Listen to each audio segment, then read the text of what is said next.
scammers and my kid money. Where am I scamming?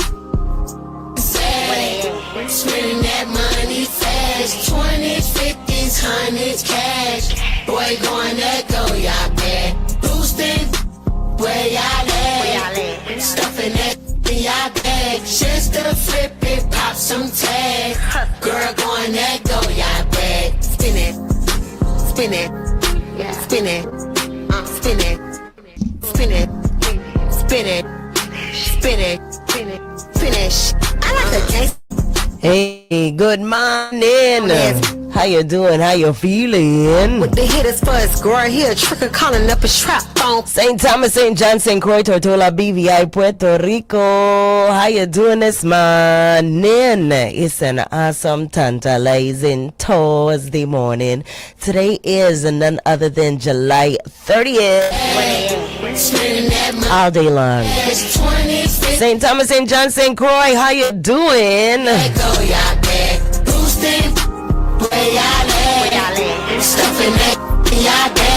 Y'all better not be. Y'all better not be.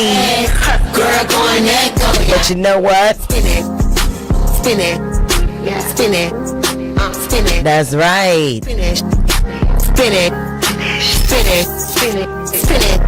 Oh man, how we doing, man? How y'all doing? I hope everybody is having a great Thursday morning so far.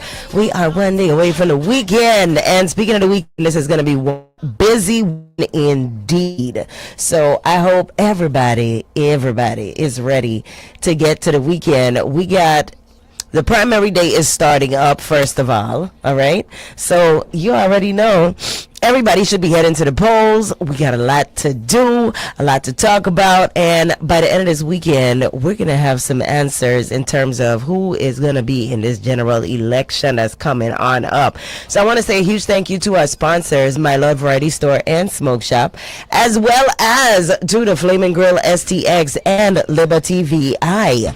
All right, today is a very, very special rendition of Bush Tea in the Morning because we got not just one, not just two, because you know typically we do about 2 interviews, no more than that typically. But today, we have a full schedule, and I'm so excited to bring in this rendition of Bush Tea in the Morning with you guys. So keep it locked. Don't go anywhere. We're going to be right back in just a bit. Don't touch that dial. We getting started, baby. It's tea time. The views and opinions expressed on this program are those of the speakers, commentators, and experts and or hosts. They do not necessarily reflect or represent the views held by the broadcaster. The broadcaster cannot be held accountable for all or any views expressed during this program.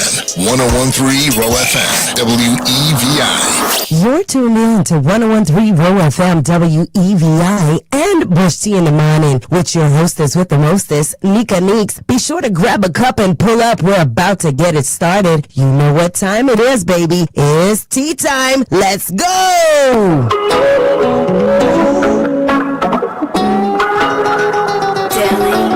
If you follow me, baby, I can show you some more.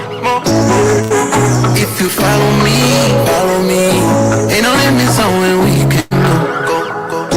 Baby girl, give me your hand, I take you home, take you home. Baby, if I give you some, you take it low. Baby, if I give you so, I give you so.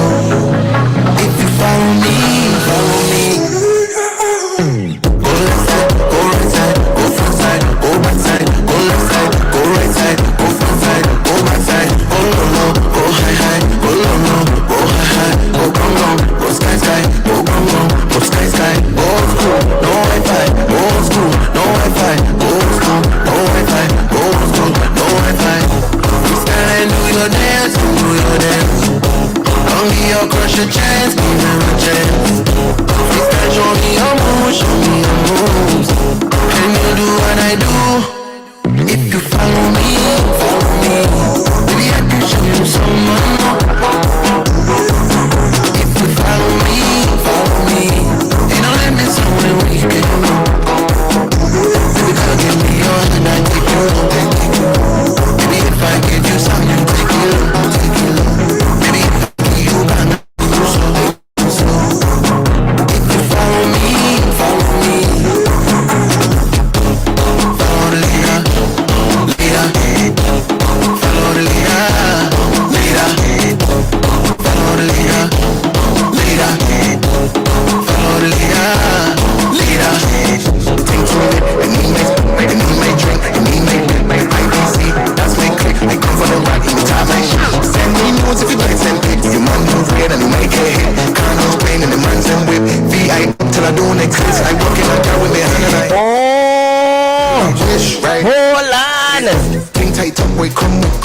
Hold on. I got to pull it up, guys. You're tuning in to Bush Tea in the morning. Get your morning started the right way. I hope you got a nice full cup of Bush Tea for today, because you're going to need that. Work with that. We got a full lineup today. We got actually an extra special line today. Of this, election season, we heading on into the primaries, and we want to make sure that all of you can stay informed and making the best decisions before you head to the polls. So, courtesy of 101.3 Roe FM and Bush Tea in the morning. Go left side, go right side, go front side. That's right. Go left side, go right side, go front side. We going. Go low, go high, go low. Are you ready for y'all to follow we all the way to the polls? No Wi-Fi, old school, no Wi-Fi. Today we got none other than Pencil and the Brim here in the studio with us, as well as at 9:30 we're gonna have Honorable Nova Francis, as well as at 11 o'clock we got Forward VI, and then at 12:30 p.m. today we got Janelle Sarro. So make sure your cup full. We taking it from tea time into lemonade time. Okay, we're gonna just add a little bit of lemonade to our lemongrass, and mix it on up, add some ice, and cool on down straight into the afternoon. You know what's up, baby. Maybe if I give you something, you take it low. Maybe if I give you. And we're gonna start it in just a bit, but before we do, I want to make some announcements, because this weekend is a full weekend. Okay, so first of all, I want to remind you guys that Saturday, August 1st is going down at Levels. All right, it's a night of vibes. We got Chemo Dan, who's hosting the entire situation. Okay, and we got Gaza Empire versus Trinidad Volume 9, and that is brought to you by none other than Majestic Entertainment. All right, it goes down at 10 p.m. until $20 gets you in the door before 12. All right, and on the Gaza side, we got Party Jesus, Star General Fire Emblem, dang, you already know. And then over here on the Trinidad side, we got DJ Chubby, Lunatic Sounds, DJ Genius, and Mr. Energy. One thing for sure, for starting, you already know, we gonna make sure that we have us a time. So on down, which side you repping. All right, it looking like a green versus red kind of event. I ain't telling you how to dress it up, but I'm just saying, okay? So shout out to Majestic Entertainment. They send for VIP, email Majestic VI. That's MAJESTICENTVI at gmail.com. And then they said you can also reach out to them at Majestic VI, okay, on Facebook. All right, so make sure to head on down. That's this Saturday. Also on the 1st, we got Block Party headed down in downtown, all right, from 6 p.m. to 1 a.m. Courtesy of Caravel Caravel Hotel and Casino, that is. And we bringing back peace, love, and unity through the sounds of Oren Levine and Friends, Climax Band, and Fire Train. All right, so it's going to be hosted by none other than the one and only Big Man Pass himself. And we're celebrating 10 years of revitalizing our community. That is downtown this Saturday. So make sure to go and check that out.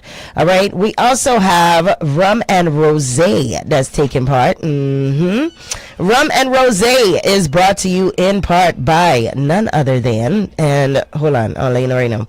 Right, but it's going down by Carambola Hotel. Sorry, I saying Caravel. Carambola Hotel, and they're celebrating 5 years. That's the Crucian Foodie Rum and Rosé experience.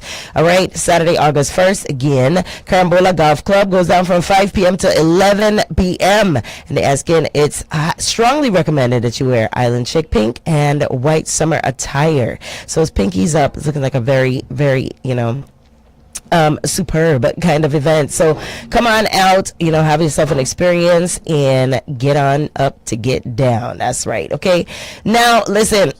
That being said, we're gonna cut to a quick commercial break because we getting this morning started nice and hot. Okay, also don't forget we got a hibachi dinner going down at Legends Lounge. Okay, starting today, July 30th through August 2nd. Seating times today are 7 p.m. and 9 p.m. You got to definitely RSVP. Call to RSVP and save your spot. Thursday, July 30th, 7 p.m. to 9 p.m. All right. We also got Friday, July 31st at 9 p.m. And then Saturday, August 1st, 4 p.m., 6 p.m., 8 p.m., and 10 p.m. And then Sunday, August 2nd, 3 p.m., 5 p.m., 7 p.m., and 9 p.m. Limited seating is available, so reserve your spot today.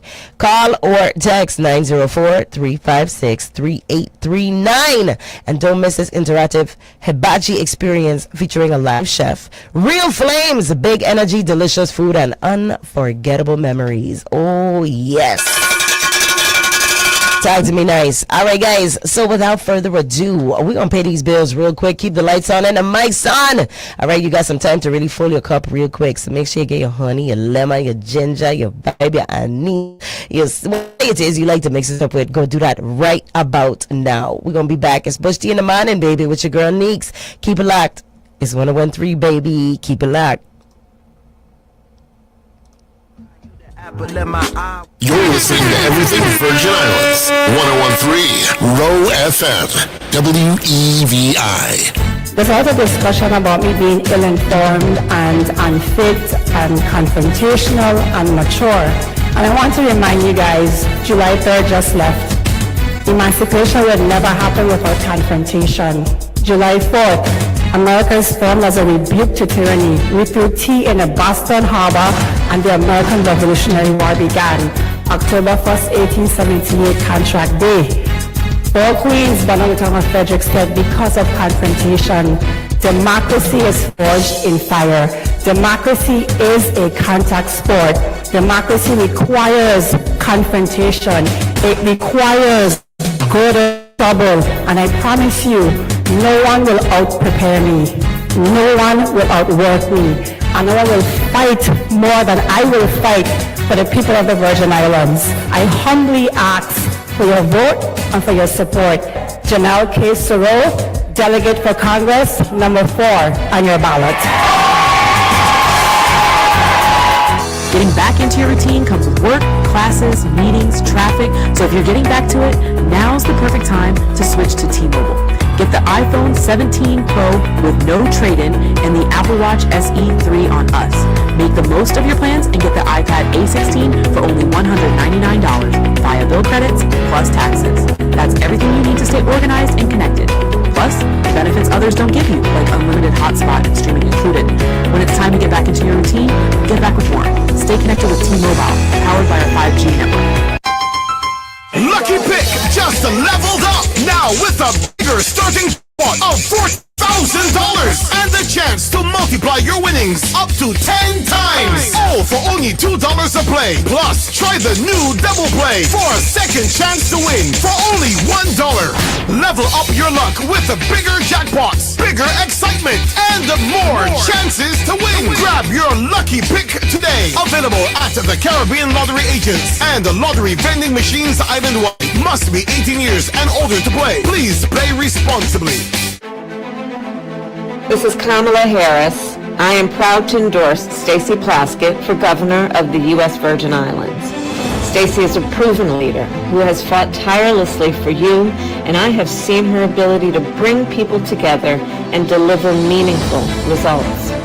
As governor, she will put recovery funds to work to attain reliable power, improve health care, and rebuild schools. Stacey and her running mate, Milton Potter, have the experience, vision, commitment to move the Virgin Islands forward. That is why I am proud to stand with the Plaskett-Potter team.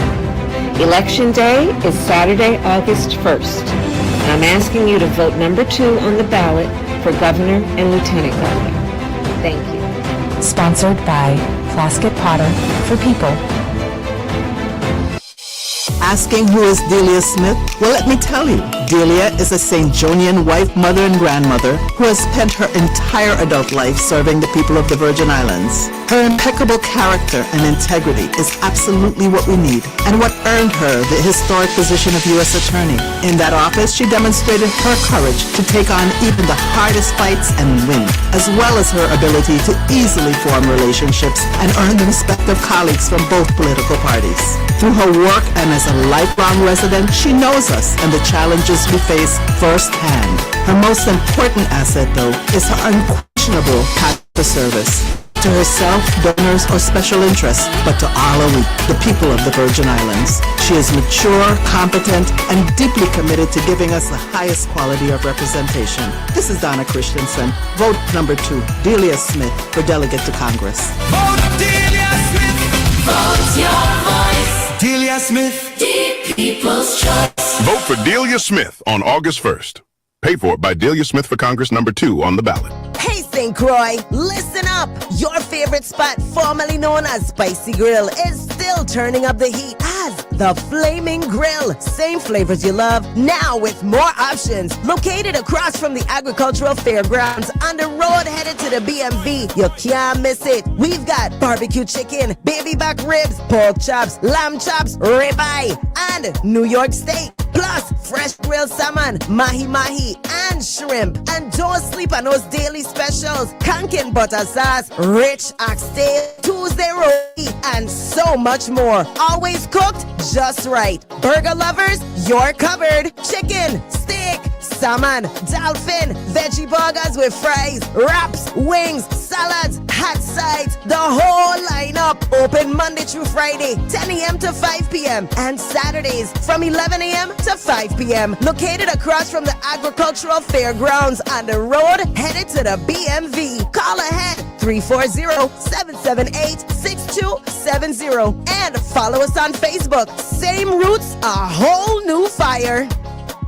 From the VI Radio Weather Center, I'm Chief Meteorologist Rob Carolyn. Saharan dust has worked its way back into the region, and we are going to be hot and hazy over the next 48 hours. National Weather Service has an extreme heat warning in effect for the region from this morning through 5 p.m. this afternoon. Looking at hazy sunshine and breezy conditions today, it's a hot one. Temperatures are 90 to 95. Heat index is as high as 105 in some spots. Partly cloudy, breezy tonight, hazy and warm, lows around 80. Hazy sunshine continues tomorrow, breezy and hot, and 90 to 95. By Saturday, we start to lose the Saharan dust. It's partly sunny. There may be a stray shower. Breezy and around 90 degrees Saturday afternoon. For the boaters, exercise caution. Winds are east at 10 to 20 knots. They'll be gusty today. The waves will run 3 to 6 feet. Looks like a chance of seeing a shower offshore today, less than 30%. Visibility is going to be reduced by the haze offshore. From the VI Radio Weather Center, I'm Chief Meteorologist Rob Carolyn. Hey, Mr. Mention, ask yourself this question. Wanna say, wanna what done, man? And I wanna run the program. Tell me, have you ever stopped to think what make a girl cheat?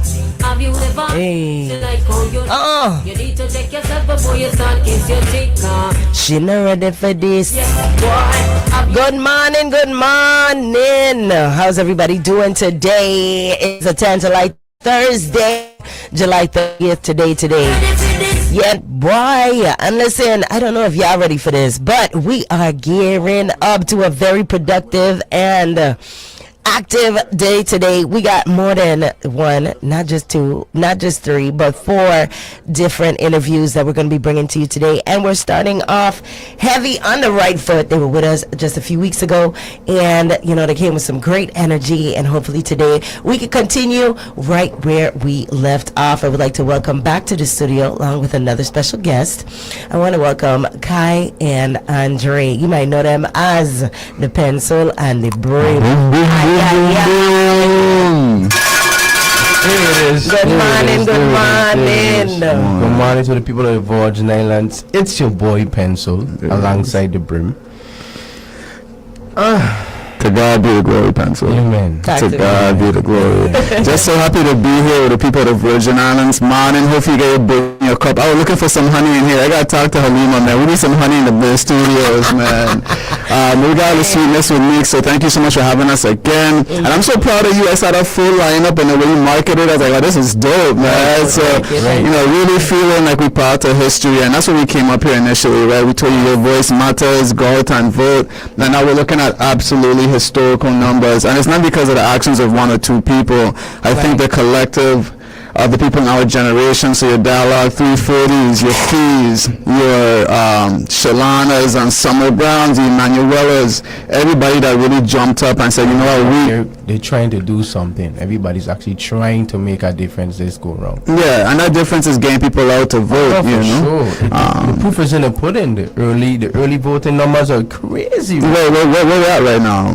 Right now is at 7,113. Right, which is just 2,000 short of the highest voting year of all time, right? Which was in 2018. I think was the highest voting year of all time. Imagine that, no? Imagine that. And this is just for early voting. We even get to the August 1st. I'm saying. Okay? I'm saying. So that's to show you. I always said, you know, when the young people then wake up, careful what you ask for. Yeah. Because with all these different actions that's taking place, all these different groups that's doing something, is giving the young people options. That's people right. like options. And not only that, we're educating each other. Yes. Definitely. Yes. Definitely. You know, so there are a lot of first-time voters. Right. Some that have been registered since Jesus swallowed boy flip-flops. So we're gonna talk about that. Man. Been registered, but only voting for the first time. And we even have those who are back and forth. You know, they travel or they might have recently moved and still saying, you know what, I'm gonna go ahead and utilize my right to vote because I am still registered at home. Definitely. And I feel the messages that's being brought has been impactful, and I think that's what's bringing out the people in such huge numbers right now. You know what this teaches? Perspective is everything. 100%. 100%. Perspective is everything, because the minute you change the angle that you're looking through the glass, the entire picture changes. 100%. You know, we went from, oh, me voting, nothing on change, to, you know what, I needed to change, and it happens only if I change. There you go.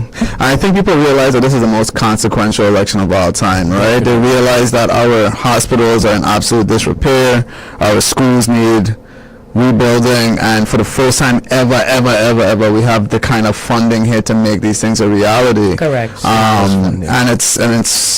And you also have like three, at least in the primaries, you have three stalwarts running, you know, and sometimes it gets lost in the mix when you are campaigning, that you're campaigning against people who are deserving of respect, our respect, and have given their lives to their craft, right? And I hope that when they hear our voices, they realize we kept it above the belt. And I think they do. You know, I think that, you know, you never heard Pencil or myself, Mr. Lewis, or myself politicizing, you know, whether it be sex trafficking, whether it be drug trafficking. There's a lot of topics that we could have touched on, but we decided to keep it above the belt. And that's kind of what politics is as a whole. You know that you have to still turn around and work with these people across the aisle. You know, so you can't entirely destroy them.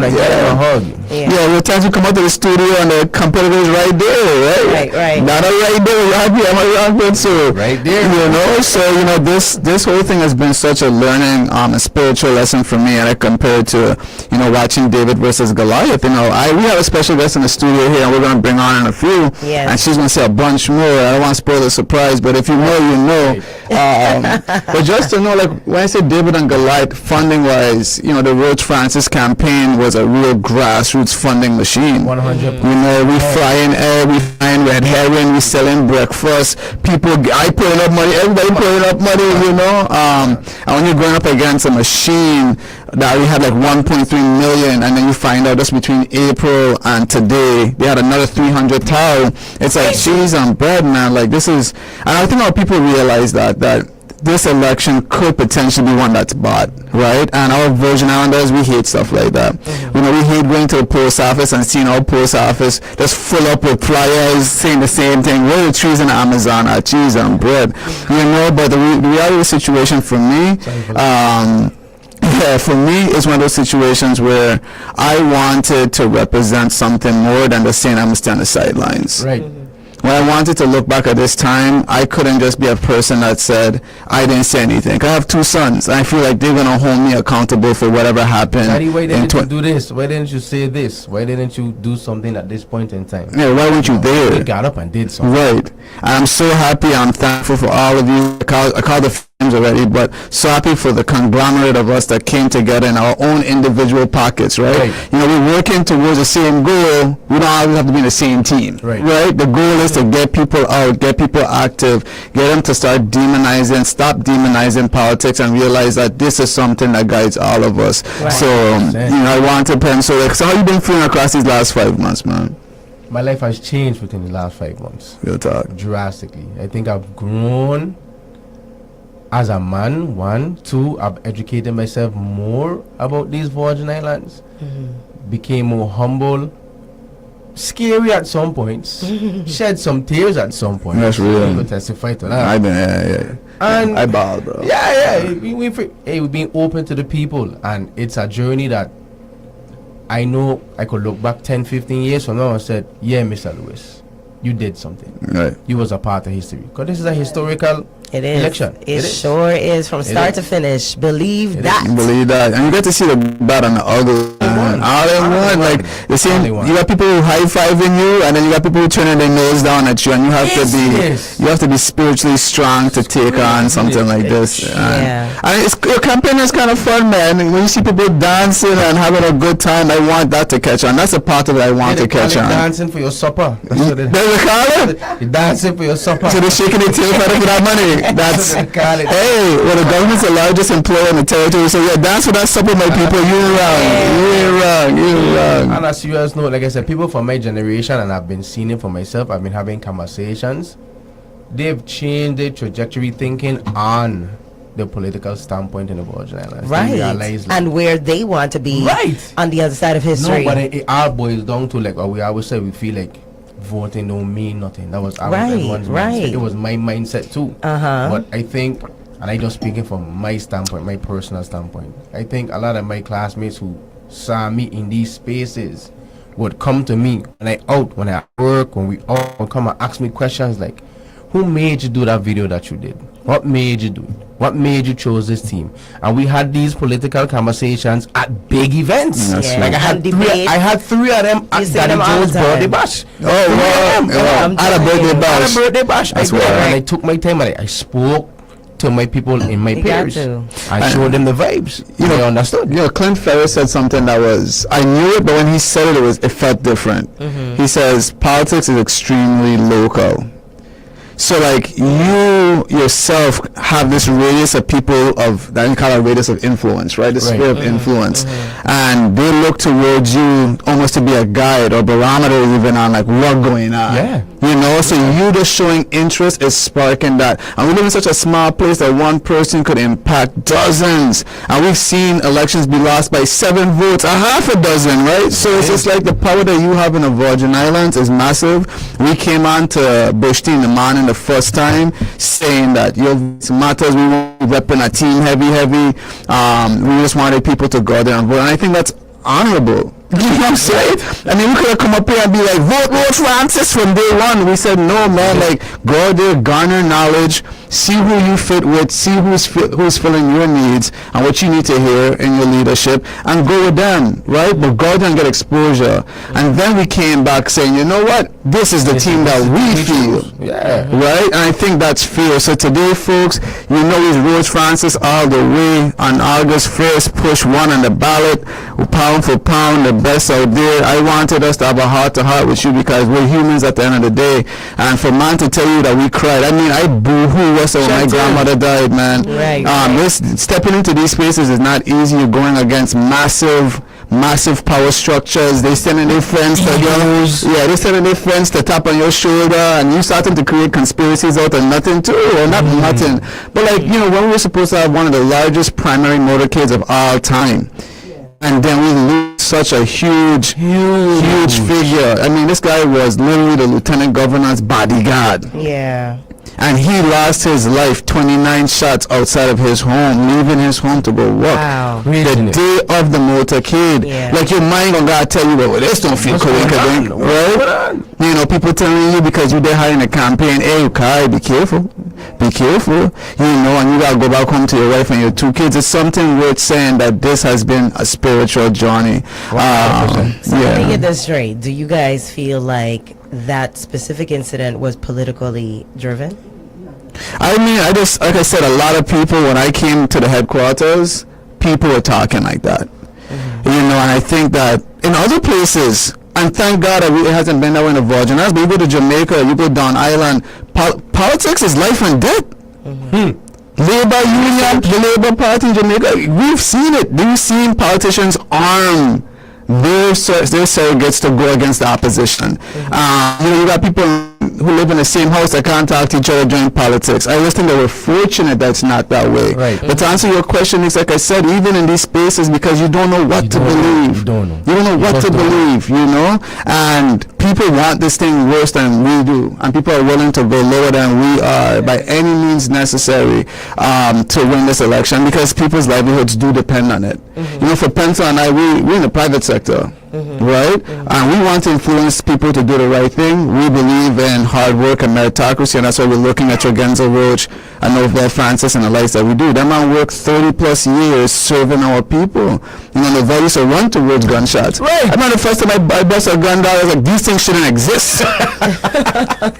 I kid you not. The first time I bust out, I said, nah, this out here in the streets. And then when you hear the type of artillery that these men and women have access to, and you gotta say women, because women strap up now too. Oh, no, for my little cousin, I'm strapped. You know, I'm gonna cheese on bread. For sure. So when we look at the service of these two, and that's what attracted me to them. Right. And seeing what they did for our community, that's what attracted me to them. You understand? Yes. But to say that people aren't willing to do whatever it takes, Neeks, to get into these seats of power, please don't kid yourself. They are. They are. Okay. So you guys are fully team number one. What? 10 toes down, man. So tell me, why team number one? Why them again, as they say, right? That's the quote. I mean, like, why them against what we've been hearing, right? Because it's like 4 times 4. I mean, with Tregenza Roach being the sitting lieutenant governor, and that's something we even came on trying to educate the folks on when we did Chubby Show, because we were here on Chubby Show as well. Yes. The lieutenant governor takes a lot of unnecessary flack. Socially, because people simply don't know what a lieutenant governor means in the Organic Act. I think when you hear the word lieutenant governor, you think, oh, he's a second in command. But if he's a second in command, then that means he will be getting paid more than the chief of staff, right? He isn't. He's not. He will be getting paid more than a deputy chief of staff. He's not. He isn't. You know, this is essentially a commissioner of banking and licensing that we've put up there, that if anything ever happened to the governor, then he will be next in line.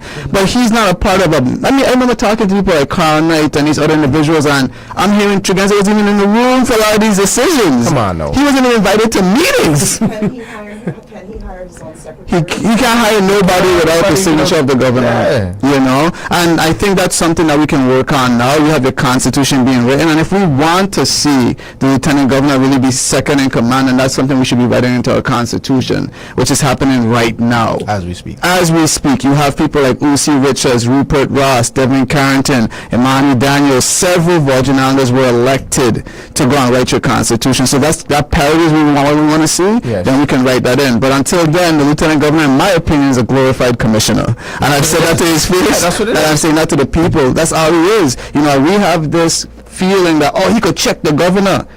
It's not true. He can give advice to the governor. The same way Neeks card, the same way Pencil card, the same way Miss Chancellor. I spoiled it. Miss Chancellor could do that as well.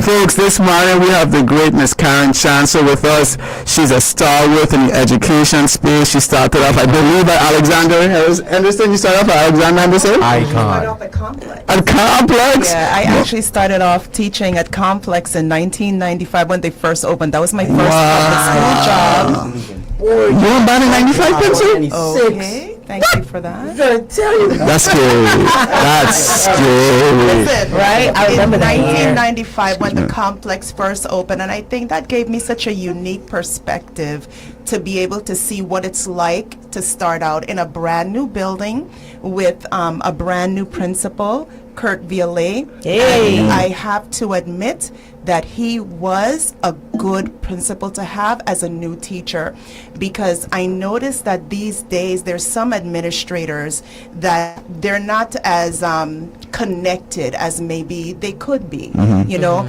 and his requirements were so different. So even though the curriculum may not have said teach grammar in 9th grade, because grammar is taught in elementary, he said, no, our kids need grammar to be taught. So yes, we're going to follow a curriculum, but you know what? Take 15 minutes out of your class schedule, and I need you to use these particular books and ensure that these children are able to write complete sentences. Right. Just little tweaks like that, and it gave me the opportunity of learning how to think outside the box, working with people who are vested in the place. Yes. And that's one of the reasons why Complex in early on was so great. And that's not taking away anything from Central High School, because I've worked there as well. I was a school guidance counselor. So I've been around the block in education. I've been at Complex, Alexander Henderson, Arthur Richards, Lou Muckle, Central High School. And so it has been a wonderful experience. And when you hear it, you can see we're talking elementary, junior high, and high school. Someone posed a question to you like this, like Nick's been asking us. I felt a lot of pressure. Yes. Someone put some lot of pressure on you. Why, pound for pound, Roach Francis, from your background of educating our youth and other adults? Yeah. Because you've been there since '95, so you don't educate people that look like pencil right now, right? I have what I call grandchildren. Yeah, so talk to us, like, what would make you want to influence those grandchildren to vote for Roach and Francis? Yeah, I do actually have grandchildren. I have students that I've taught. They have children now. So those are my grandchildren students. But the reason why, when it comes to education, because it's not just for education, but since you asked me specifically about that, one of the reasons why I am confident in this team is because of their soft skills. Their soft skills meaning they will listen. That's right. There are some people whose egos are so big that you can't advise them. They're not interested in sitting with people. Albert Bryan, they where you have at? a reputation for being a bully. They have a reputation for being elitist. But now we're talking about Roach and Francis, two people who started from the ground up, and Roach himself has experience in education, working with the Board of Ed, working with the university, and that is a passion of his. Novell Francis has children. He's vested in our territory, so he's interested in seeing that education is the best it can be. But most importantly, their platform is not just based on what they woke up this morning and felt like doing. Their platform is based on what they asked the people about. They have gotten input from the people in education, from the people in the community, not just waking up and choosing what they felt like doing. Let's press pause there, guys. Let me press pause there. I challenge. Hello. I told you she's a beast. I told you. So let me ask. I want challenges. We have a few seconds before we got to cut to few seconds. Break. All right. Well, I want to ask Pencil, because Ms. Chancellor said a lot about the platform. What element in the platform jumps out the most to you as a young man that was born after 1995? What jumps out the most to you? And I know a few seconds before the break. For me, is actually the making the economy better for a Virgin Islander. For me, dealing with small businesses specific, because I myself is a small business owner, and I realize that small businesses is what runs these Virgin Islands. And I mean, for the fact where they're going to actually look into it and actually invest more in these small businesses and these spaces to help bring them up, is to me is what really driving me for this particular team. Right, let's go. Well, next, take your break, pay these bills with their boat. You already know. Guys, listen, keep it locked. I hope your teacup full. All right, make sure you get extra sugar down to the bottom. We're going to be right back after these messages. It's 101.3 Roe FM, WEVI, and Bush T in the morning. She's not easy. She's keep not it easy. locked. She's not playing that, man. Everything Virgin Islands. 101.3 Roe FM, WEVI. Christie's International Real Estate St. Croix is a proud sponsor of our 3rd annual Back to School Drive and Giveaway. At Christie's International Real Estate, we're passionate about more than just real estate. We're passionate about our community. Whether you're buying, selling, investing, searching for your dream island home, or looking for expert vacation rentals and property management services, our experienced team is here to help every step of the way. Join us as we help students start the school year strong with backpacks, school supplies, and plenty of community spirit. From beachfront estates and condos to investment properties and vacation rentals, Christie's International Real Estate St. Croix is your trusted island real estate resource. Christie's International Real Estate St. Croix, connecting people to property and giving back to the community we love. Good morning. My name is Betty Leona Wilson. I was born on the island of St. Croix, in the town, most beautiful town in the world of Frederiksted. I am here to ask you, support my candidate for governor and lieutenant governor. Lieutenant Governor Chugensa Roach and Novel E. Francis. My reason for asking that is because I know that they can turn these islands back to what it used to be years ago. And I know that because I know they care about the children. And the Bible says, train up a child in the way they should go, and they will never depart from it. And that opens any door.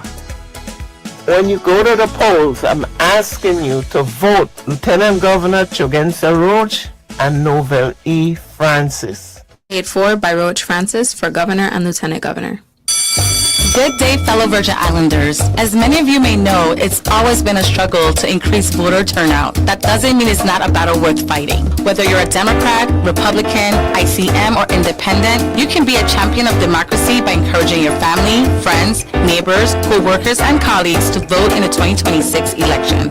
I would be honored if you choose to vote for Kurt Violet for the Senate on August 1st in the Democratic primary election and once successful again in the general election on November 3rd. He is committed to serving and dedicated to the progress our island needs and deserves. Vote number 5, Kurt Violet to the Senate. Paid for by friends of Kurt Violet to the Senate. Legacy Tires, where you get quality tires at the lowest price on island. Locally owned and operated with more than 40 years in the tire business. The professional staff at Legacy Tires would like to welcome everyone to come in and experience a better way to love your vehicle. Visit us today at 57 Castle Coakley or call us at 340-690-8973. Legacy Tires, where you are family too. Look! 1 gig upload, 1 gig download. Perfection! I'm downloading a video on how to upload videos while uploading a video on how to download them. All at the same time. Symmetrical. Beautiful. 1 gig for $15 a month. Switch to Liberty True Fiber now. Visit libertyvi.com/fiber. Nearly $2 billion came to the Virgin Islands for hurricane recovery. Federal funding secured for families who needed help rebuilding their lives. That money is now frozen. Not because of politics, because federal investigators found massive corruption, mismanagement, and fraud in how it was spent. Only a third of the money was used. 9 years after Irma and Maria, the delegate's job is to fight for federal funding. That job was done.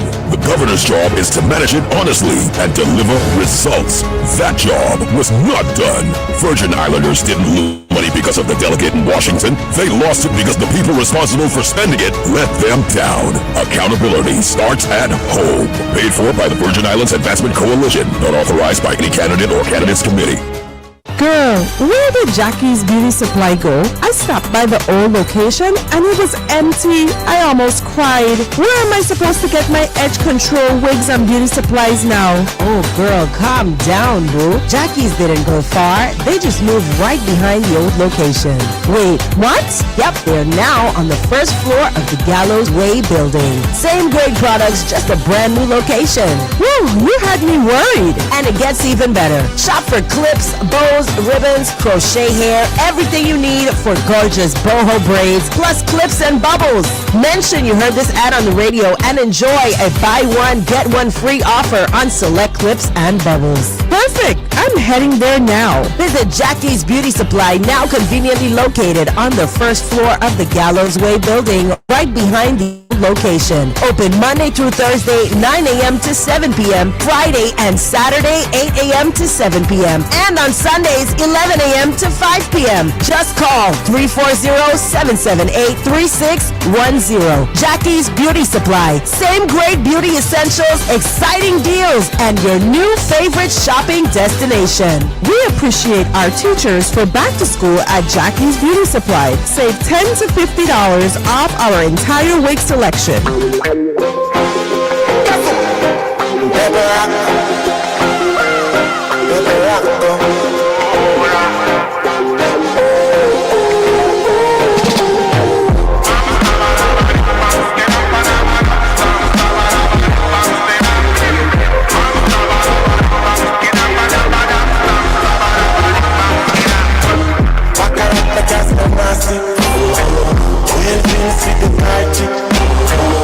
Hydrate in the party, full of Gucci and custom made from a plastic.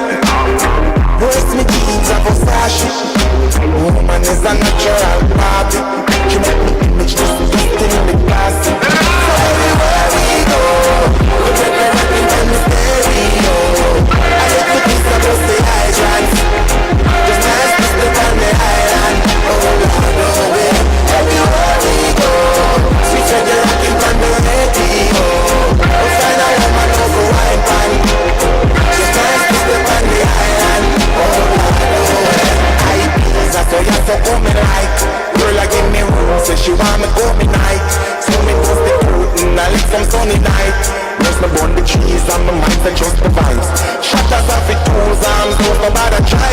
You help me get my grades, if me if I bust the rise. The streets we go room, so no bother broken vibes. The dance tonight, down on the garden side. And dance and everywhere we go.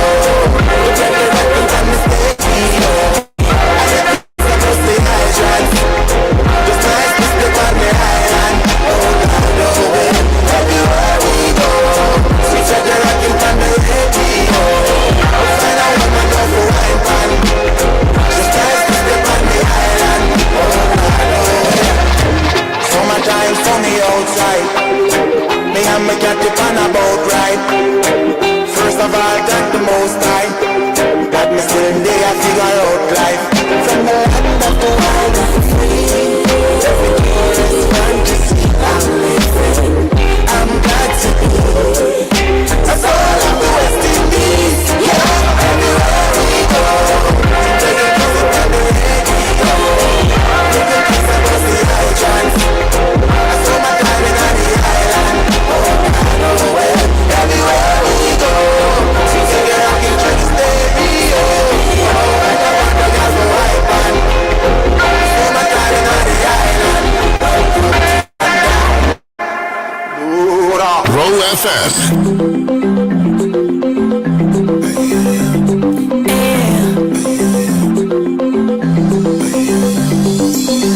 Too much advice, too much advice, too much advice, lead to doubting. All who criticize, they didn't feel your vibes. Now is your name. Hey.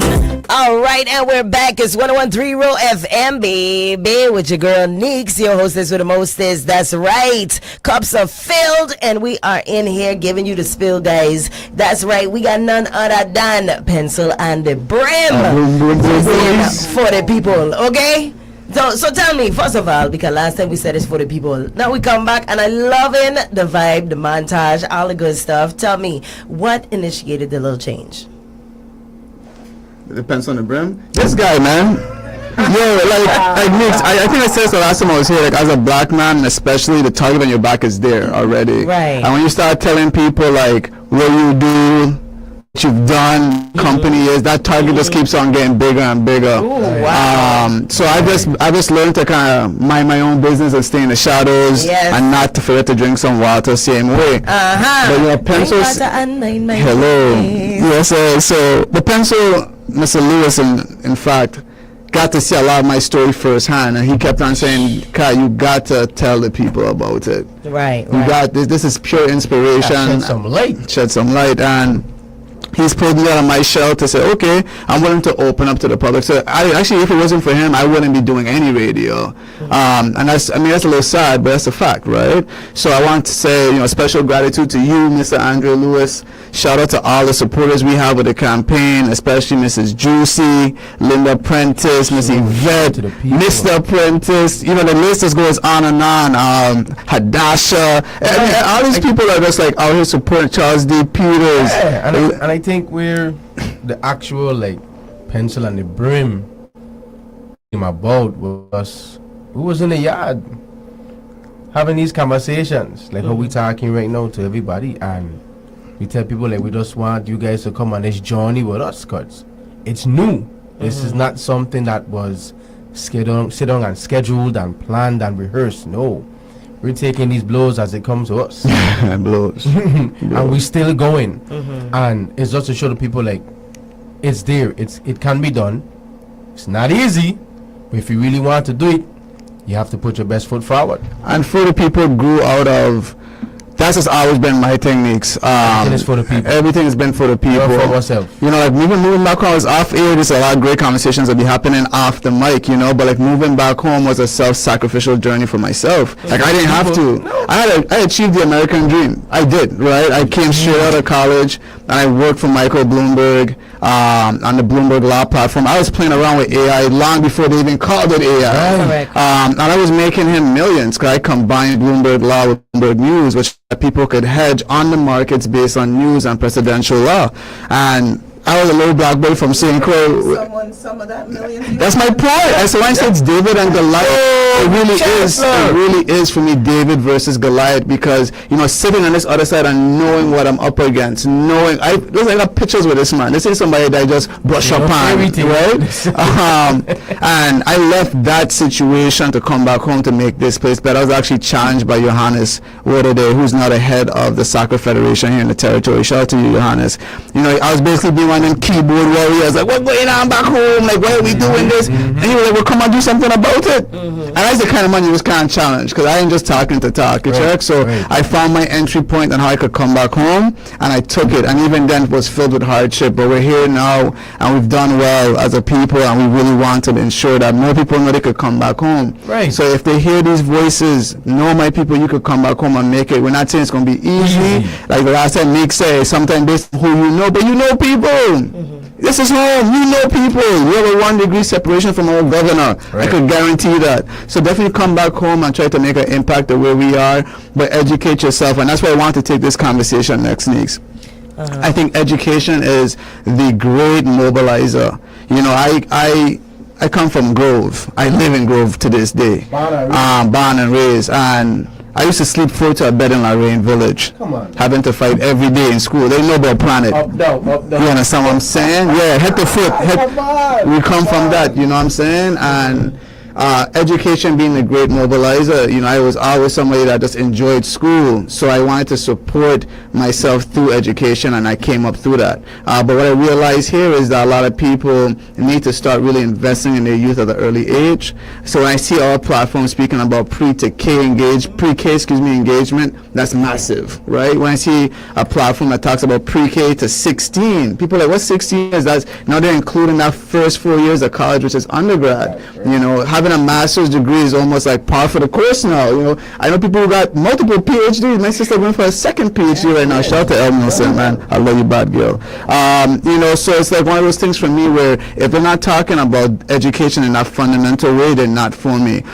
So when I look at education being the pipeline to workforce, that's huge, because in the States, education is the pipeline to the penitentiary. For those who don't know, in America at least, by 3rd grade, they're looking at reading scores and comprehension scores and determining how many penitentiary beds to make for those youth in 3rd grade, If they don't pass a certain threshold, there's already a bed waiting for them in somebody's privatized prison. There's space for you. Don't worry. 100%. And when we talk about big money influencing politics and who won't be put in charge, realize that these people want to get paid back.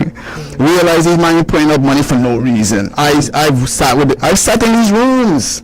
Well, look at it this way. Even when it comes to what's going on in America now with ICE, right?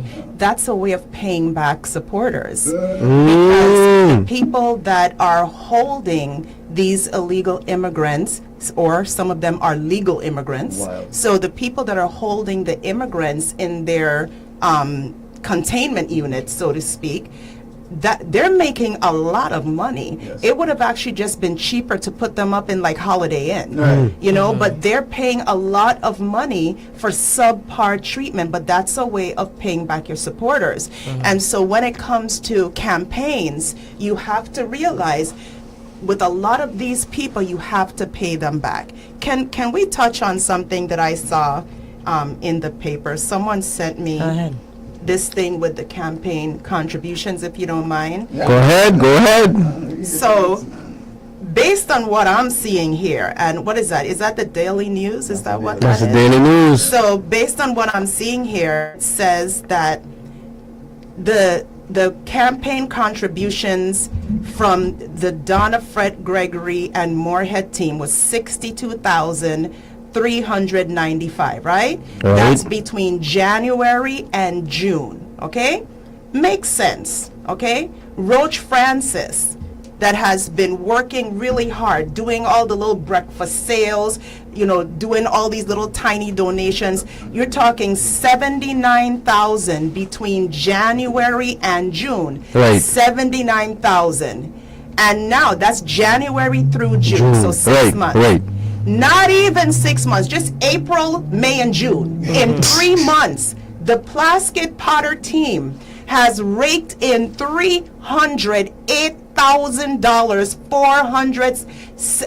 $308,473.34. And that is more than Roach Francis and Fred Gregory put together. Well, the Daily News says 4 times. Okay. 4 times. And that's just an April. And where does it come from? It says it comes largely from outside donors. So you have like the Roach Francis team, that their donors and their contributions are coming from local, just regular average territorial people who want the best for us. And then you have these outside entities that begs the question, oh, by the way, that $308,000, it's not all their contributions, you know. That's just in that period. That's just April, May, and June. Right. That's $79,000 you hear from Roach Francis. That's the entire January. That's the entire campaign, because they didn't come out until January.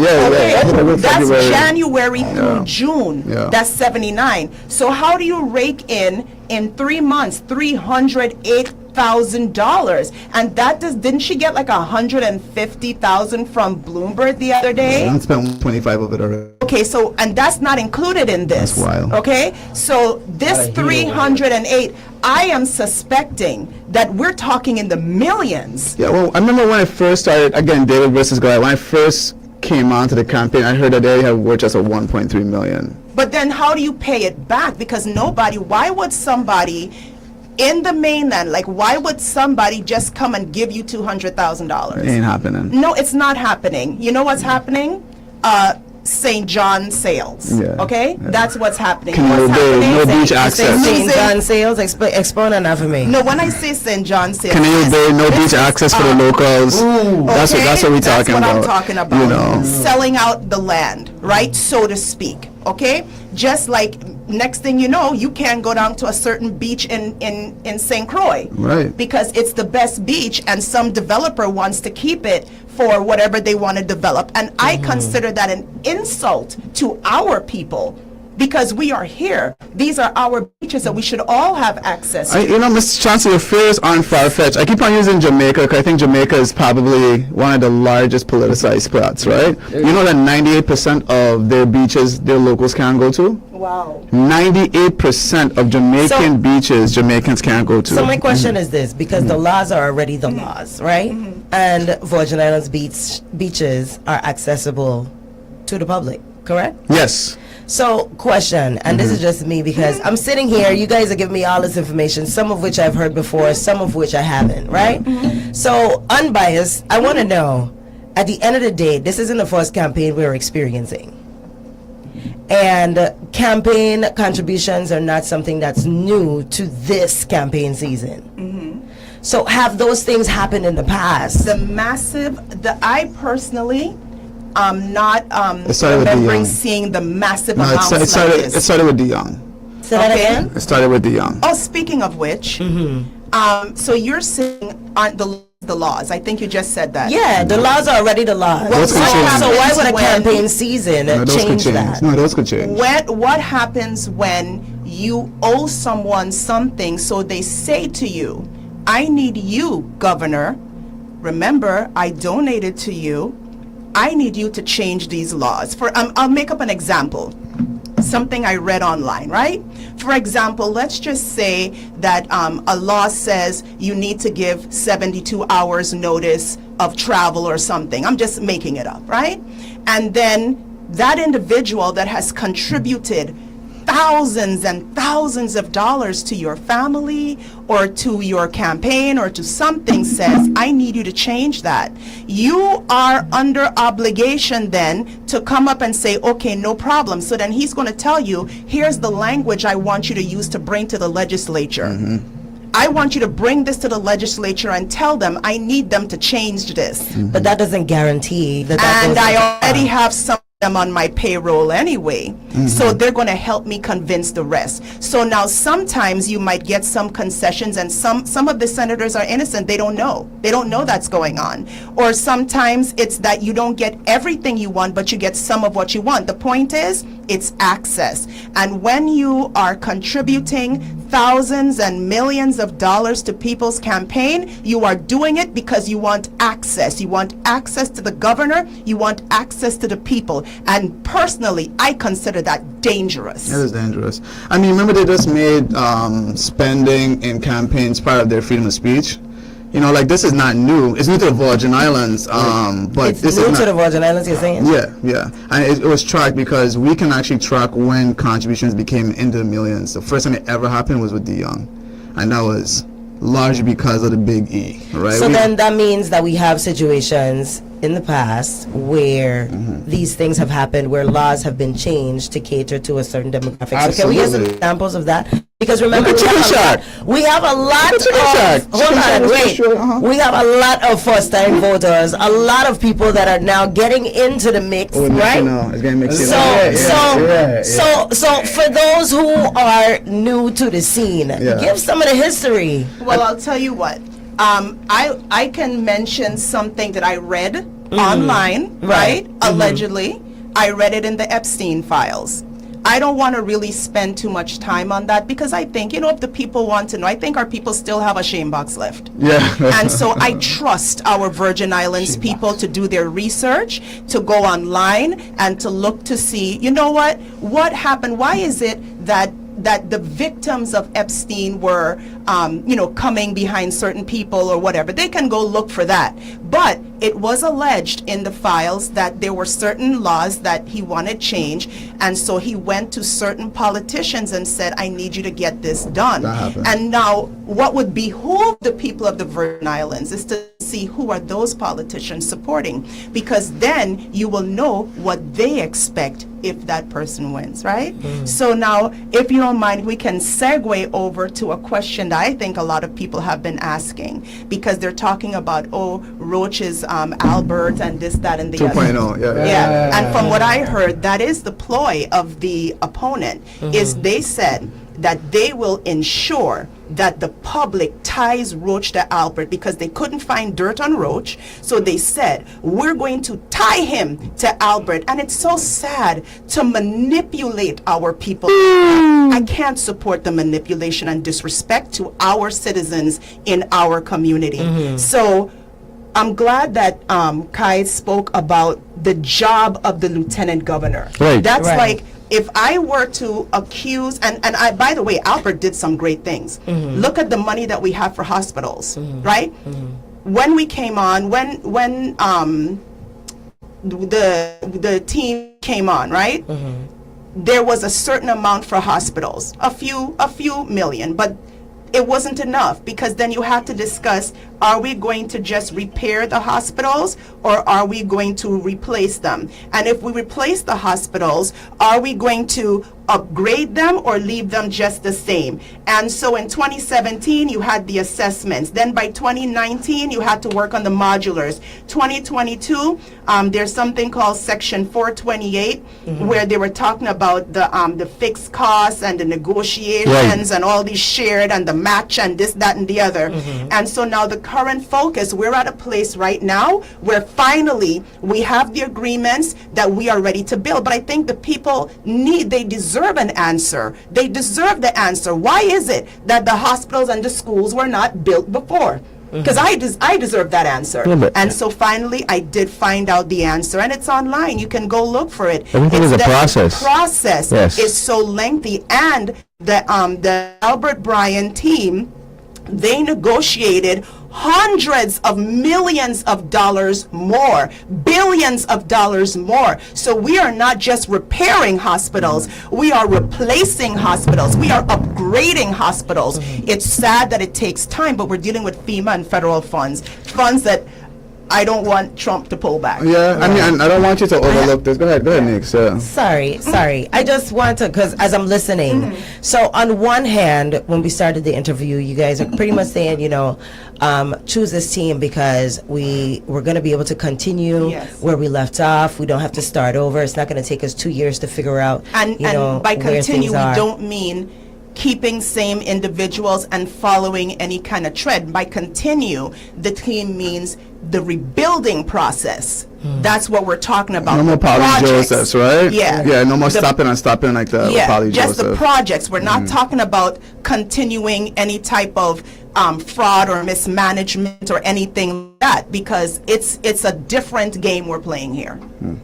Continue. Go ahead. No. So basically the question is, if we're saying we're continuing with what the work that has already been done, but then on the other hand, we're saying they're not connected. Okay, and so good. So you see how the answer was that? Right. Yeah, that it's continuing the building process, because we can't afford right now that we have these funds available. We've agreed what the matches will be. We have everything done. We've started. There's groundbreaking. So there's no way that we should have to now start from the bottom, and that's going to be an issue. Well, Ms. Sanchez, if I may, right? I think it's a good question. The issue is that a lot of times governors run against each other and shame I was gonna say shit on the other person, but shame the other person, right? Like Albert was like, oh, Matt gets an F. Then he gets in there and realizes that this is more like a relay race. Map is handing the baton over to Albert, and now Albert is gonna have to hand that baton over to someone else, right? And then he ran on that, oh, everything is a pit. This is, people sufferation for 8 years. Like, what island have you been living on? That's my question to you. Because when I came back here, there were roads I couldn't even drive on. When I came back here, there were things I couldn't even get. I couldn't get a good standing from the Lieutenant Governor's office for 3 months without knowing somebody in Rock. I had to literally know somebody in that office, and I made a business out of that. Because then me and her got cool, and I was like, listen, if I could expedite this to you, I could get paid on this side for expediting it for other companies. And I got paid for that. Now you go into that office, you don't have to go into the office, you go online, and you can get that stuff online. More than taking away business from you. Right, on top of that, we talk about, judging people based on their resumes. Like Tregenza Roach has always just asked, judge me based on what I have control over. Wife because her husband was arrested for something. But that's what's going on. So these projects are here and they need to get done, Neeks. But I think another thing is you're asking, okay, laws do change every day. You have people that are paid lobbyists. That's where the lobbyists exist. We pay a lobbyist firm something like $3 million to go change laws for us on Capitol, i.e. the rum cover over. And then when we talk about certain things, like being able to trust your leaders is one thing, and the truth matters. Yeah, we might not like all of their personal qualms and stuff that they do when the doors are closed, but when it comes to telling us the truth, that is what we should all depend on, right? And when you have individuals and opponents saying, well, they get the $24 billion for us, that's not true. Oh, well, I manage 4,000 people. That's not true. Oh, I got the rum cover over. That's not true. And it's like, okay, so we have to find the places where we can inform the public of the truth. And I love that you're advocating for people to have self-agency and go do the research, right? Mm-hmm. Because we could easily be sound like, oh, that man just rooting for them because they're on their team. But the reality is, when you say the Epstein files, those are Department of Justice, Federal Department of Justice files that you have access to as a citizen. These are public records. This isn't because Miss Chancellor like Roach and Francis. No, these are things you could go and look at yourself. You know, we read one email.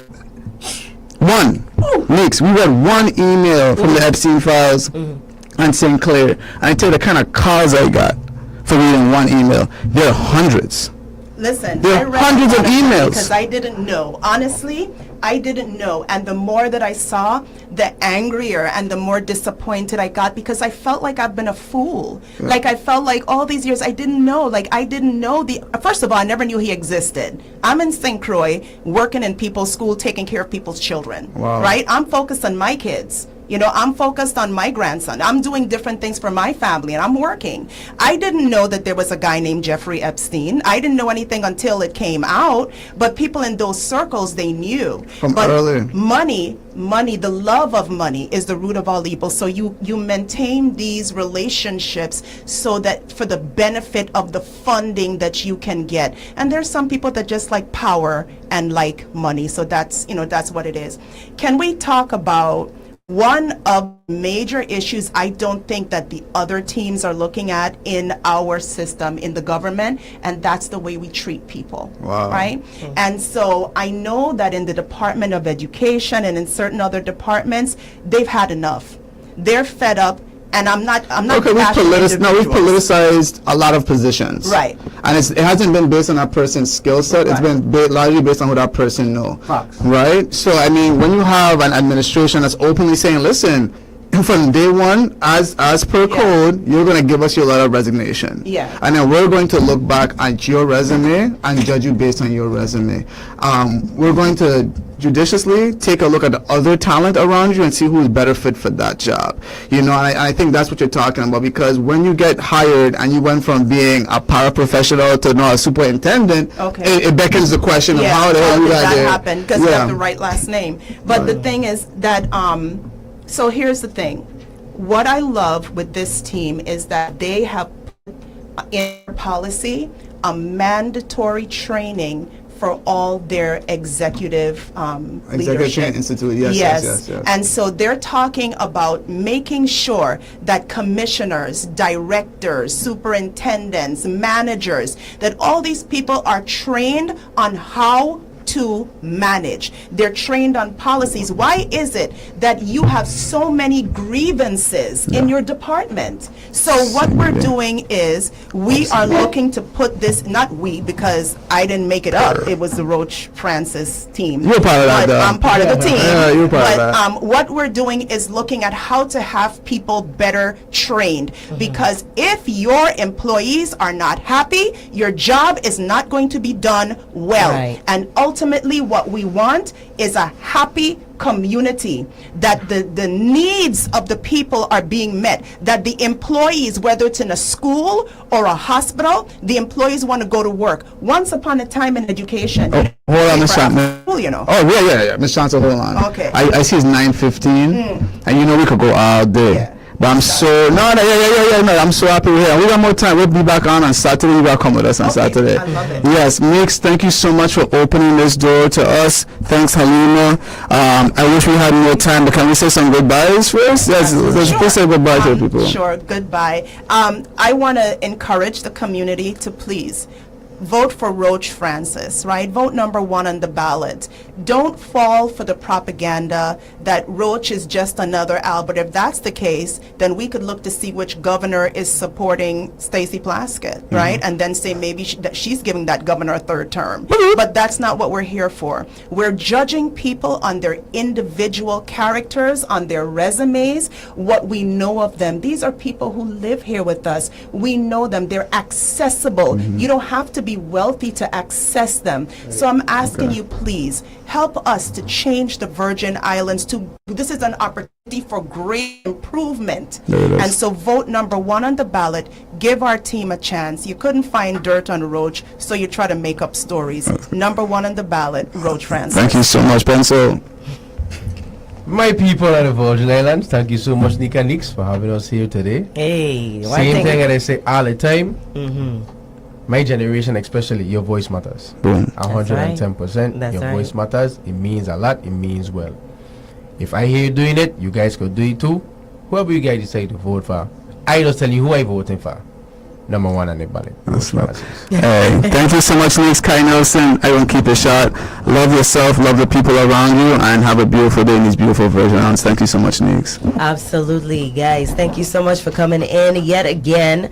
And we're looking forward to seeing everybody at the polls, especially those of you who have not yet already voted. Head to the polls and make sure that you stay informed. This is a very, very historic time in our Virgin Islands, as well as in this election season. And I appreciate you guys and making sure to share the important information with it's your boys, Pencil and the Broom. I see you. Keep that pencil sharp, okay? All day. Is that, and I want to thank you again for coming in. All right, guys, we have a full schedule today. So listen, we're going to pay some bills really quick. And when we get back, I'll be talking about what else you can expect right here on Bush Tea in the Morning this morning. All right, thank you to our viewers, our listening audience, and everybody on the TuneIn app and the Facebook Live. Y'all are real MVPs, as well as everybody on the dial. Much love to you. Thank you. And we will be right back after these messages. Keep it locked. It's Bush Tea in the Morning on 101.3.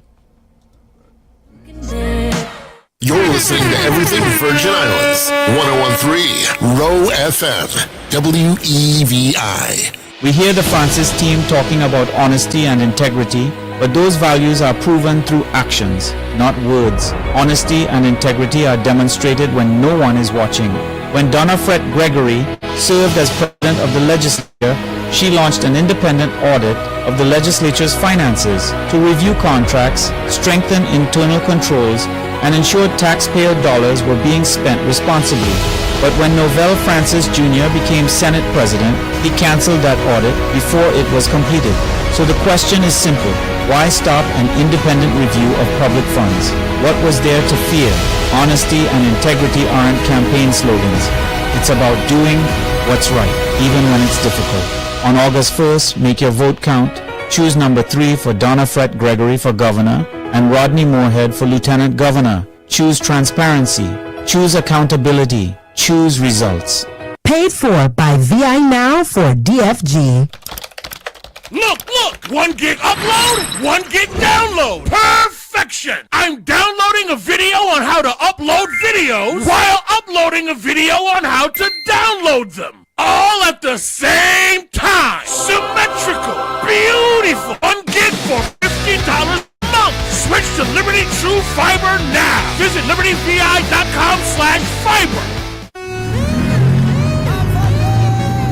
Hey hon, have you checked out Precision Auto Parts? They have everything you need for your car. Is that the new auto parts store where cars only used to be by 5 corners? Yes, they offer the widest variety of domestic and foreign parts.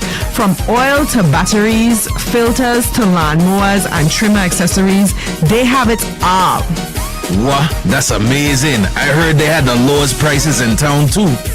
Absolutely. Plus, their customer service is top notch. They really know their stuff. For all your automobile accessory needs, visit Precision Auto Parts. Don't settle for anything less than the best. Call them today at 340-773-7276. Precision Auto Parts, your one-stop shop for quality auto parts at unbeatable prices. Precision Auto Parts, for a smooth ride. Are you looking for another source of income while earning an in-demand marketable trade that enhances your resume? If so, the Virgin Islands Air National Guard is the best-kept secret of the Air Force that provides you these opportunities and so much more. Take advantage of these amazing benefits while serving locally in your community 1 week in a month and 2 weeks a year. To learn more, contact your Virgin Islands Air National Guard recruiter at 340-277-8022. Welcome to the new and improved My Lord Variety Store and Smoke Shop at our convenience. Barron Spot Village Mall location. Discover a world of self-care delight from our soothing soap, enchanting essential oil, and holistic scented body oil to our traditional burning sages, therapeutic incense, and scented candle variety. We provide everything to make your senses come alive. We offer the most extensive range of rolling papers in the Caribbean. Pre-rolled comb, filter tips, rolling tray, exotic bomb, pipes, lighters, grinders, and a wealth of both CBD and hemp products. We've got ice cold drinks, liquor, don't forget blend, and we got blend. Open 9 a.m. to 9 p.m. Monday through Saturday, 10 a.m. to 7 p.m. on Sunday, 365 days a year. Call 340-779-3564 or 340-690-5043 and follow us on social media at My Lord Variety Store, conveniently located in the Barron Spot Village Mall, Bay 14, St. Croix, USVI. The new and improved My Lord Variety Store and Smoke Shop. Are you tired of the same old auto insurance? Well, guess what? You got options. Keswick Insurance, we are the top one. Baby, it's easy, no problem. To get a free quote online now. You got options. Keswick Insurance, we are the top one. Keswick has auto insurance for Virgin Islands living. Give us a call at 340-714-8100 or visit keswickinsurance.com. To get a free quote online now. From the VI Radio Weather Center, I'm Chief Meteorologist Rob Carolyn. Saharan dust has worked its way back into the region, and we're going to be hot and hazy over the next 48 hours.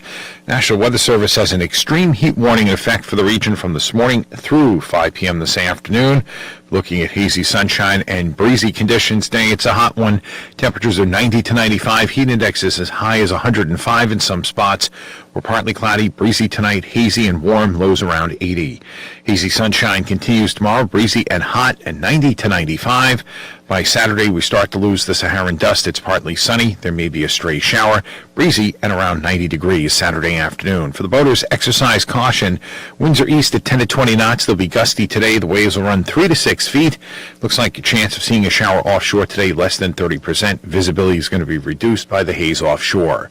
From the VI Radio Weather Center, I'm Chief Meteorologist Rob Carolyn.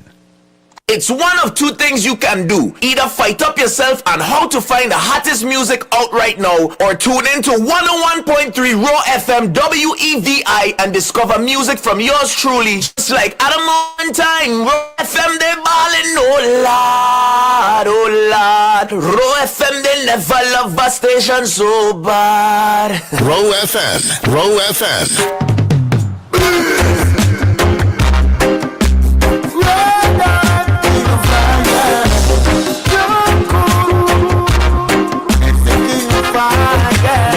Yes. Now sing your heart, now sing your soul. Go feed your glory and your gold. We're back, guys. Then watch your step when you... It's 101.3 Roe FM WEVI, and your hostess with the mostest, Neeks. Shout out to everybody on the dial, everybody on the Facebook Live, and everybody on the TuneIn app. How you doing? Go feed your glory and your gold. And your wife put Selassie in control. We got a full schedule today. I want to say a huge thank you once again to Pencil on the Brim for pulling on up for the people. They're going hard as they should, as well as all the teams that are outside making sure to campaign. All right, applying for these titles is no easy feat. Oh yes, so listen, everybody should be gearing on up, making sure you're lacing up those shoes to head on down to the polls, because early voting is officially ended. Yesterday was the last day for early voting. Tomorrow is tomorrow's Friday, actually, right? Tomorrow's Friday, and then Saturday we're headed to the polls, all right, to make sure that hey, we gonna have some hard decisions to make. And this is, when I say a historic time in history, you really gotta pause for the cause sometimes and really consider the fact that, wow, you know, there's a lot that's coming downhill for our territory, and the decisions that we make collectively as a people is what's going to determine what tomorrow looks like for us. But the most important takeaway for me is how so many of us are finally, you know, getting it through to ourselves that our voices do count. And it is important that we do something. Not doing something is still doing something. And, sometimes the hardest thing to make is a choice. But at the end of the day, that's all a part of growing up, right? That's all a part of being the adults in the room. It's making a decision and being able to stand 10 toes on that decision. All right, so I want to say a huge shout out to all the candidates, all the teams. I see you guys on by Sunny Isles going hot and heavier in the paint. Listen, let me tell you something. Queen Mary would be proud. Okay, so definitely, and I am too eager to see just how this primary election is gonna go, because the school children them say based on this primary election already, you can pretty much kind of tell how the general election is gonna go, at least for the more higher cities. Right now, mind you, we still have tons of candidates we have not heard from, simply because they are not Democrats. Okay, so don't forget, after the first, we got a lot more in store, okay, heading on into the November elections. And reason being is the independent parties and all those of sorts are definitely going to be outside, making sure that they're getting their voices heard and letting you, the public, know what they stand for and why you should vote for them. Without further ado, we're gearing up to start our next interview of the morning. All right, we have none other than the Roche Francis team here with us, the Lieutenant Governor and Novell Francis, and we're excited to hear from them. I'm going to have them seated in just a bit, and we'll be back after these brief messages, all right, from our sponsors. Keep it locked. It's 101.3 Roe FM, WEVI, and Bush T in the morning with your girl Neeks. All right, don't touch that dial. We'll be right back. Your face all over the place. We're online 24/7. You're listening to the hottest station serving the U.S. and British Virgin Islands. 101.3 Roe FM. Virgin Islanders, I am Terry Helenice, born and raised in Montbijou on St. Croix. I attended Good Hope School during my formative years, where I played volleyball and softball. Many of you know my father, Deacon Arnold Helenice. He worked at the Hess Oil Refinery, served as a deacon in the Catholic Diocese for nearly 50 years, and later opened LeBaron Men's Clothiers in Sunny Isles Shopping Center, where I worked after school and on weekends. That's where I learned the value of hard work and small business. After Hurricane Hugo, I watched my father rebuild his business from the ground up. That experience taught me resilience, determination, and the importance of creating opportunities for others. Scholarships and grants made it possible for me to attend Florida Memorial College, the home of the Black National Anthem, Lift Every Voice and Sing, where I earned my degree in political science. I later earned my master's degree in statistics and communications and began my career in Governor Roy Lester Schneider's Washington, D.C. office before moving into leadership roles with Booz Allen Hamilton, Deloitte, and Diageo's Captain Morgan Rum. Throughout my career, I've worked on congressional mandated initiatives, including the Transportation Worker Identification Credential and the Government Computerized Patient Record, known today as Electronic Health Records, where I strengthened partnerships and delivered measurable results. At Diageo, I hired and trained a workforce that was 97% Virgin Islanders and institutionalized a pay-for-performance bonus for leadership and hourly employees. Working with Kevin Colwood and the Rum Cover-Over Working Group, I helped secure the retirement funding for our retirees. During the COVID years, I authored a grant that brought $25 million to support our students. I also helped secure federal resources and introduced partnerships that continue to benefit our territory today.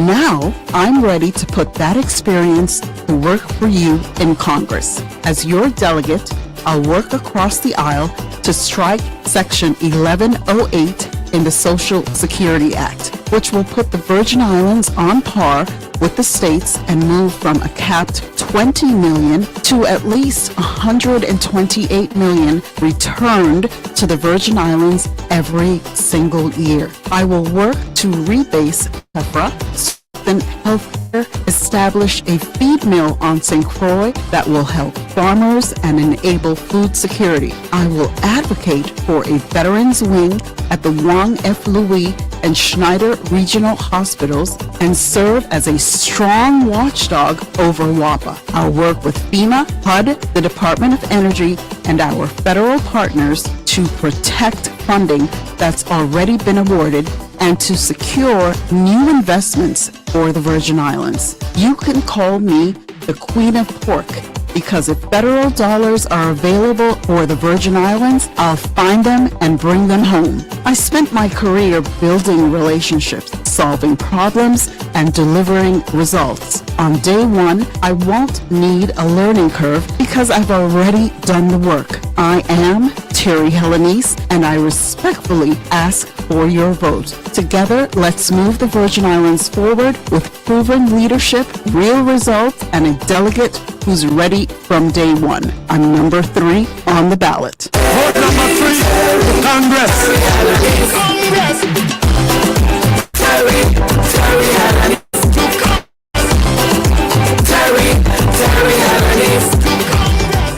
Paid for by Terry Helenice for Congress.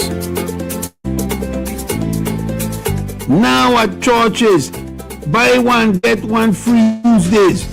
Buy one wing, get your second wing free. Now you can fly. Buy one of anything and get one free. Bring your friends. Churches, they give away while it lasts.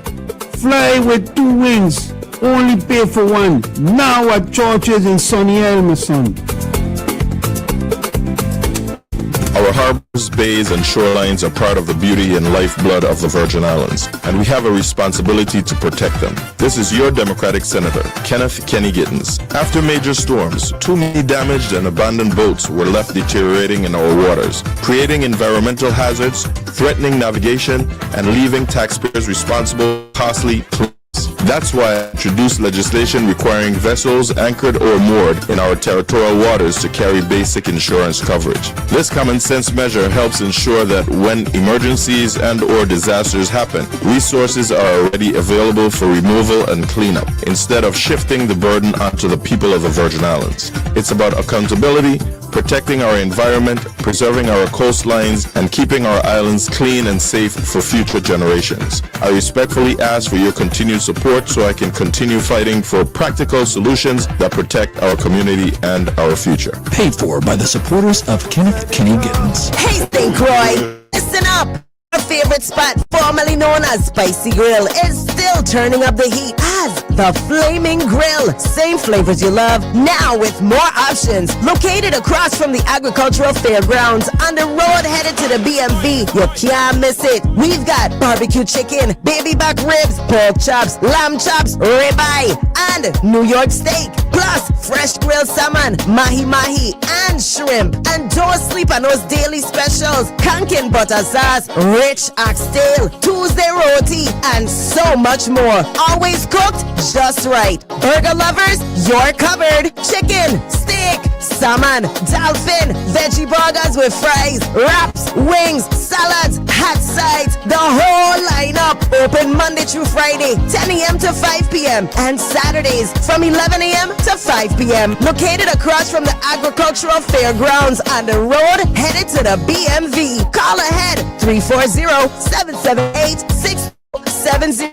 and follow us on Facebook. Same roots, a whole new fire. Thinking about a move here in the Virgin Islands? At Sea Glass Properties, we're proud island neighbors. Whether you're buying, selling, or looking for a rental, our local agents live here, know the island, and work for you every step from first showing to closing day. And we're proud to support the Roe FM Back to School Drive, giving students a strong start to the school year. Visit seaglassproperties.com or call 340-715-7772. That's Sea Glass Properties, your home in the Virgin Islands.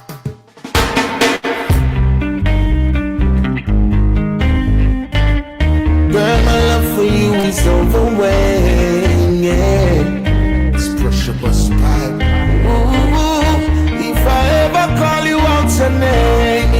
sweetheart, darling, beautiful, darling, warm, empress, lioness, baby, you're so amazing.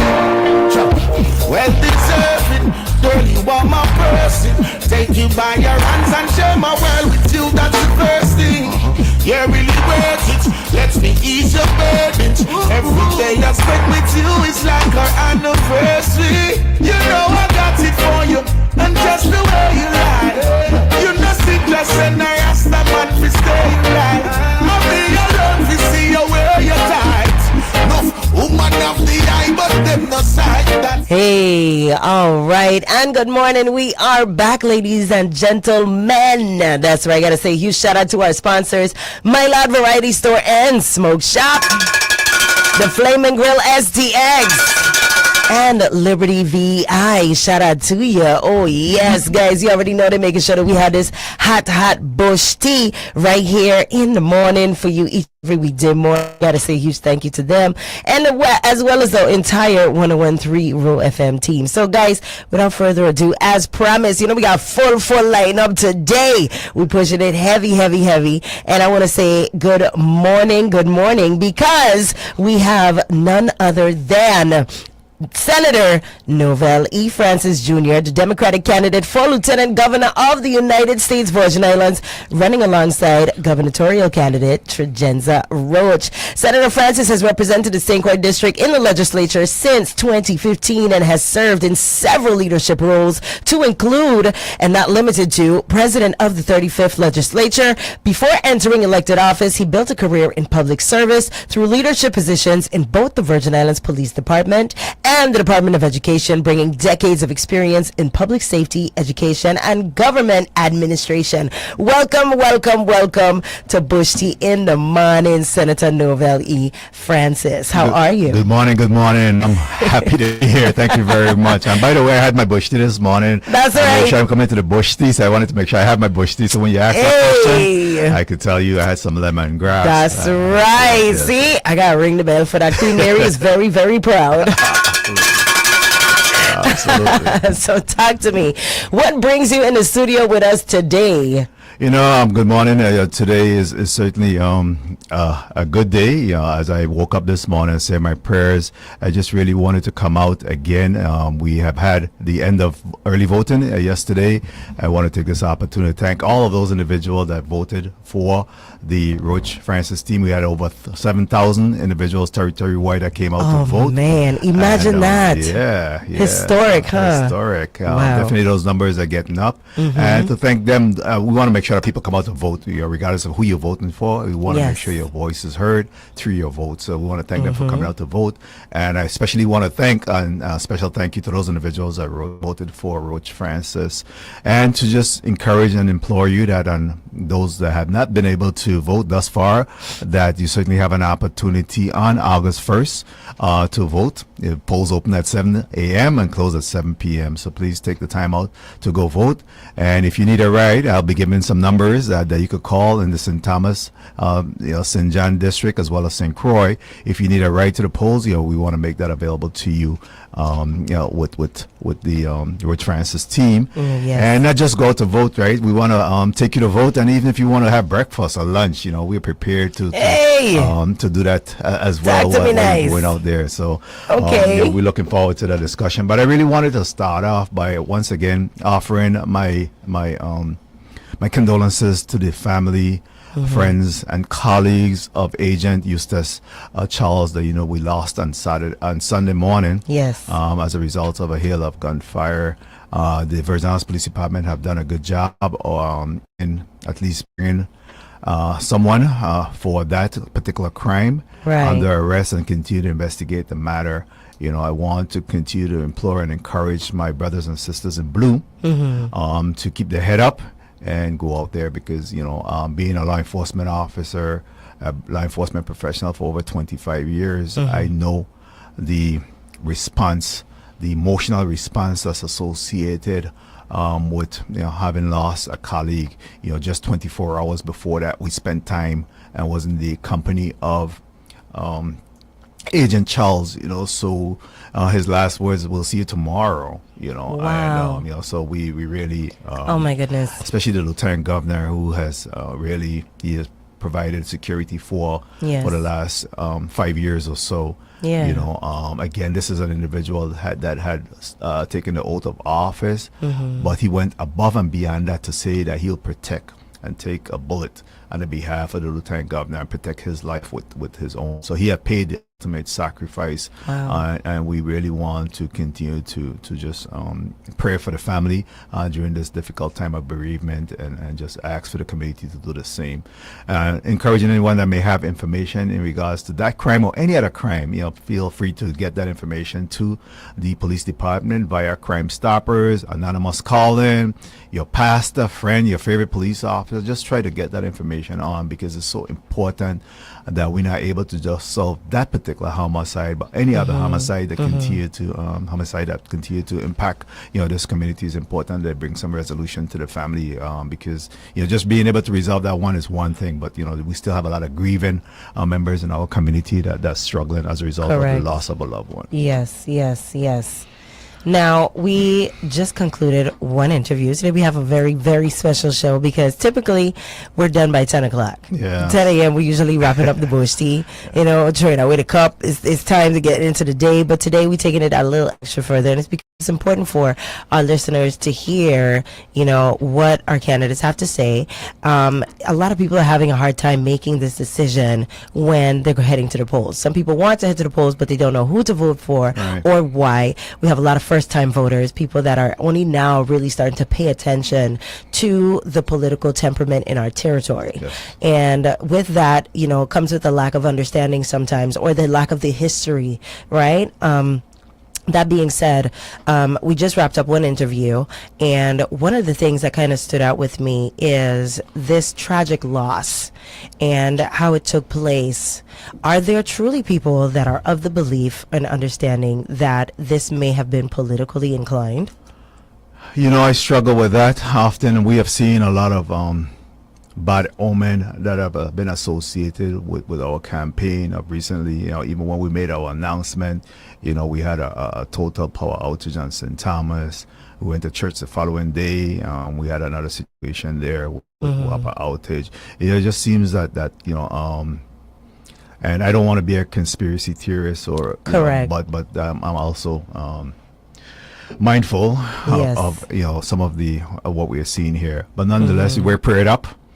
And we understand the need for us to definitely take the extra steps in ensuring that we're protecting ourselves, that we're, after that situation, it made me go up in the closet and take down, my firearm that had been retired for many times, and just to be able to at least save myself, because I'm very concerned. There's a lot of rhetoric that's going on associated with the campaign. There's a lot of nastiness that's being there, and we're all Democrats at the end of the day, and I just really want to encourage our community. While there's this hype that's going on, we have to live here at the end of it, and whoever is selected, we just have to support, march in line, and support that individual to move forward. We go real hard, to show our worth and what we mean to this community. But at the end of the day, we really got to come together.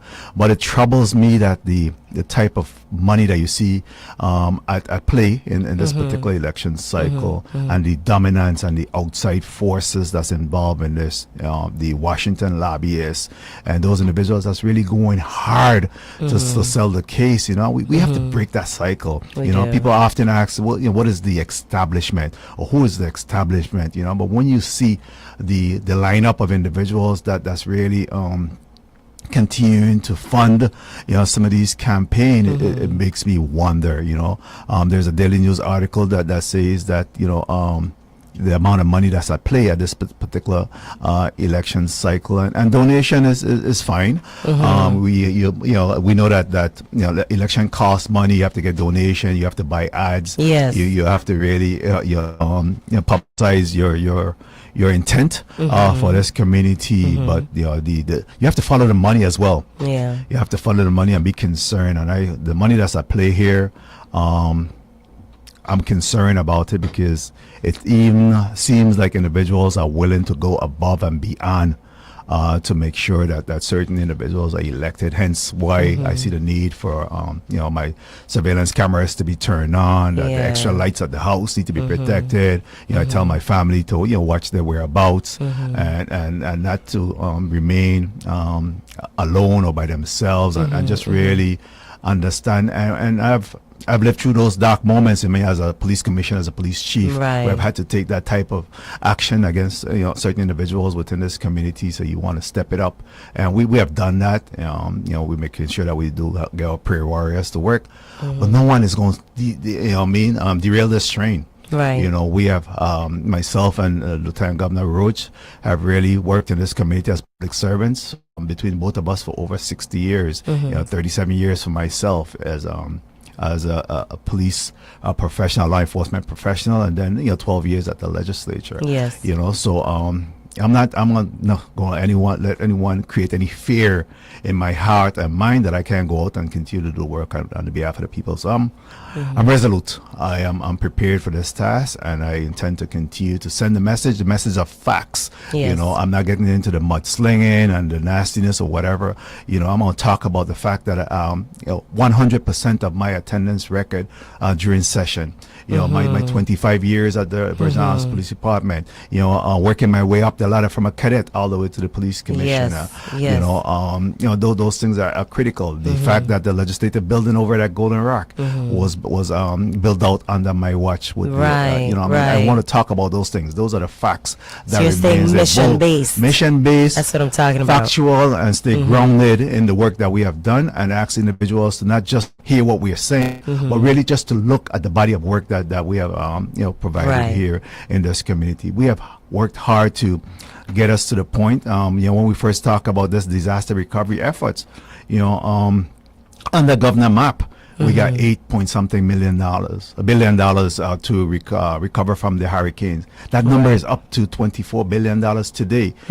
So there was a lot of heavy lifting to get us to this point. And believe me, I live in this community, and I'm frustrated by the delay or the slow movement of things. Correct. But I also serve in leadership position and understand some of the difficulties in supply chain issue, in navigating the FEMA process. The people change up and down. When the money comes from Washington, they come with certain requirements, certain mandates, certain contractors that need to be hired. There's a lot that comes with this, and I want people to see beyond that and make sure that we're not derailing this train. But more importantly, that when we talk about a continuation of a Roach Francis team, what we're talking about is moving these projects that have already started, these bundles that have already been committed, moving those things forward, because we see what happens, when we scale back, we delay or we make changes to contracts that have already been executed. Polly Joseph is a perfect example that I've gone through 3 governors and still haven't been completed today. Yes. We're seeing some final closure on that matter, and we're hoping by the end of the year we'll have a ribbon cutting of our Polly Joseph Stadium. But we want to see to it that we get these projects moving for the benefit of our people. We're opening a brand new school. I know that's right. Hold on. Before we even continue, I love that you're mission-based, and we definitely on a road. Listen, guys, but keep it locked. We're going to pay some bills really, really quick, and we're going to get right back into it. I promise. Keep it locked. It's 101.3 Roe FM, WEVI, and Bush T in the morning with your girl, Neeks. All right? Keep it locked. Don't touch that dial. Gig for $50 a month and a 30-day money-back guarantee? Are you fucking kidding me? I'm in. Charles, take the mic. I have to go.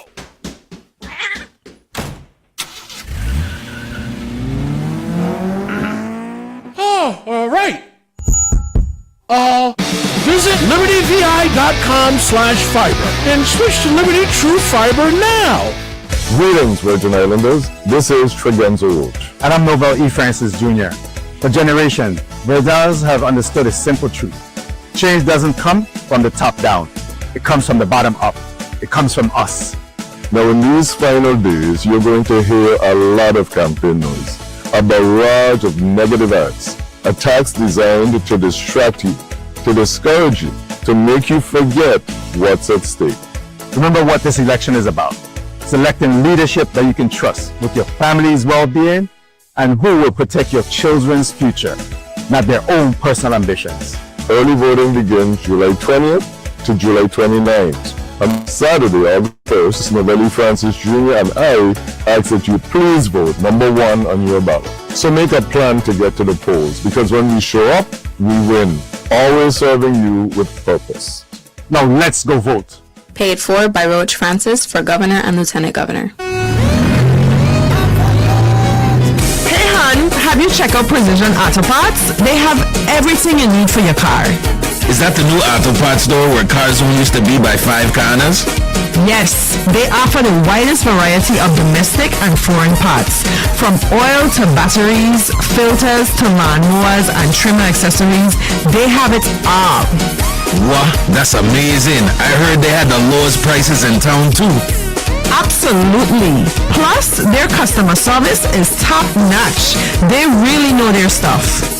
For all your automobile accessory needs, visit Precision Auto Parts. Don't settle for anything less than the best.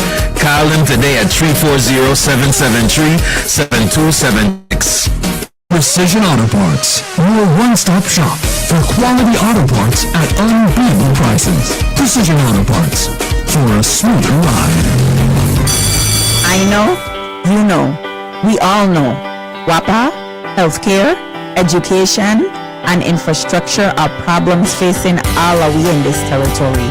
But I know Kurt Viale will ask the tough questions, will demand answers, and offer solutions to resolving the issues. Why do you think he gave government employees raises from $27,000 to $35,000? Why do you think he reformed the Education Initiative Fund to strengthen oversight and improve flexibility in educational funding, as well as appropriated funds for special education evaluations? Why do you think he mandated electronic payment systems for the Virgin Islands Taxi Cab Commission? Why do you think he supported appropriations for WAPA street lighting improvements across the Virgin Islands? Why do you think he extended the Hotel Development Program incentives to support hotel expansion and economic growth on St. Croix? And why do you think he petitioned Congress to include the Virgin Islands as full participants in the Affordable Care Act? Come on, man. Responsibility goes a long way in managing the future of these islands. He will continue to do that. Effective governance takes integrity, experience, and accountability. Give your vote, man. On election day, vote Kurt Viale, number 5 on the ballot. Paid for by friends of Kurt Viale to the Senate. In a world where the big K is gone, one name stands alone with 3 locations ready to fill the void. Super Dollar.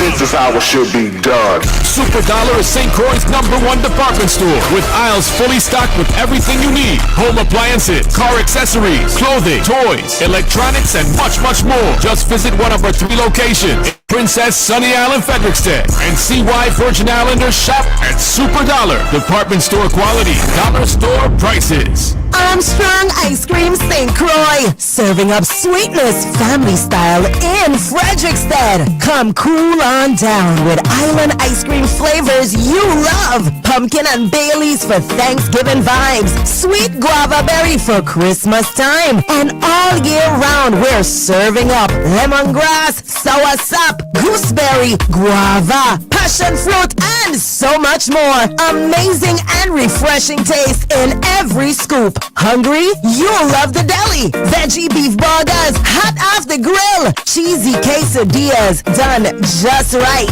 Hours nice and easy. Tuesday to Saturday, 7 to 7 with the deli serving until 2:30 p.m. And Sundays serving ice cream 11 to 7 p.m. Give us a call, 340-772-1919. Armstrong Ice Cool vibes, sweet flavors, island style. Need construction work done? Call the team that's ready to build, repair, and transform your space. SAB Construction. From strong masonry work to smooth drywall and sheetrock installation, beautiful tile settings, and clean professional painting services, SAB Construction is here to meet all your needs. Reliable service, quality results, and affordable prices, and free estimates too. Call today, 340-205-6101, or email at sabconstruction43@gmail.com. That's SAB Construction, building island greatness, one project at a time. The new 101.3 Roe FM, WEVI, Frederiksted, Christiansted, and St. Croix. Once again, corruption has reared its ugly head, and Virgin Islanders are embarrassed. Virgin Islanders will have to pay the consequences. They lied to you and said that Trump would take away funding if Stacey is elected. Well, he is taking away funding right now from the very people that told you this lie. Why? Because they are corrupt, incompetent, and cannot lead. Breaking national news for the world to see shows that Virgin Islands Housing Finance Authority leadership has been prioritizing kickbacks over helping families recover from disasters. 0 family homes constructed out of 324 that were supposed to be built. This isn't political opponents saying this. This is the White House saying it. Donald Trump is saying it. So while they were creating this fake boogeyman scenario where Donald Trump would take away money from us if Stacey Plaskett becomes governor, their failures represent the real boogeyman. Donald Trump has taken money away from the Virgin Islands because of corruption. Corruption that they have oversaw and managed. Corruption that they have allowed to happen. So as Virgin Islanders go to the polls, ask yourself, can we afford 4 more years of this? A continuation of this kind of embarrassment and money not getting to you, the people that need it? Can we afford to elect someone who has no understanding of how Washington works or has no relationships? One who doesn't understand the difference between suspended and withdrawn? The answer is a clear no. And that is why you should vote for Stacey Plaskett for governor. Because the money she has worked for to get to you needs to get to the people that deserve it, not friends and family of the people in charge. Sponsored by Forward Movement. Yo, this lyrical, you don't know it's all about 101.3 FM. You don't know it's all about St. Croix #1. I'm at a happy place in my life, and it can't change. And we just come out here to do right. 101.3 Roe FM lyrical say, we turn up the place till it turn over. Matic.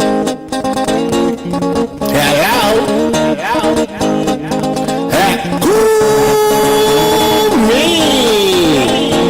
Street sense. What I feel like. Was right. Hey, and we're back, guys. It's 101.3 Roe FM, WEVI, and Bush Tea in the morning. You got yours, because I got mine, baby. Hey, and we got none other than Senator Novel Francis here in the studio with us, representing and vying for the title of Lieutenant Governor of these here Virgin Islands, these emeralds in the sea that we call home. Oh yes, welcome back to the show. For the break, we were talking so eloquently about how we are mission based, okay? Because listen, the water getting choppy outside, okay? The wind blowing, and see, it feel like hurricane season, you know. Even though the sun's shining, it could feel like hurricane season right about now. But I gotta say, I love your passion, I love your drive, and I love all that you stand for and the work that you are looking forward to putting into our community. So that being said, let's get back into the conversation. Yes, yeah. Before we went into commercial, commercial, I started to talk about, and we continue to be definitely mission-based, Yes. but even more mission-driven and mission-focused. You know, we're not going to be confused and conflicted with the noise that's going on out there. I spoke about, you know, the school that's getting ready to open, our new Arthur Richards K-8 school that will be opening on August 10th. Yes. You know, again, that state-of-the-art school facility that's there, and there's a many, you know, projects that's on the way that have started, Yes. and you know, many more to get started as we go into 2027. You know, we have the next 4 years of opportunities, and we don't want to stall those projects. We're not going to be caught up with the misnomer, and you know, you hear a lot of talk about this corruption issue. Right. If you really want to look and talk about corruption, look at the amount of money that's flowing through this territory, and who's behind the money, and what are they trying to buy and control. You know, so that is so critical for us to be laser focused on, because we should be very much concerned about that. When you talk about corruption, I served as a anti-corruption task force. Yes. And you know, most of those task forces are made up with federal and local authorities. You have police officers from the Virgin Islands Police Department as part of that anti-corruption task force, investigators, as well as the Assistant Attorney General that serve on these task forces. Yes. You know, so I have been instrumental in certainly being a part of those anti-corruption task force. Corruption didn't just start yesterday. Correct. We have had administration after administration and before administration that have had corruption, and you're going to have always bad actors. Yeah. That's the reason why you have law. That's the reason why you have an attorney general's office, and it's important that you staffing up, you know, to make sure that there is mechanism to be able to catch that from happening. One thing you want is that the administration to certainly be available and supportive of those investigations, because you have to follow the money a lot of times, and you don't want to impede that type of investigation. You know, so we're definitely poised and positioned, you know, to support further creating those mechanisms that I spoke about in terms of staffing up the Attorney General's office, in terms of making sure that our Inspector General's office is equally staffed up, as well as I would love to see us create. My vision is to create what we call a local grand jury system. You know, one of the benefit of having the federal government is their grand jury system at the federal level. You're able to call people in, you convene, and they are based on factual information. You know, you're able to then determine prosecutorial confidence in a particular case. I would like to see that at a local level as well. So that's something that I'll be working towards. You know, the one thing that for sure, you know, when they talk about the whole issue and notion of corruption, they could never, ever point a finger at Lieutenant Governor Tregenza or Novell Francis. Never. I had a $73 million budget as the police commissioner, and, you know, left the Virgin Islands Police Department, retired from the police department, and have never been called by a U.S. attorney, an attorney general, or an inspector general regarding any funding issues or concern. Right. I'm very proud of that, you know, so I am not you know, concerned about those areas. I want to definitely issue that. I have been at the forefront of investigating police officers, some of my colleagues, my classmates, you know, and in some instances even family, you know, that have then, you know, had to be arrested. You know, so there's no fear in my heart in terms of the responsibility associated with undertaking this job. You know, one of the conversation between the Lieutenant Governor and myself, you know, continued to be, he didn't ask for loyalty to him. He asked for us to be able to work, you know, to be able to improve the life of Virgin Islanders. Right. And that's spoke volume to me, in terms of this is not a selfish endeavor. You know, we don't need another title to our name. You know, we truly committed, you know, to doing the work that's required, and seeing some of these projects through to the next level. We also, there will be changes. That's the reality of the gig. There will be changes. You can't continue with the same individuals. You know, you have to have changes within your cabinet. You know, so, but the good thing about it is that we're going to be certainly looking at cabinet members for their resume, not their DNA. Okay, then. All right. I like that. For the resume, not the DNA. Talk to me nice. Okay. In addition to that, we want to make sure that our you know, cabinet is made up of young individuals, you know, under 30. You know, I'm proposing that at least a third our cabinet should be reflective of under 30 individuals, young people that we could start to really prepare the level of succession to see this through to the next level. Right. You know, I just wish that we'll just tone down a little bit in terms of the nastiness and the rhetoric. Right. Because we're all Democrats at the end of the day. And we all have to still live here. It's kind of bitter to see, and you know what? Times are changing because historically, before we had social media and all these platforms and podcasts and all these things now, traditionally that has been the way. We talk about this failure of everything, failure of government, all of these failures, and these same people have been part of this government for the many years. Nobody is really brand new that's running. What have been your contribution to make things better? You know, I could stand here, I ask my staff to produce and tell me the 50 critical legislation that we move over the last years to benefit this community, and I'm prepared to articulate those legislation. You know, how do you improve quality of life? How do the work that you have done improve the roads that we're seeing here? You know, how have you the merger of the fire EMS to be able to allow for us to be able to have a response within closer neighborhoods. You know, those are some of the things that the behavioral health issue, you know, and really taking care of our behavioral health. We have an aging community. You know, what's being done. You know, we certainly have within our plan and platform, you know, plans to address assisted living homes that's earmarked to be built, but we want them to be built fast. How do we build out our Herbert Gregg home? We have our elderly population, our seniors, just in their home pining away.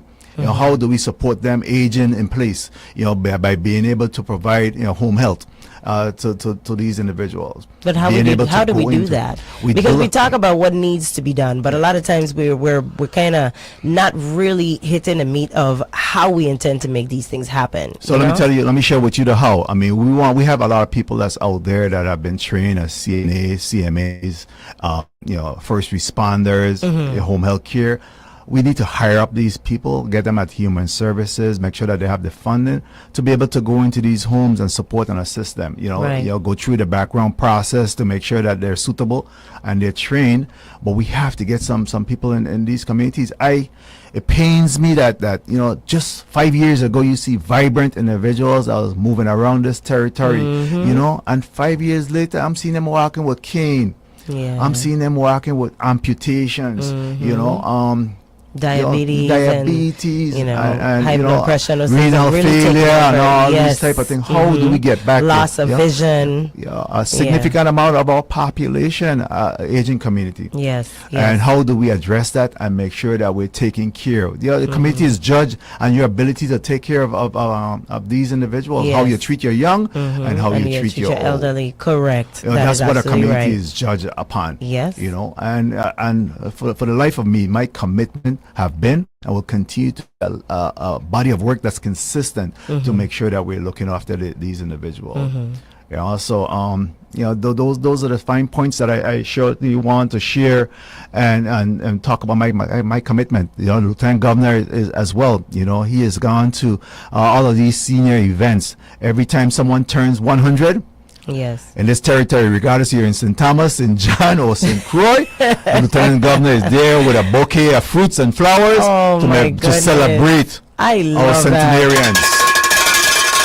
I love that because 100, that's one hell of a milestone. Oh my goodness. Not everybody gets there. So we see and we engage with people that you know, 80-year-olds that's vibrant, and then you have 65-year-olds that's struggling. You know what I mean? How do you you know, create that happy benefit to make sure that everyone is being taken care of? We paint it forward. I'm almost there. You know, I'm almost there. Yeah, that's the reality of it. And the science really speak to how do we bring back our family members, children and grandchildren to come back to the Virgin Islands to be a part of this fix that's required. You know, because the science is really that they're supposed to go away, get their education, get the experience, and come back home. But that last part, we're missing out on that. And a lot of that has to do with how the reality of how things are home, because especially when you're going to school outside of the Virgin Islands, you're going to be exposed to certain things, a different quality of life.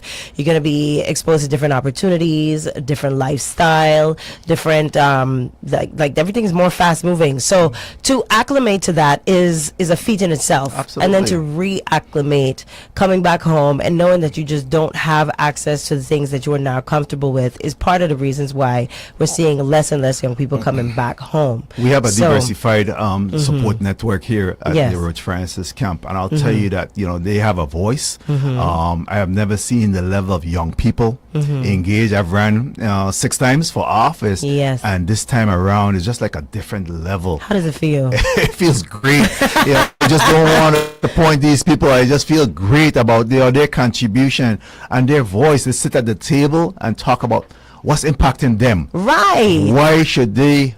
Why should this team make sure that they have a seat at the table and have a discussion? So our platform is made based on our discussion with these individuals. They had their input. We have our seniors as well that sits on these discussion regarding putting together this platform. We were the last to bring out our platform because we did our due diligence. We had conversation.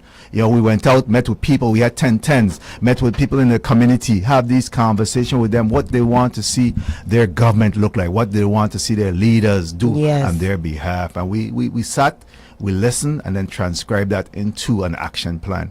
So we have our call to action that we intend to deploy, and truly is one that of diversification.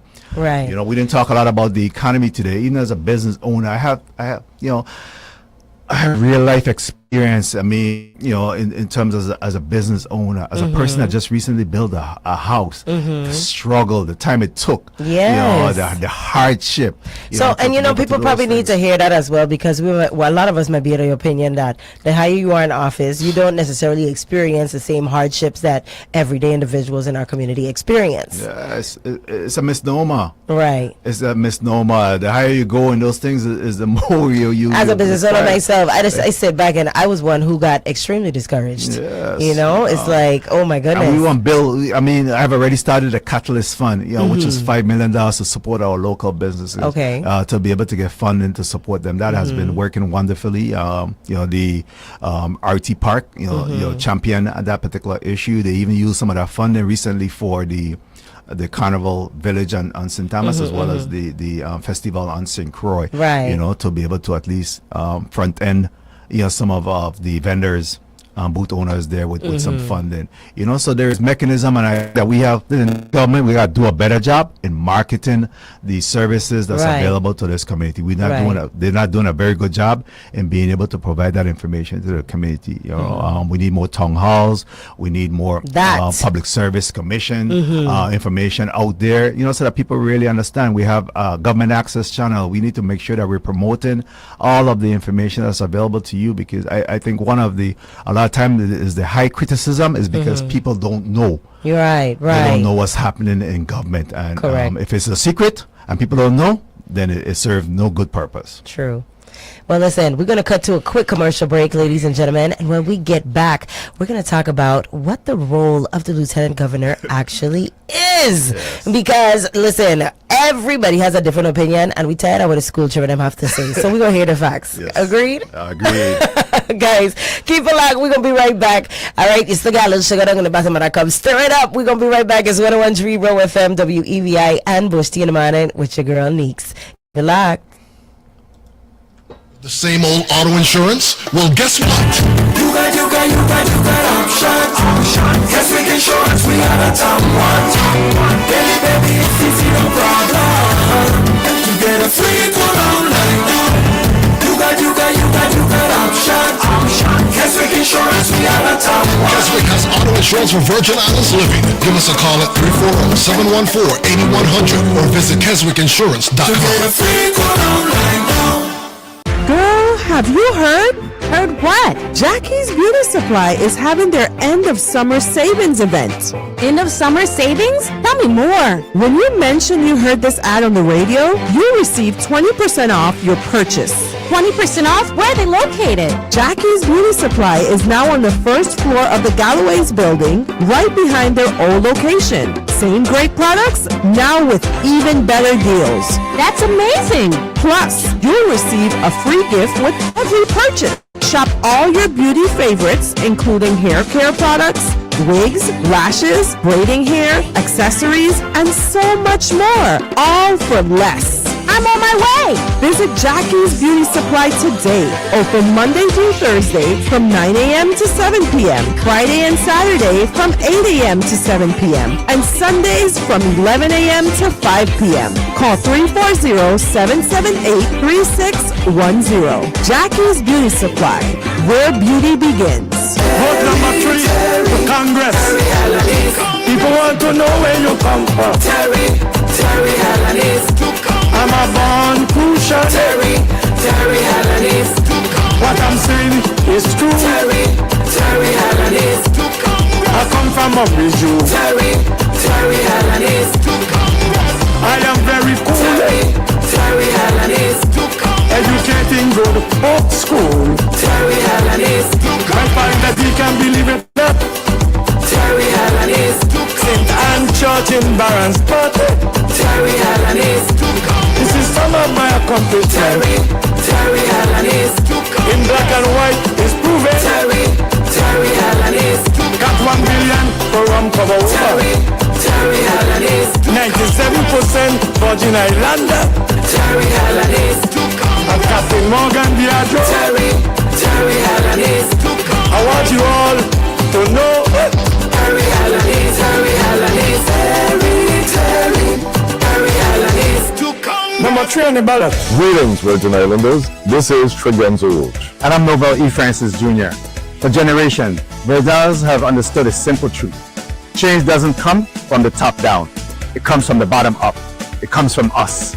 Now in these final days, you're going to hear a lot of campaign noise, a barrage of negative acts, attacks designed to distract you, to discourage you, make you forget what's at stake. Remember what this election is about. Selecting leadership that you can trust with your family's well-being and who will protect your children's future, not their own personal ambitions. Early voting begins July 20th to July 29th. And on Saturday, August 1st, Novelli Francis Jr. and I ask that you please vote number 1 on your ballot. So make a plan to get to the polls, because when we show up, we win. Always serving you with purpose. Now let's go vote. Paid for by Roach Francis for Governor and Lieutenant Governor. From the VI Radio Weather Center, I'm Chief Meteorologist Rob Carolyn. An extreme heat warning remains in effect for the Virgin Islands and Puerto Rico through 5 p.m. this afternoon. Air mass that originated in the Sahara continues to drift through the area. Hazy sunshine and breezy this afternoon. Hot with temperatures between 90 and 95. In some spots, it's going to feel like it's above 105 out there this afternoon. We're partly cloudy, breezy, and hazy tonight. Warm, lows around 80. Hazy sunshine again tomorrow as we continue to deal with Saharan dust. It'll be breezy, 90 to 95. During the day Saturday, we're partly to mostly sunny with the chance of a stray shower. We turn less hazy. It'll be breezy and close to 90. Offshore this afternoon, exercise caution. Winds are east at 10 to 20 knots. Wave heights are somewhere between 3 and 6 feet. Your chance of rain offshore is going to stay under 30%. Reduced visibility due to the haze. From the VI Radio Weather Center, I'm Chief Meteorologist Rob Carolyn. Hey yo, this is boy PMPA Pompa, and you're listening to 101.3 Roe FM. And anytime you're in or out the area, you're listening to 101.3 Roe FM. Nothing else. Hey, we ready. That's right. It is that. Guys, we are back, ladies and gentlemen.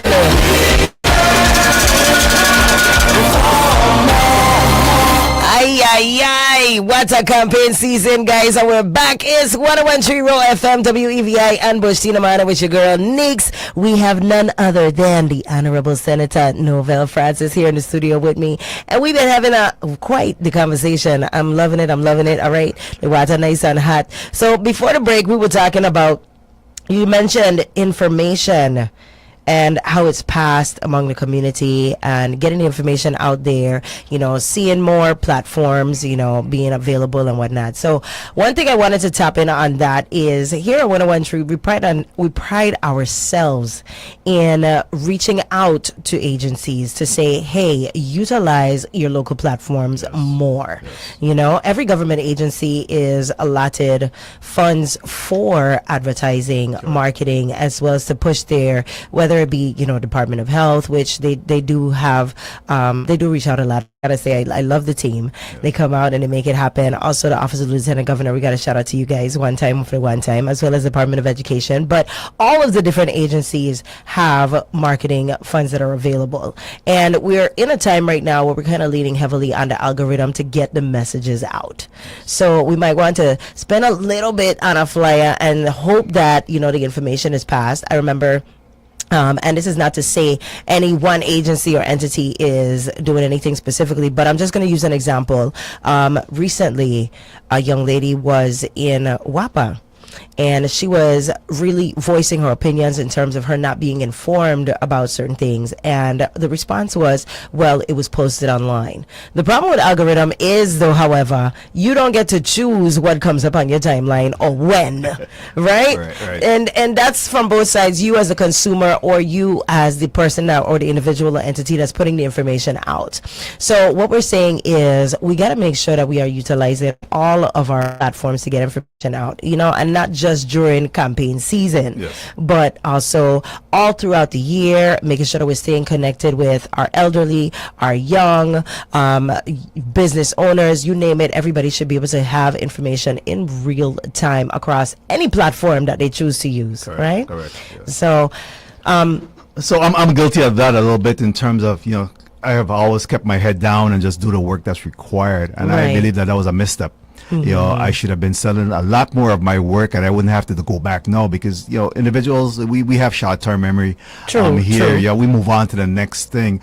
And, despite all of the work that has been done, people ask, what have Novell Francis done for St. Croix? Even though I've been a steady and consistent person and leadership here in the territory for over 37 years. They still will ask that question, and rightfully, because I didn't take the time to be able to just sell myself. I just kept my head down and did the work, and that is something that we have to really improve on moving forward. Yeah, because perspective is everything, and it's hard for people to give respect to things that they don't know about. So I appreciate you saying that. Our politics local. Really, if the people don't care about all the roads that's being fixed out there, if they have a pothole in front of their house. True. That's what concerned them. So we have to be able to allow for a mechanism and control online information. I proposed legislation one time which was either referred to as a 311 or 411, where individuals will be able to call and be able to be provided with information that's going on in government, all spectrum of government, so that they could be aware, be able to report certain things, and that in real time, that information was available there. That's still kind of bottleneck, and it's something that we need to revisit. For me, I believe that a lot of the legislation that I've passed, now it's time for us to really work towards implementation, and that's why I see my role, moving now from the legislature into the executive branch, is being able to execute and implement on those legislation that we have created there before, because it's time for us to get moving on those things. For example, the South Shore Enterprise Zone. Again, you hear every candidate talking about the South Shore Enterprise Zone. All of a sudden, they say that St. Croix is a sleeping giant. Yeah. These are the same people that prevented St. Croix from being able to thrive, and see St. Croix as an afterthought. I have had a vision for the South Shore Enterprise Zone for quite some time. It took me almost 6 years to develop that legislation and get it passed. We still have not seen the amount of traction that required. I also gave $1 million for them to be able to market that. Finally, we do have one of our first residents in the South Shore Enterprise Zone being a local company in the mix. Catering, and they're in where they're able to maximize their service, be able to mass produce within the enterprise zone, and be able to get that out into the Caribbean and the wider. So we have to continue to champion those particular issues about it. One of the things that I marvel at is the fact that everybody is now seeing St. Croix as a sleeping giant that needs to be explored. and put in place, and that is something that I've had a vision that I've had for quite some time and really been trying to push, to get that happen. Now we need to move to the next level of being able to have the necessary infrastructure in place to get that moving. Correct. So, yes.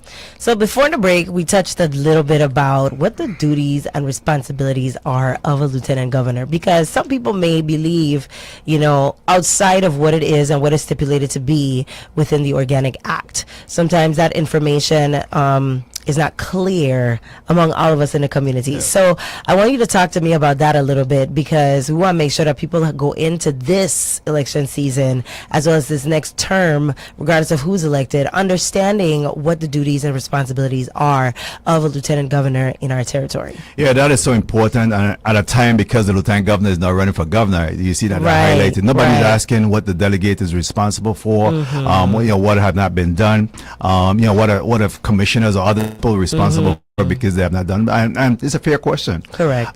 Based on the revised Organic Act, the lieutenant governor served as the partner to the governor, and his absence then stepped in as acting governor.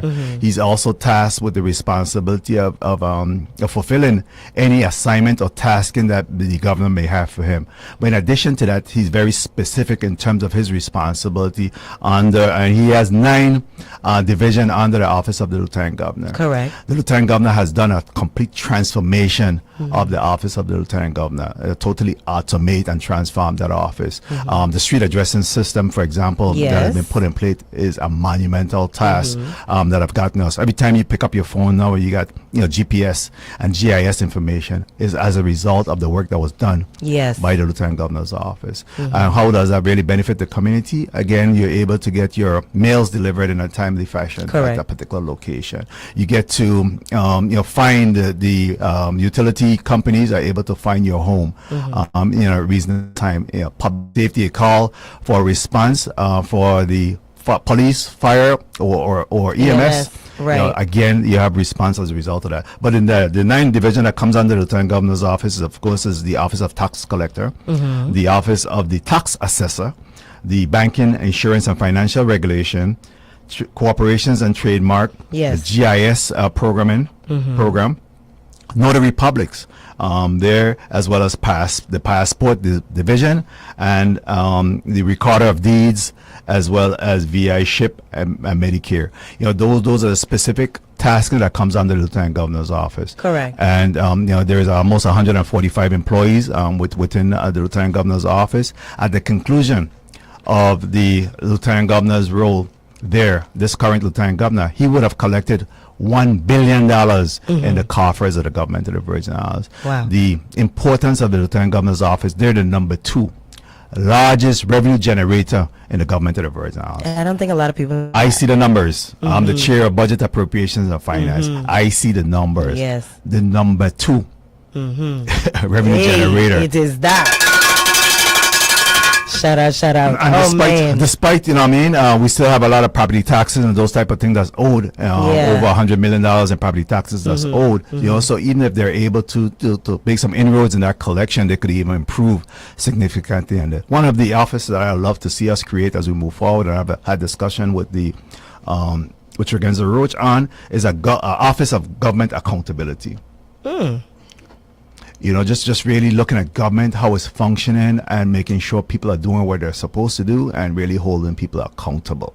So some might argue that may be the duties and responsibilities of the commissioners of these departments, correct? Right, but you want to oversee that. While it's their responsibility, we want someone, ombudsman, if you want to call it that, a controller, some people may refer to them as, but somebody that will be able to guide the office of the lieutenant governor and the governor to there's a problem here. Let's get this fixed and addressed. Someone that will be able to channel all of that. If you want to call him a super commissioner, you could call it that. But somebody that will be able to really watch government in real time and look at deficiencies or whatever. The governor has several public policy advisors with him, but I wanted this ultimate person, this ultimate office to be responsible for overseeing all of government, so that we could really start to trickle down and address some of the issues that we're seeing there. So another office is the office of collection. I believe that we should be able to bring all of those collectors under one roof and look at how the government coffers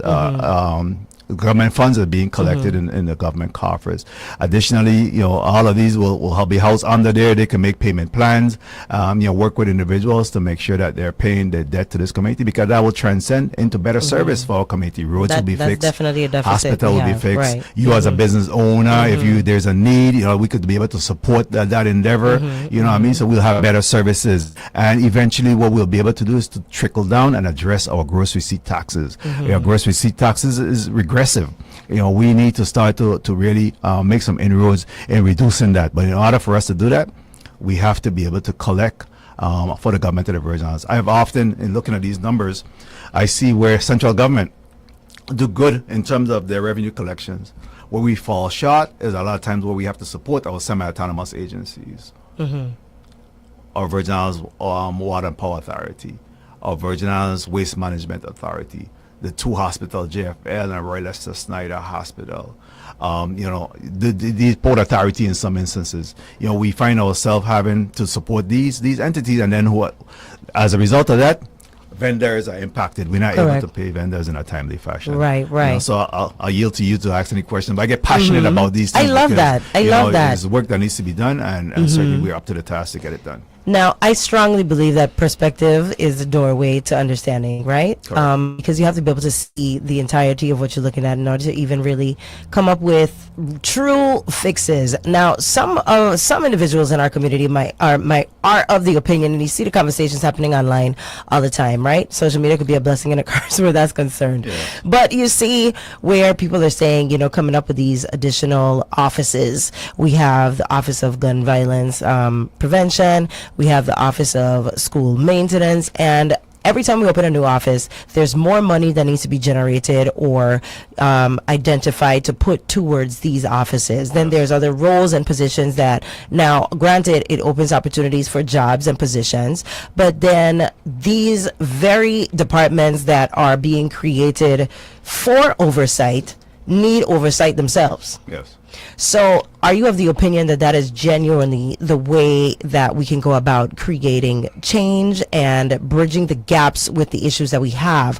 Or is it that we enforce the things that we already have in place within our government to make sure that there are positions to make sure that the jobs get done? There are positions to make sure that the schools are maintained. Right. And there are departments to make sure that, gun violence prevention takes place. So do we need to continue making more divisions and departments, or, what is your insight on that? My insight on that is that we have to restructure. The last time this government was restructured or reorganized was in 1986 when Governor Farley took office. I think there's some opportunities there, and we're not creating additional positions.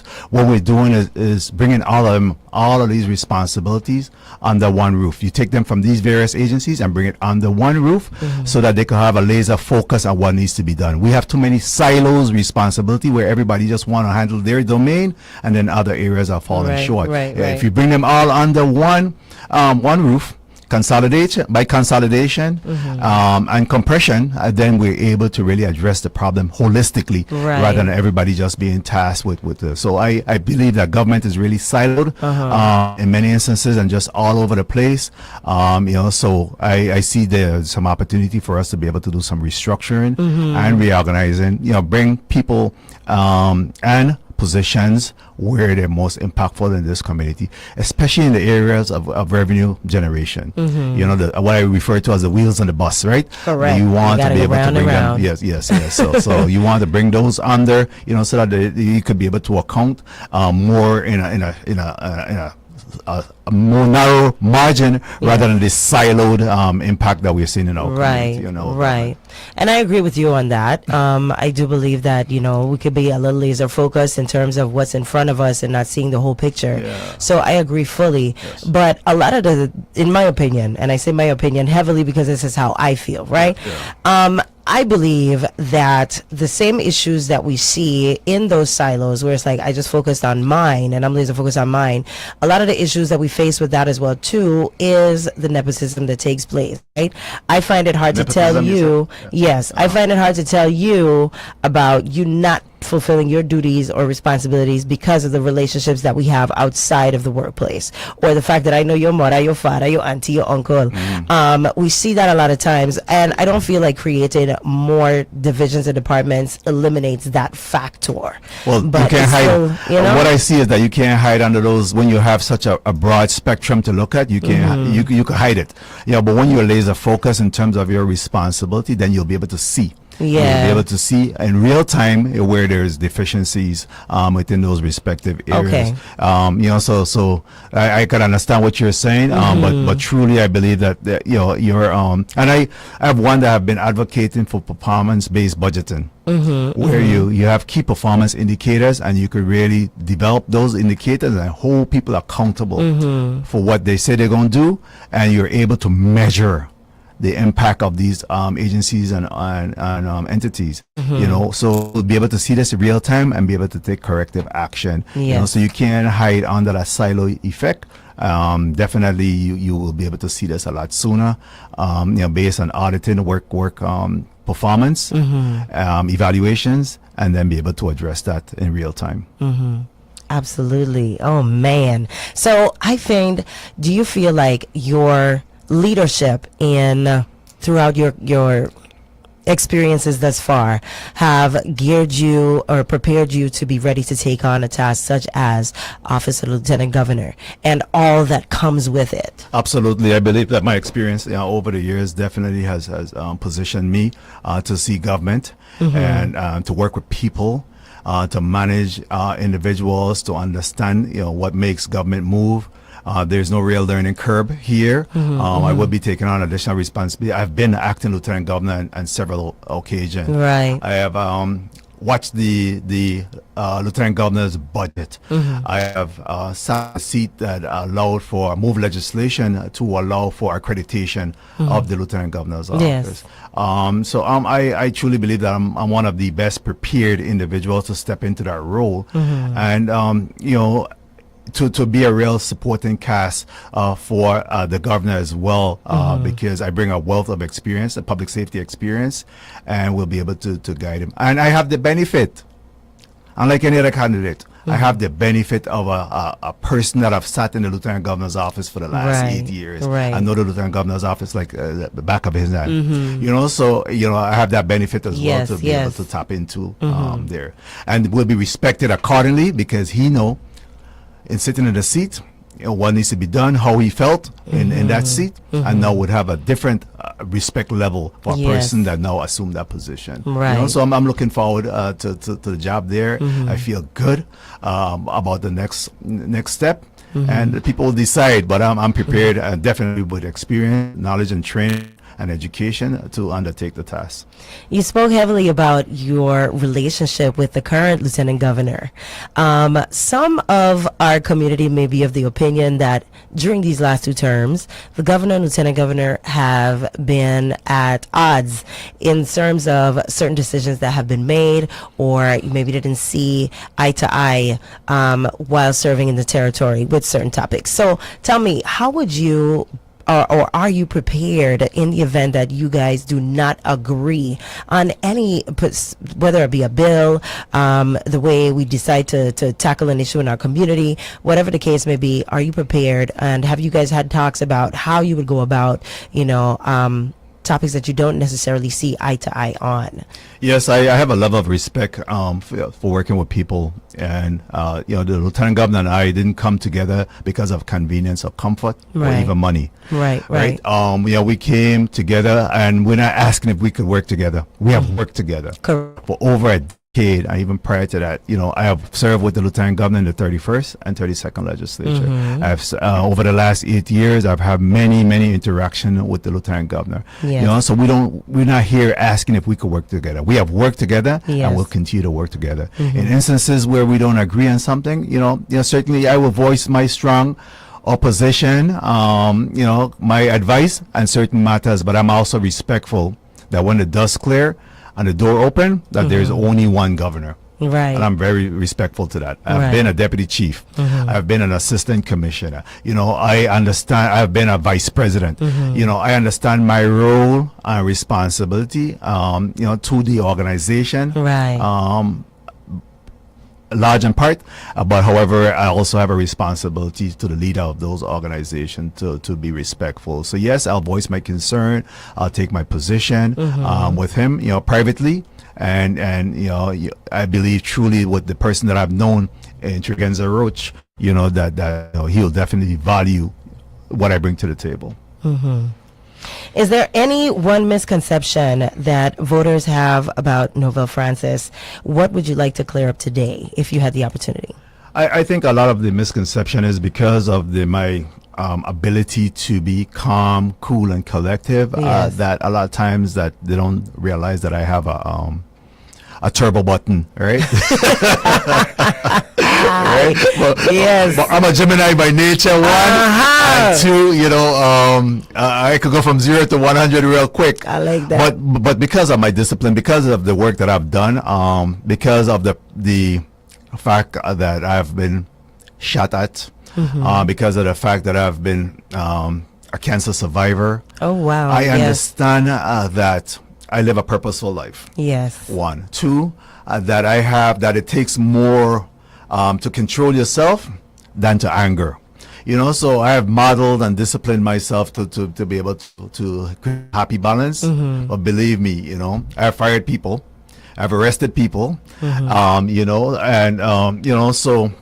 I know when to kick in the turbo button, but I'm very poised because I'm respectful. I respect people, how they feel. I don't want to be treated any other way that I wouldn't be treated. I don't treat others in the adverse.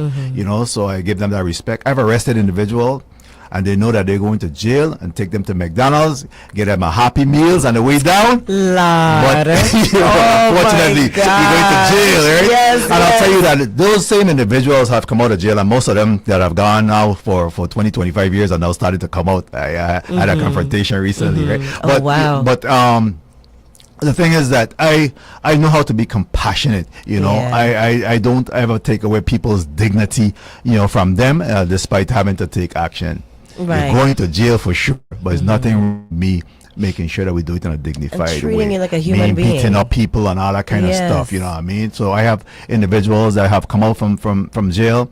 I have written letter of support for them to be able to get their fisherman's license or the DLCA license for landscaping or whatever the means may be. And they could always come back and just say, thank you for the way you treated. They're part of my campaign, because again, despite of what happened, they're a better person today because of the action that I took back then and really just got them off of the street at that time. So that's what I say important. on that. I love that. That's true leadership in my book, because I always often say people don't care what you know unless they know that you care, Yeah. So how you make people feel. How you make people and that's why I've been feel. reelected time and time again. People talk I'm not the loudest voice. I don't walk around with a Facebook cameras and posting everything that I've done in this community.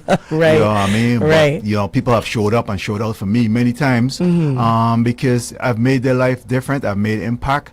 I drove through Castle Coakley yesterday and walking stuff like that. People got my sign. Yes. And a lady said to me, I remember what you did for my son. Yes. Oh, chills.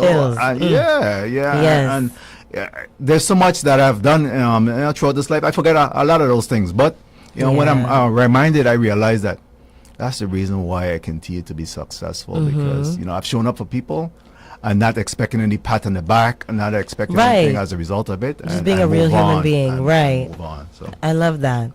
Is there anything that you would want to say to Virgin Islands voters who are still skeptical about who they should vote for if they're undecided while headed to the polls on Saturday? What would you leave with them to help them make up their mind? I want them to continue to look at the teams. All three teams are very competent individuals that wants to make a contribution to the people of the Virgin Islands. But I want them to examine, what have been done, your record of accomplishments, your body of work, and make a decision.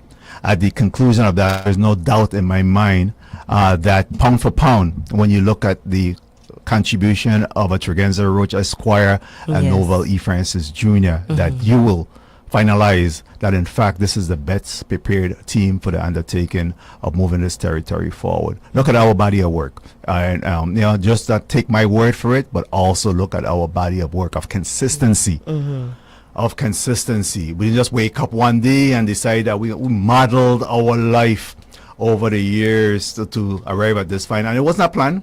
It wasn't a plan at all. Yes. But we arrive at this time and position where our work will speak for itself. And you make that determination, and you will conclude and agree with me that Roach Francis team, the number one and the Democratic primary, is the most prepared team to lead this territory forward. And I ask you to really vote with your conscience on that.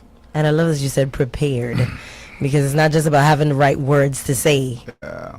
Prepared, get the work done. Right.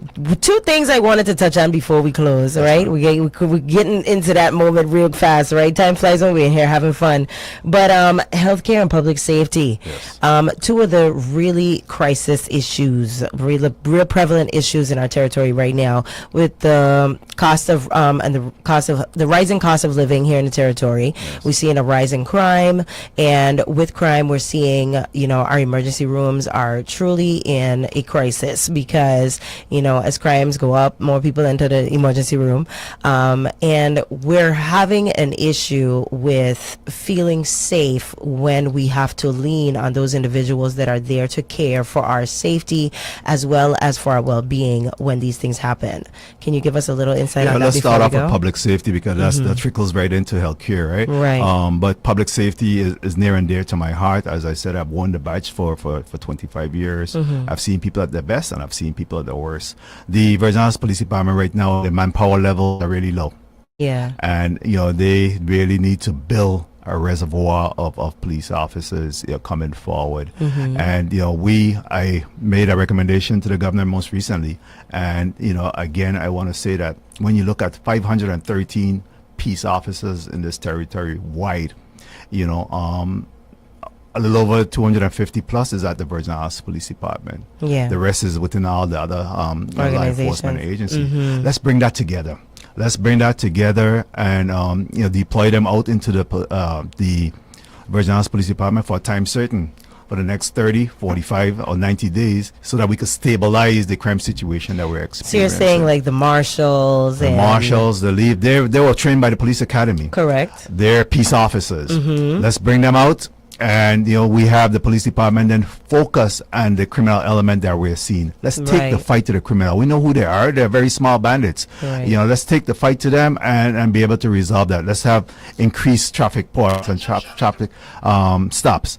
Let's target those locations that we know that based on data analysis that these are where crime is occurring, and go and attack it that way. And if a person know that they're going to be stopped between Mamaju and Calcahoon, they're going to leave their guns at home. If you leave your guns at home, that decrease the opportunity for a crime to be committed. Right. So I truly believe that that's one of the areas that you want to do that. In order to continue to build up the crime, we want to make sure that we have our pre-cadet programs within the schools, so that you can have that steady flow of pipeline coming in there while we do that. Once you're able to stabilize the crime situation, then they'll retreat, go back to their workstations, and then then there's a plan. I believe that what I'd like to see happen is that these other support law enforcement, that at least 8 hours every month, they will dedicate some time back to the Virgin Islands Police Department. What I do is build camaraderie, build understanding, build processes, so that they won't be blinded when they go to this department, and allow for a peace officers law enforcement component that works in tandem. So eventually when you start to hear a call, because most of them are on the same frequency, when you hear a call for service, you just don't have a police officer showing up, but you have a marshal that may be available at any given time, a DLCA officer, a Capital Police that may be available that could support that law enforcement call. So that's the kind of camaraderie that I'd like to see us build, and just talk about this whole one team, one mission. I think there's some opportunities there for that to occur. In terms of healthcare, real quick, I believe that we have to relieve the pressures on our emergency room. our emergency room is really almost like clinics. You go there for every little situation, thing. Right. And we need to push that out and make sure that we have more public health centers. Right. My mom was a public health nurse. We got into the neighborhoods. She started out a slab, but push the public health out into the neighborhoods. Get our Frederickson Health Center or Eastern Medical Center involved in this. Make use of our urgent care centers, our acute care centers. Bring them all into the paradigm of quality health care. I think part of the issue with that, with where the clinics are concerned, is a lot of the times you're seeing the wait times just for an appointment at a clinic is ridiculous. Yes. It's months, 3 and 4 months at a time. So imagine I'm coming because I have an ailment and I'm being told I can't see for another 3-4 months. A lot of the time, that's contributed to the fact that they're basically saying MAP does not pay out on time. Yeah. So a lot more clinics are not willing to accept MAP as a form of payment from anyone in the general public. So how do we subsidize that? So how do we fix that? So how do we subsidize that? And that's part of the federal responsibility as well, where we're seeing our TEFRA rebasing, which is the reimbursement for the health care, that we should be equitable to the other states. Here in the territory, we're not. Right. And that's unfair, At this time, we've been trying to champion this for quite some time, and it have not worked. We're hoping the next delegate to Congress will really focus in on that particular issue because of the reimbursement. But we want to do is maximize the public health centers, so that you don't have that burden to just go in one place that you have to wait that long for services to be done. Right. But we have to bring some relief to that. We bleed money, no pun intended, of about $60 to $80 million in uncompensated care. Oh. If we able to subsidize some of that and keep those patients here, then again it'll be money worth spent here locally. And what we'll see is that we're not really exporting all of these transfers of responsibility for health care. And if need be, we need to be able to be open to even have a discussion about public-private partnership. Entities that will be able to provide specialties that we don't have here in the Virgin Islands. You know what I'm saying? That's huge. We also have to maximize telehealth. Yes. I see there's the VA some is using that. opportunities there towards telehealth, so that we could be able to assist this. Our behavioral health issue as well, we have to address, so that we don't have our prison serving as our mental health facility ward. Right. Yeah. So all of that needs to be done. So we do have a plan. I know that time doesn't permit us to go into it, but on our platform really talk about how do we start to make some inroads in our healthcare issue as well as our public safety. So share that information with the public. How can they find? So roachfrancis.com. www.roachfrancis.com. Again, you'll find our platform there.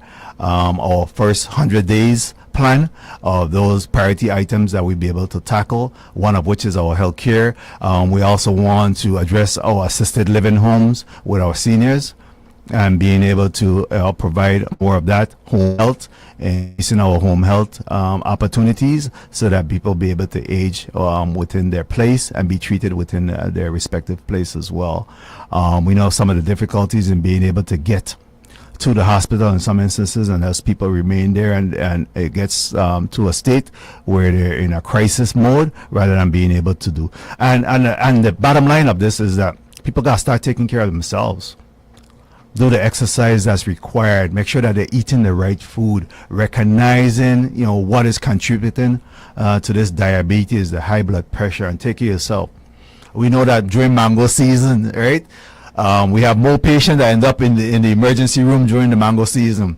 So you know that full and well, pace yourself, and the mangoes and those type of things. So know what causes your system to spike, and you'll be able to address that. At the bottom line, we have to be able to be better caretakers of ourselves and do what's required to be able to live a long and healthy life. We know based on genetics, some of the the illnesses that we're prone to go towards, because if you have a family history of it, then we know the chances are that we'll fall within those same paradigm. That's right. So right. we need to start taking care of ourselves and do preventative health to allow that to be controlled. Absolutely. I love these answers. So, guys, listen, thank you so much. We're going to be right back after these messages. We're going to play some brief commercial breaks, hear from some of our sponsors, keep the lights on and the mics on so we could keep bringing you all this greatness right here at 101.3 Roe FM WEVI. Thank you to our viewers, our listening audience, and those of you online as well. Keep it locked. Don't go anywhere. We're going to pay these bills, and we're going to be right back. It's 101.3 Roe FM WEVI and Bush Tina Minor with your girl, Neeks.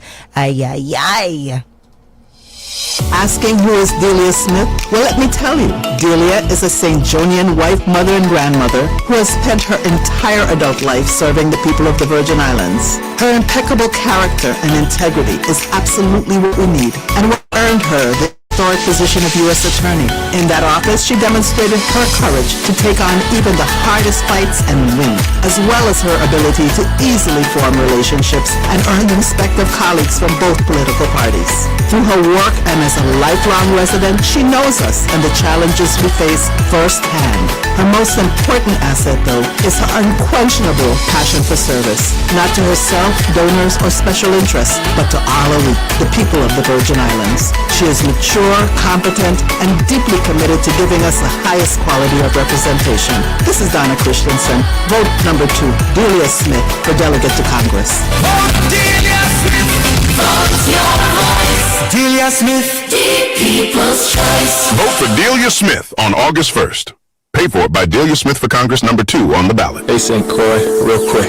You know that sauna and cold plunge place tucked inside the courtyard underneath Island Movement? That's Elements. And right now, residents get a special intro offer to come try it out. 2 weeks for only $37. 3 cold plunges, a traditional sauna, an infrared sauna, all in our open-aired courtyard. Show up, sweat, plunge, repeat.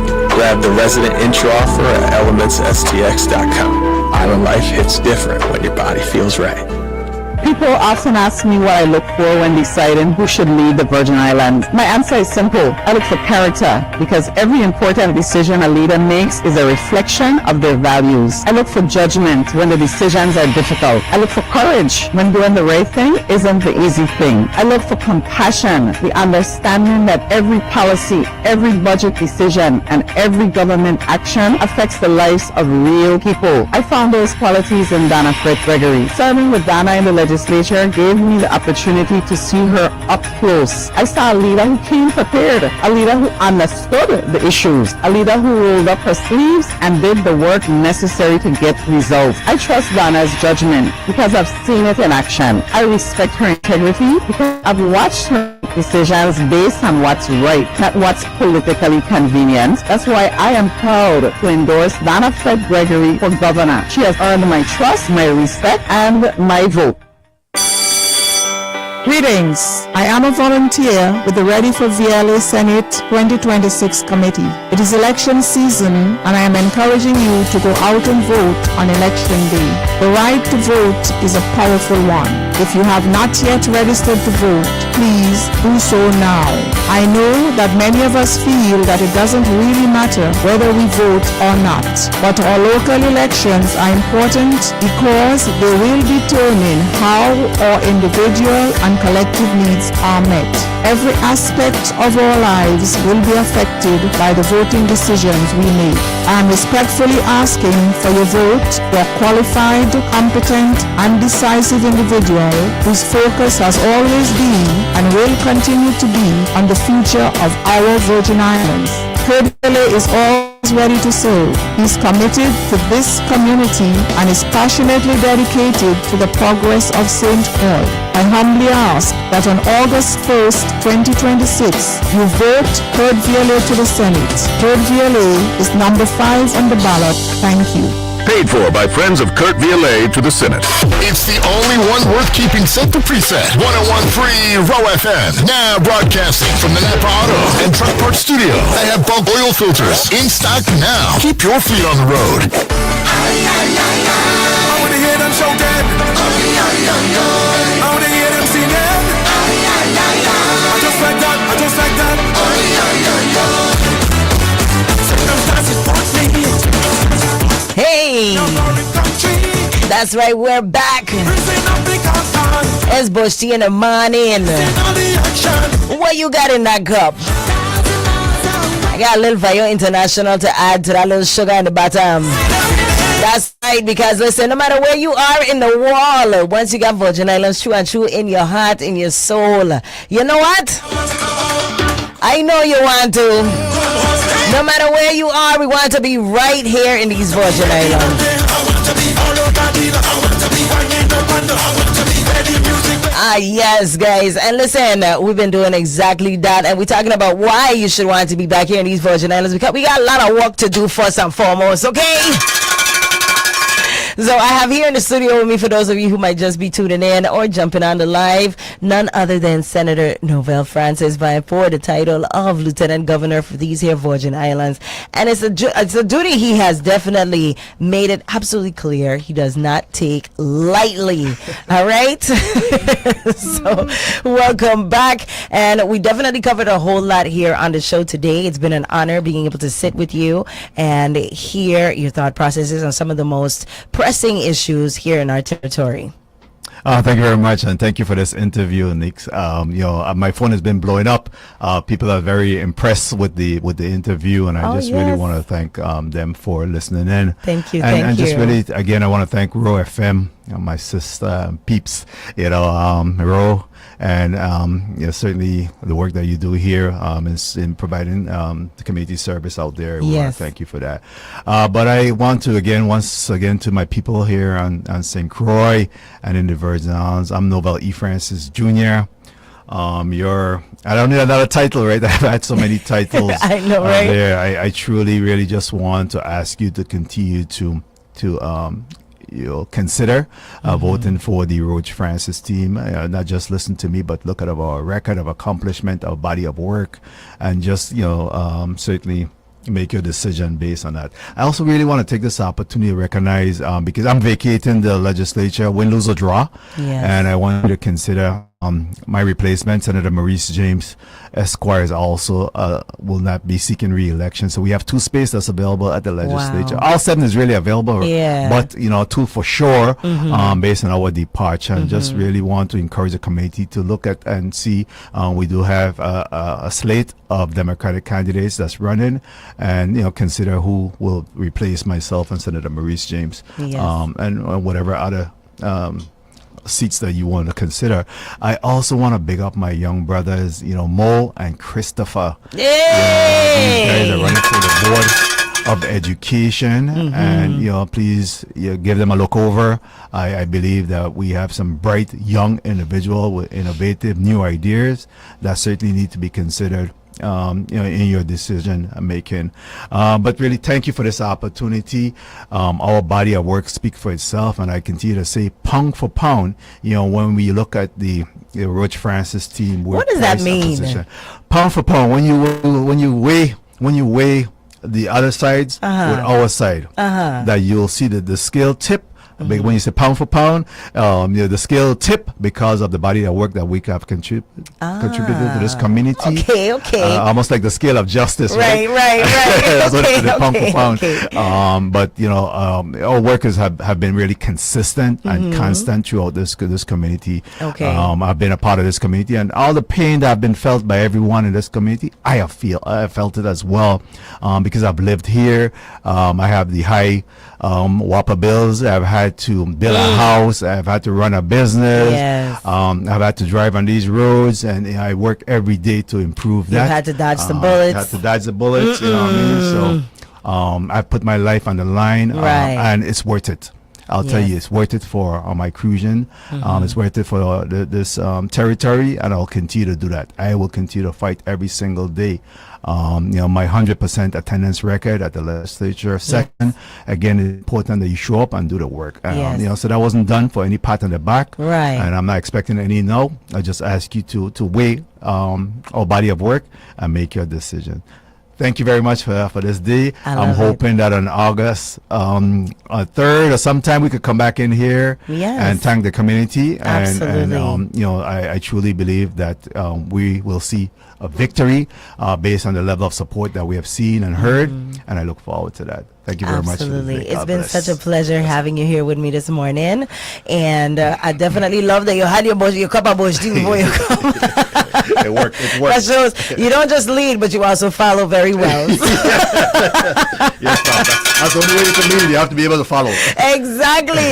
Exactly. So thank you so much for being here, and Bush Tidamanen, as well as all of us from here at 101.3. Thank you for joining us yet again. All right. Looking forward to seeing you and your team in the near future. We still got full election season right ahead of us, so I look forward to it.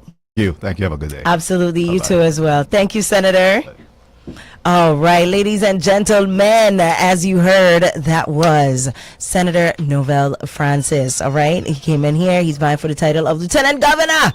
He's part of the Roach Francis campaign. And listen, he shared a whole lot of information that, you know, you are listeners. It's important that you get the information so that you know what decision to make when you get to the polls. Okay, when you get there, it's not a time to be trying to pick and choose and eeny, meeny, miny, mo. We want none of that. We want you to be informed. You want to make sure that you're able to make, you know, the best decision for you, your family, and your Virgin Islands. Because ain't UVI, ain't me VI, it's we VI, baby. And it's all of we that is going to take for us to get this thing moving forward. So that being said, keep it locked, because we have yet another interview that's coming up, and not just one, but we also have two more for the day. Usually the show is done by 10 a.m. I know you may be listening and saying, what? Neeks air. That's right. Buckle up, because we sailing all straight on through the afternoon. And don't worry, we got some ice for that bush tea, that lemongrass for you. We're gonna make it like lemonade today. All right, next up, we're going to be hearing from none other than Forward VI. As you already know, these young individuals who are coming and paving the way. They're making sure that their voices are heard, and why you should consider them when you head to the polls come August 1st. Keep it locked, ladies and gentlemen. It's 101.3 Roe FM, WEVI, and Bush Tidamanen with your girl Neeks. Don't touch that dial. We're going to hear some words from our sponsors, and we will be right back. Listening to everything Virgin Islands.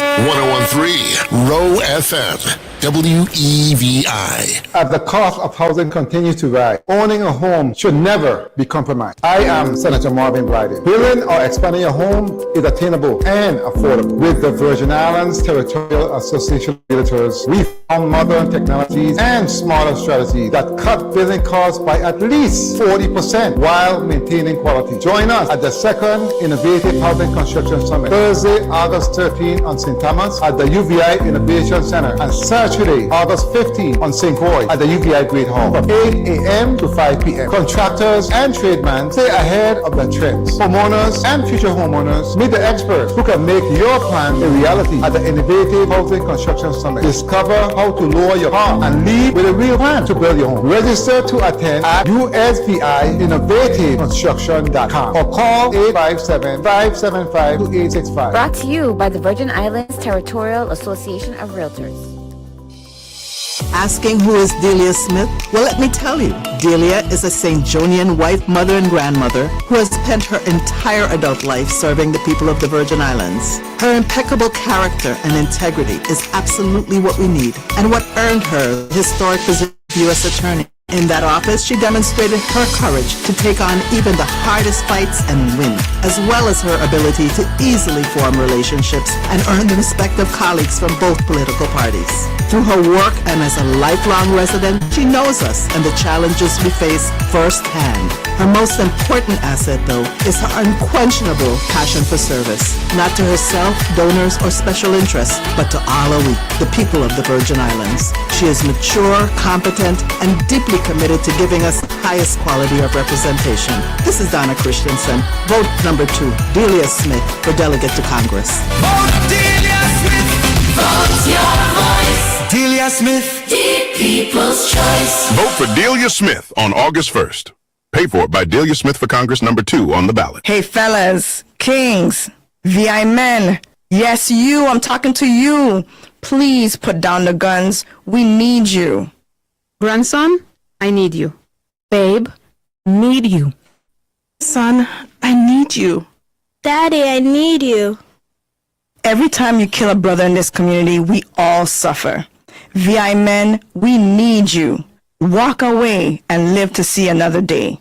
This message has been brought to you by the St. Croix Alumni Chapter of Delta Sigma Theta Sorority Incorporated and Crime Stoppers USVI, 1-800-222-TIPS.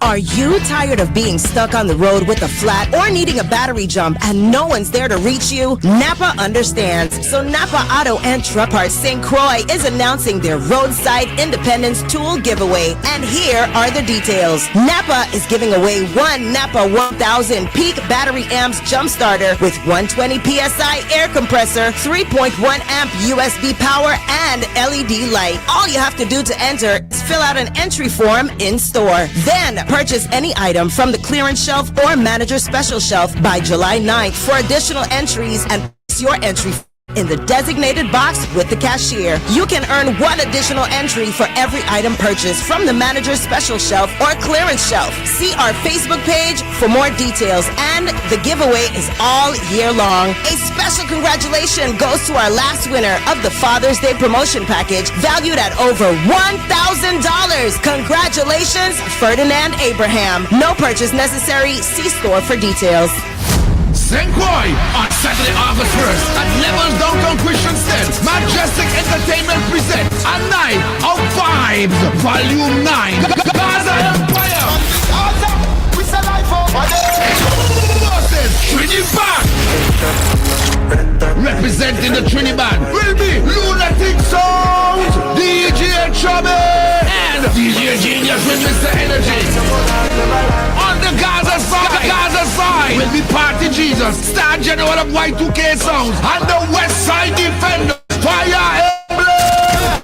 We don't fear nobody. $20 get 3 before 12 for VIP. Email majesticentvi@gmail.com or Facebook at Majestic Entertainment VI. Saturday, August 1st at Levels Downtown Christian Center. A Night of Vibes, Volume 9, Gaza Empire, Dorset, Trinidad, powered by Majestic Entertainment. Need a dumpster bin rental? Planning a land clearing or demolition project? Shane Trucking has you covered with 20-yard and 30-yard dumpster bin rentals at special rates. When it comes to dependable service, affordable pricing, and getting the job done right, there's only one name you need to remember. That's Shane Trucking. Call or text 340-626-9178. That's 340-626-9178. Shane Trucking, the care is superior and the service speaks for itself. There's also discussion about me being informed and unfit and confrontational and mature. And I want to remind you guys, July 3rd just left. Emancipation would never happen without confrontation. July 4th, America is formed as a rebuke to tyranny. We threw tea in a Boston harbor and the American Revolutionary War began. October 1st, 1878, Contract Day. 4 queens born on the town of Frederickstead because of confrontation. Democracy is forged in fire. Democracy is a contact sport. Democracy requires confrontation. It requires good trouble. And I promise you, no one will out-prepare me. No one will outwork me. And no one will fight more than I will fight for the people of the Virgin Islands. I humbly ask for your vote and for your support. Janelle K. Soro, Delegate for Congress, number 4 on your ballot. From the Radio Weather Center, I'm Chief Meteorologist Rob Carolyn. An extreme heat warning remains in effect for the Virgin Islands and Puerto Rico through 5 p.m. this afternoon. Air mass that originated in the Sahara continues to drift through the area. Hazy sunshine and breezy this afternoon. Hot with temperatures between 90 and 95. In some spots, it's going to feel like it's above 105 out there this afternoon. We're partly cloudy, breezy, and hazy tonight. Warm, lows around 80. Hazy sunshine again tomorrow as we continue to deal with Saharan dust. It'll be breezy, 90 to 95. During the day Saturday, we're partly to mostly sunny with the chance of a stray shower. We turn less hazy. It'll be breezy and close to 90. Offshore this afternoon, exercise caution. Winds are east at 10 to 20 knots. Wave heights are somewhere between 3 and 6 feet. Your chance of rain offshore is going to stay under 30%. Reduced visibility due to the haze. From the VI Radio Weather Center, I'm Chief Meteorologist Rob Carolyn. You're now into 101.3 FM, broadcasting exclusively from the Napa Auto and Truck Parts Studio. Can't see at night or blinded by the light? Get new high beams today.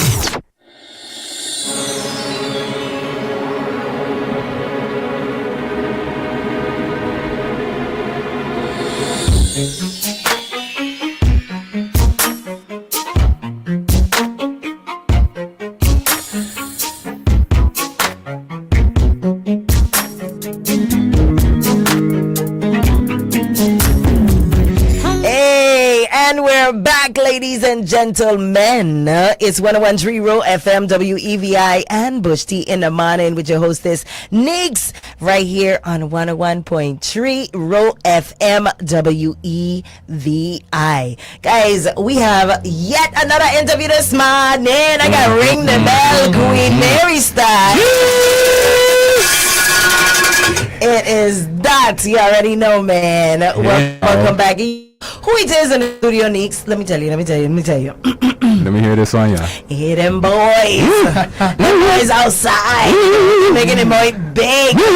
Making sure to let people know that they are representing for the younger generation in every capacity. And not just by heading to the polls. Oh, no. They are willing to take a seat, take responsibility, and do something. So listen, I got to introduce them. We got Mojanaya and my boy Chris, both of which are vying for the title of tell me about your father. Go ahead. Good morning to the people of the Virgin Islands. Morning, Nix. You know, usually would have been all in the morning, so say Bush in the morning. Transition. Now we need ice. Now we need ice. We got to cool off now. It's too hot. Ice. We need the ice. Yeah, my son. Something about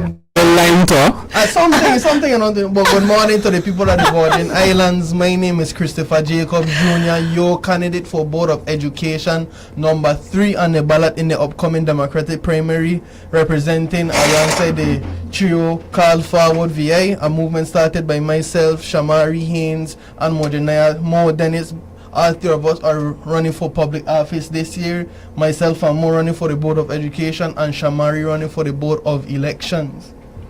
Good morning, Virgin Islands. This is the one and the only Mojanaya Mo Dennis, your candidate for the Board of Education, number 1 on the Democratic primary ballot. I am so excited to be back in the studio with Nix. It's been a while. And I'm just excited overall. We're 2 days away from primary election day. Those dia. Let me tell you, I am so excited, not only for myself, for Christopher, for Shamari, but just in general. For the Virgin Islands, I feel so optimistic about the direction that we're heading in. Exactly. There's such a energy, there's such a, especially a youthful energy, right? Of course, you know, we're helping to bring that, and we're very excited to see the youth stand up and take action and exercise their right to vote, right? But there's so many different conversations happening, and you know, although there's a little bit of, you know, friction and tension in the mix, that's a part of the democratic process. Right. I'm just so happy to see people actually be engaged and be a part of the conversation and really start to think about what the Virgin Islands should look like, right? Especially from a younger perspective, because for too long, you know, the youth have been shut out of the process intentionally, because we have chosen not to be a part of the process, but also in some ways I feel like older generations could have done a bit more to get us a part of the process. But regardless, we're here to share blame. The education on side, right? Of course. We're here to share blame. The choice is still ours. We're here to take responsibility. Yes. And us being here today is taking responsibility and stepping up to the plate. Correct. So happy to be here. Absolutely. And it's always a pleasure having you here in the studio with me. You guys bring definitely an energy where we could talk about, you know, our own perspectives as young people, as well as, you know, our understanding of the responsibility that we have for self. right? We can sit down all day long and point fingers and say, oh, they didn't include us, oh, they don't consider us, oh, they don't think about us, they don't cater to us. But at the end of the day, I think the message is finally hit home where we're responsible young people for that. need to be at the table. We are responsible for that, right? And we have a part to play in that. Exactly. Yes. Now we're seeing the numbers, astronomical numbers. Over 7,000. Historical numbers. Hey, Okay. right now I think the second highest. So the highest is 2018 Right, but no, let me tell you something. in terms of numbers. Second highest, no way, because in 2018, right? In 2018, when those were the highest recorded numbers, right? At that point in time, their early voting numbers were in the 4,000s. That was their early voting numbers. Okay. Their overall numbers was what was it? 9,000? Probably. Yeah. Yeah. That was the overall for the entire. Okay, that's true. That's true. Okay.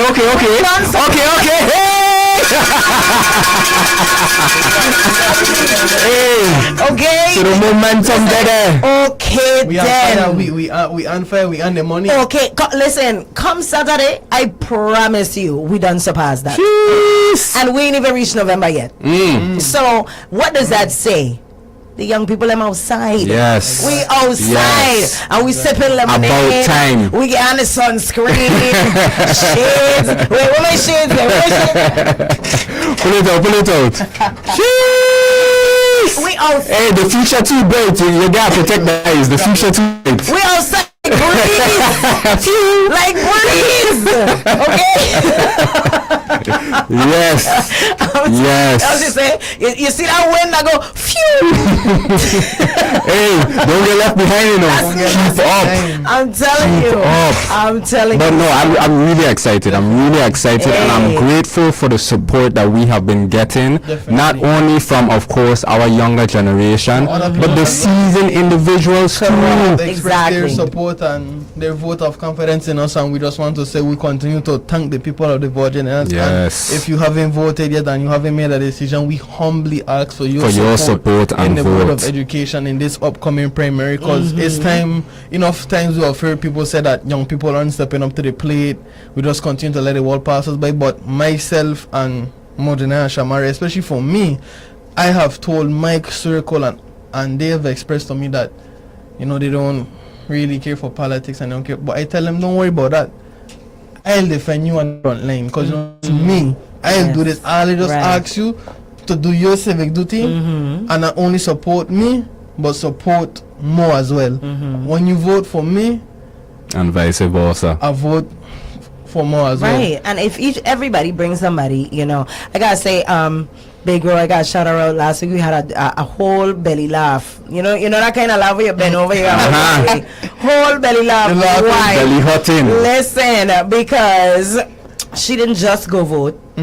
She went and tag team to make sure that her cousins, all her friends, everybody, and that's what it's really about. You understand? You see more people having those conversations. We even have some of us located in the States is asking the questions. You've seen it online. You've seen the narratives, and some they ain't ashamed to say, "Hey, this is my first time. You help me with this, but I come in. Is it too late for me at this point in time to go and vote?" I got shout out Keon B. Harry because he asked the question as well too. He said, "Hey, I wanted to go vote Tuesday. Is it going to be too late?" And everybody came in and they showed their support and gave the answers and just encouragement as well too, because that's what it's about. It's not about pointing fingers and saying, "Oh, now you want to be." No.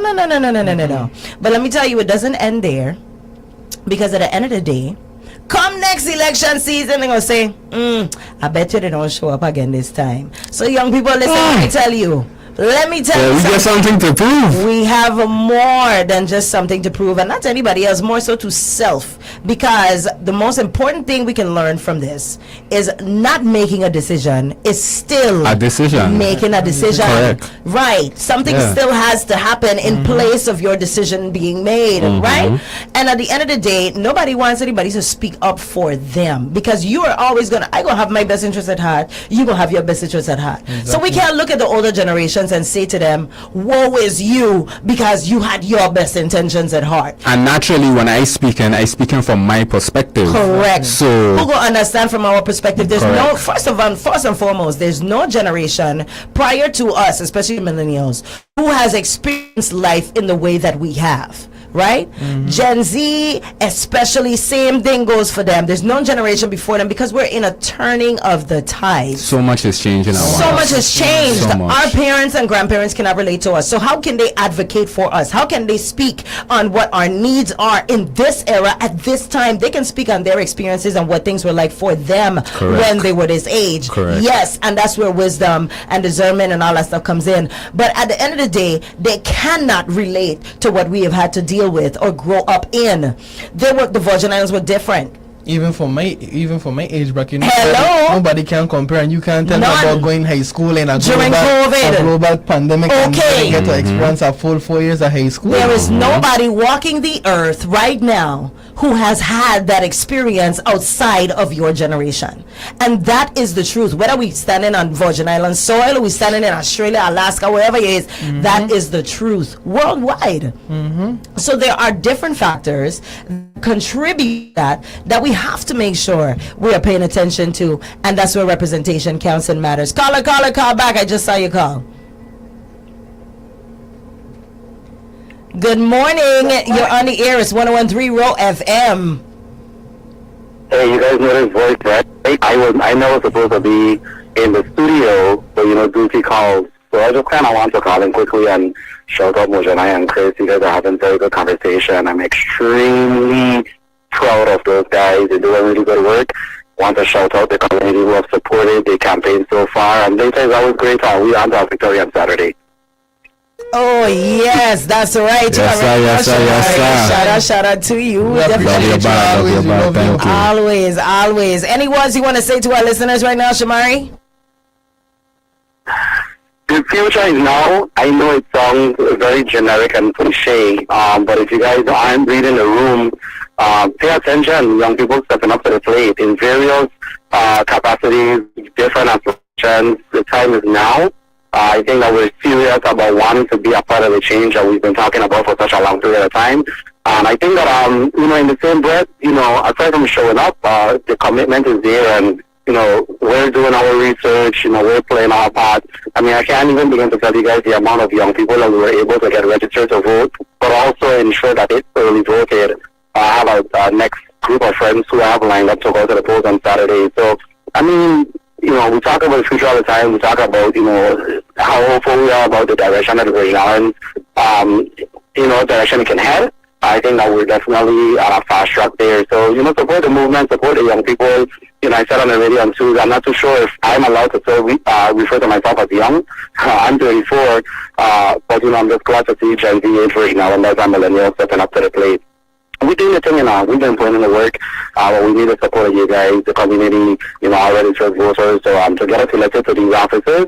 I mean, even if you're doing the work, there's a group of us who are not politically inclined per se, but are still contributing to the community through, as public servants or through the work that we do with nonprofit organizations. That's also important as well. Shout out to everyone, who have been in this space, who have also been opening the doors and allowing us the opportunity to learn and grow, so that we could take what we know and the knowledge that we've obtained and gained to share with other people our age who may have the interest as well. So, just all good things. You guys know I was on a positive beat. I'm looking forward to the victory party on Saturday. I've been following the interviews that you guys have been hosting from 8 o'clock this morning, and if you know anything about me, my perspective and my point of view is usually quite controversial, but I'll wait until the victory on Saturday to publicly speak, and I'll leave it there. Ay, talk to me nice naman. Okay. Oh, man. The skin itching now. Them boys know what I mean when I say my skin itching. Yes, I think we all know what you mean, Shamari. So you see and hear from me. And hopefully they're promoting the show on Tuesdays, right? So this last Tuesday the show is really good. But it's upcoming Tuesday, God Spirit, we'll be discussing the election results from the primary election, and then obviously begin the conversation in regards to what may be happening after the primary election. And you have other set of aspirants who are awaiting the end of the primary, the Democratic primary. So, Bossy Gate running. So, so far the election season has been very, very good. There's a lot of back and forth and a lot of political rhetoric and banter. Some people like it, some people don't like it. Those of us who have been in the space understand that it's also just a part of the politics and the political season. But we're ready. We're ready. There's I shouldn't say this, but I will. Some people either going to the therapist, to the hospital, but I went to the victory party. I like election. I like what election is about. A lot of folks, a lot of teams, a lot of candidates are, they then back and forth. Really and truly is really about, or should be about a plan for the people to ensure that we're serious about moving the territory forward, So, there's a lot of conversation right now about where monies are being raised and who contributing to who campaign. And, while that stuff is important, what's more important to me is which team actually have a plan to move us forward. So, get invested, do your research. It's not too late. If for whatever reason you are unable to vote in the primary election, please go to the polls for the November 3rd general election. Every vote counts. Every vote matters, and your voice matters. And the best way to express that is by utilizing your vote, That's right. That's absolutely right, Shamari. You ain't tell no lies. And, we love hearing from you. I wish you were here in the studio with us, lad. Yeah, duty calls, man. I saw one thing to our next thing. A lot of things are happening in the tourism space. We have some big things to announce. We're preparing for budget hearing. So, the professional side of my life takes priority, of course. Committed myself that I do at the Department of Tourism. But I always try to find time to tune in and engage because the work outside of my professional life is also quite important. So, doing the thing. Don't take it for granted or think for 1 second that I'm not aware of what's happening or the conversations that we had. I'm just being in this space for a long time, and as you grow up a lot professionally, you learn when to speak, when not to speak. And then sometimes you also realize that as much as your voice carries weight, silence carries weight as well, right? So wise is a head. Also, just knowing how to navigate is important. Some people will blow hot air. I don't want to be operating from a space where I'm just talking for the sake of talking. I want to make sure that whatever I say, I really value and contribute to it positively. Absolutely. And you said that so eloquently, man. So shout out Shamari, because he's representing for Forward VI. All right. And as young people, making sure that they take their time to do their part in our community. The long gone are the days where you could say the young people don't participate, the young people ain't paying attention, the young people ain't doing their part and contributing. It's done. It's done. Them days done. It's like upper class and say. Yes, because we have all the merch to go with it too. but don't pay we no mind. Exactly. Oh man, Shamari, always great to hear from you, man. Thank you so much. I'd also like to just quickly close out because a lot of folks have been reaching out asking about my name being on the ballot, and it's not on the ballot for the primary. It's been shared. I am running uncontested in the 2026 primary, so my name isn't on this ballot, but it would be on the ballot for the 2026 general election. So you'll see me there. I'm definitely still in the race, but you like I'm definitely because I'm definitely after August 1st. My main focus right now is making sure that I provide as much support, resources, and access to both Mojana and Chris to ensure that they're elected to the Board of Education. So you guys will be seeing and hearing more from me very soon. Awesome. We're looking forward to it. Always. You don't know, and wishing you the absolute best. I know you're going to be out there encouraging others to make sure they head down to the polls as well, too. We thank you for the work that you do in our community and as a public servant, as well as Mr. Fett, because they ain't nowhere neither. But, you do a great job representing. That's facts. Can't get up at all. Work with that. We need that. Definitely. So always a pleasure hearing from you. We're gonna definitely, keep in touch, and we're gonna see. We got some more to talk about after this primary election takes place, because we gotta go over what the results are. What do we think? The temperament is up to see this weekend. I think everybody's just on edge, just looking to see what the results are going to be. Correct. I just want people to stay engaged, man. Don't be discouraged by the process. Don't be discouraged by the politics. Read the room. People are serious. All the voting numbers reflects that, right? I understand that it's easy to be discouraged if you're not into the politics and you're tired of the back and forth politically. I get how it could be discouraging, but don't give up. Don't give up. If you have not voted as yet and you are a registered, active Democrat, please get up and go vote and stuff. But even if you're going in there just to press for Mojanaya or vote for Mojanaya and Chris, definitely please get up, go out and vote. There is a feeling of proudness and ownership when you exercise your civic duty. When you use your voice in that regard, it's a very fulfilling feeling, So, and again, like I've been telling people, if you vote somebody in and they're not doing their job, then, your right as a voter is also to vote them out, right? So, you put them in, but I always put them out. Definitely please exercise your right to vote. Right. And one last thing with 41 VI, some people have the opinion, and I've asked this question in our last interview before, with both Mojanaya and Chris running for the same position in Department of Education, some are like, okay, so what's gonna happen when only one get in? You understand? So I just love the fact that they're in support of each other regardless of what direction it goes. And if one gets in, then all that energy goes behind that individual to make sure that the duty gets done. Ain't a matter about who, but about how the job gets done. Right, boys? Yeah, the work continues. It's continuing on stop.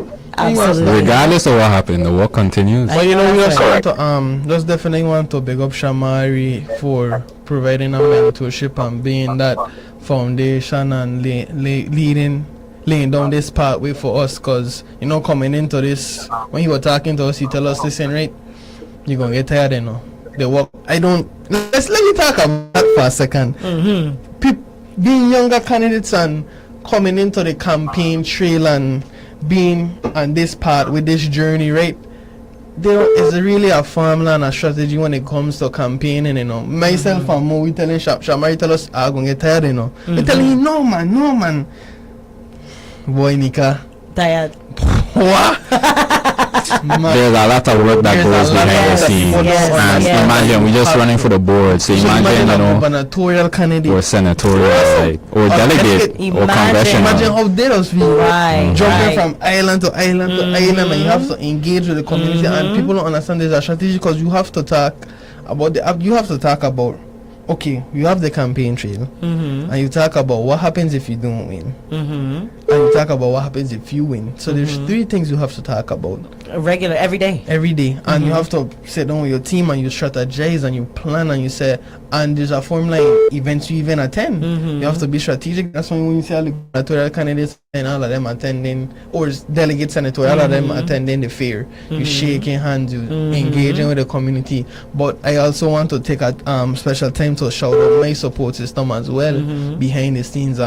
My aunties, my grandmother, my cousins, the children of my children's mother, my mom, they have been holding on the fort for me, because being a public servant, it'll take time for you to be away from your family sometimes. It's sacrifice. It's a sacrifice. So having them and that back end supporting me, uplifting me, it really means a lot. And Shamari as well, we cannot thank him enough for always being that backbone of support for us, that mentorship, telling us, leading us, because it's good when you're coming into these things to have somebody that's been in this space so long, who can guide you, so you don't really have to do too much trial by fire.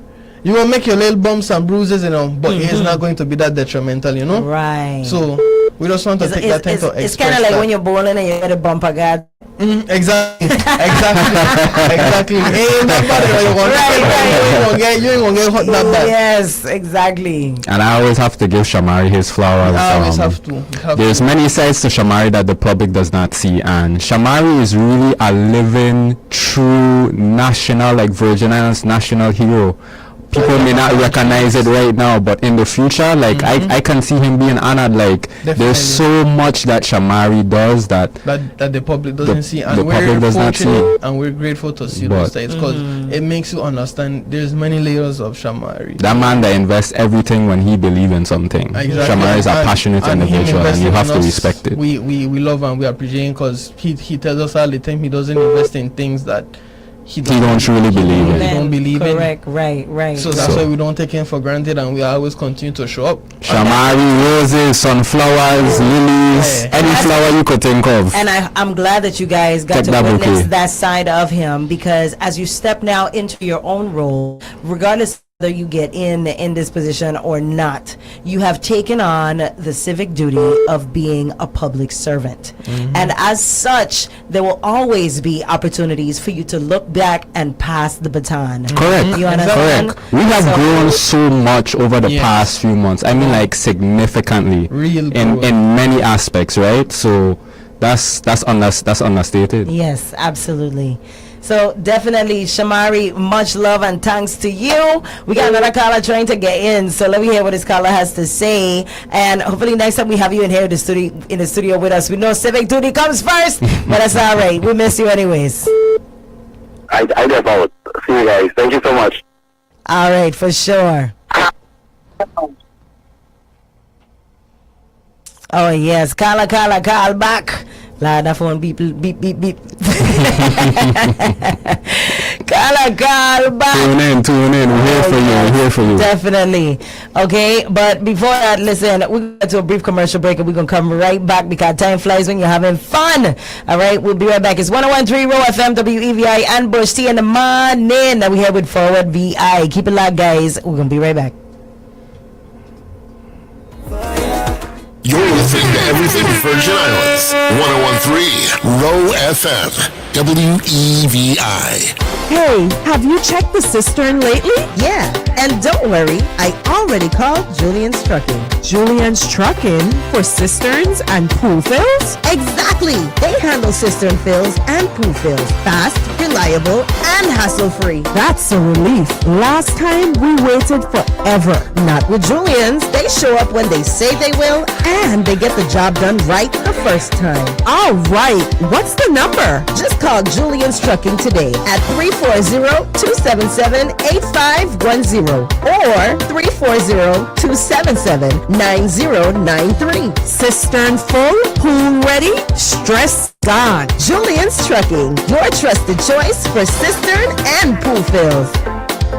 Virgin Islanders, I am Terry Helenise, born and raised in Montbijou on St. Croix. I attended Good Hope School during my formative years, where I played volleyball and softball. Many of you know my father, Deacon Arnold Helenise. He worked at the Hess Oil Refinery, served as a deacon in the Catholic Diocese for nearly 50 years, and later opened LeBaron Men's Clothiers in Sunny Isle Shopping Center, where I worked after school and on weekends. That's where I learned the value of hard work and small business. After Hurricane Hugo, I watched my father rebuild his business from the ground up. That experience taught me resilience, determination, and the importance of creating opportunities for others. Scholarships and grants made it possible for me to attend Florida Memorial College, the home of the Black National Anthem, Lift Every Voice and Sing,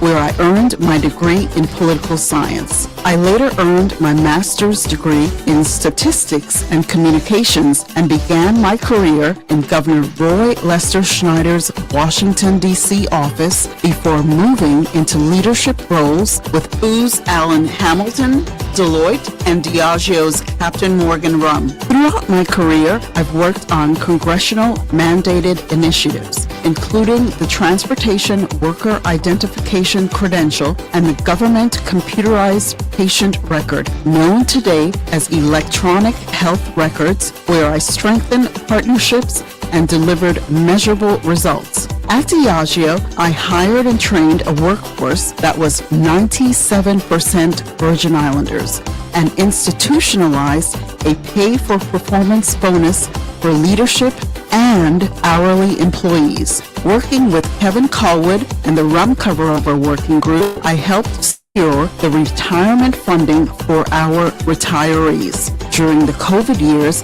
I authored a grant that brought $25 million to support our students. I also helped secure federal resources and introduced partnerships that continue to benefit our territory today. Now, I'm ready to put that experience to work for you in Congress. As your delegate, I'll work across the aisle to strike Section 1108 in the Social Security Act, which will put the Virgin Islands on par with the states and move from a capped $20 million to at least $128 million returned to the Virgin Islands every single year. I will work to rebase TEFRA, strengthen healthcare, establish a feed mill on St. Croix that will help farmers and enable food security. I will advocate for a veterans wing at the Wang F. Louis and Schneider regional hospitals and serve as a strong watchdog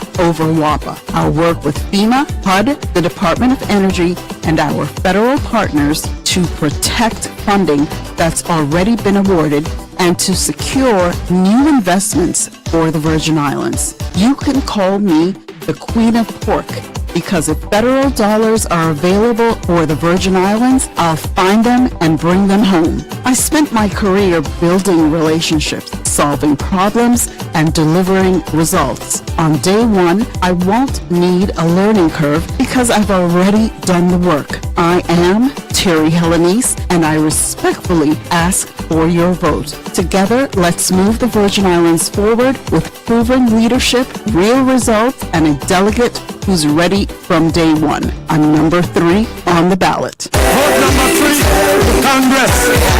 Congress. Terry Helenice. Terry Helenice. Paid for by Terry Helenice for Congress.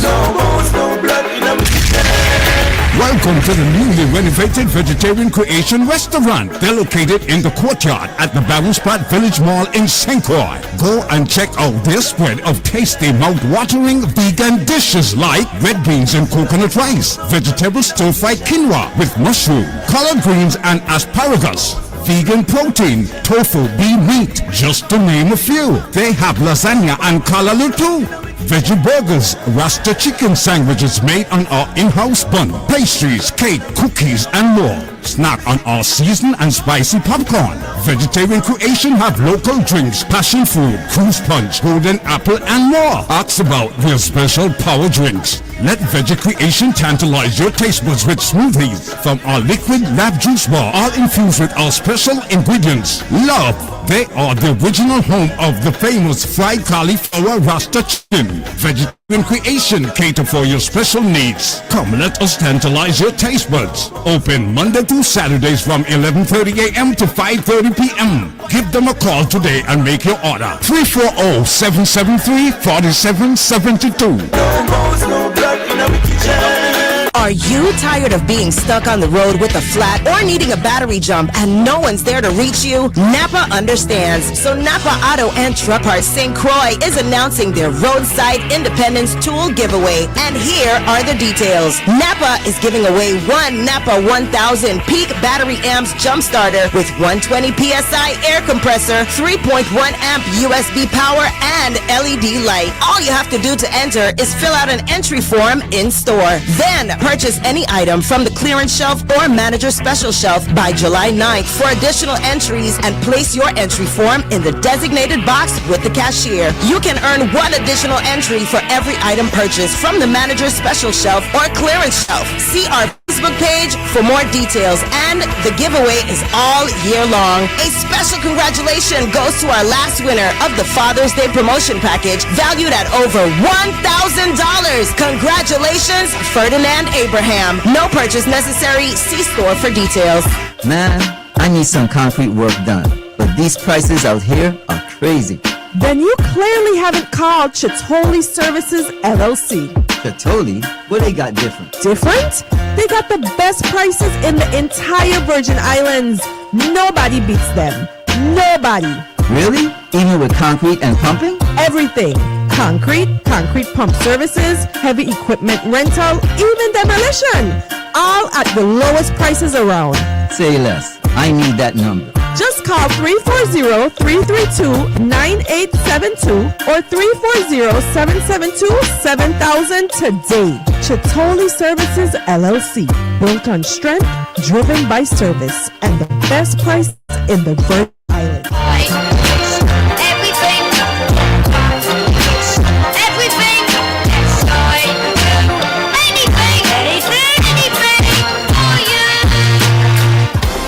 Construction work done? Call the team that's ready to build, repair, and transform your space. SAB Construction. From strong masonry work to smooth drywall and sheetrock installation, beautiful tile settings, and clean professional painting services, SAB Construction is here to meet all your needs. Reliable service, quality results, and affordable prices, and free estimates too. Call today, 340-205-6101 or email at sabconstruction43@gmail.com. That's SAB Construction, building island greatness, one project at a time.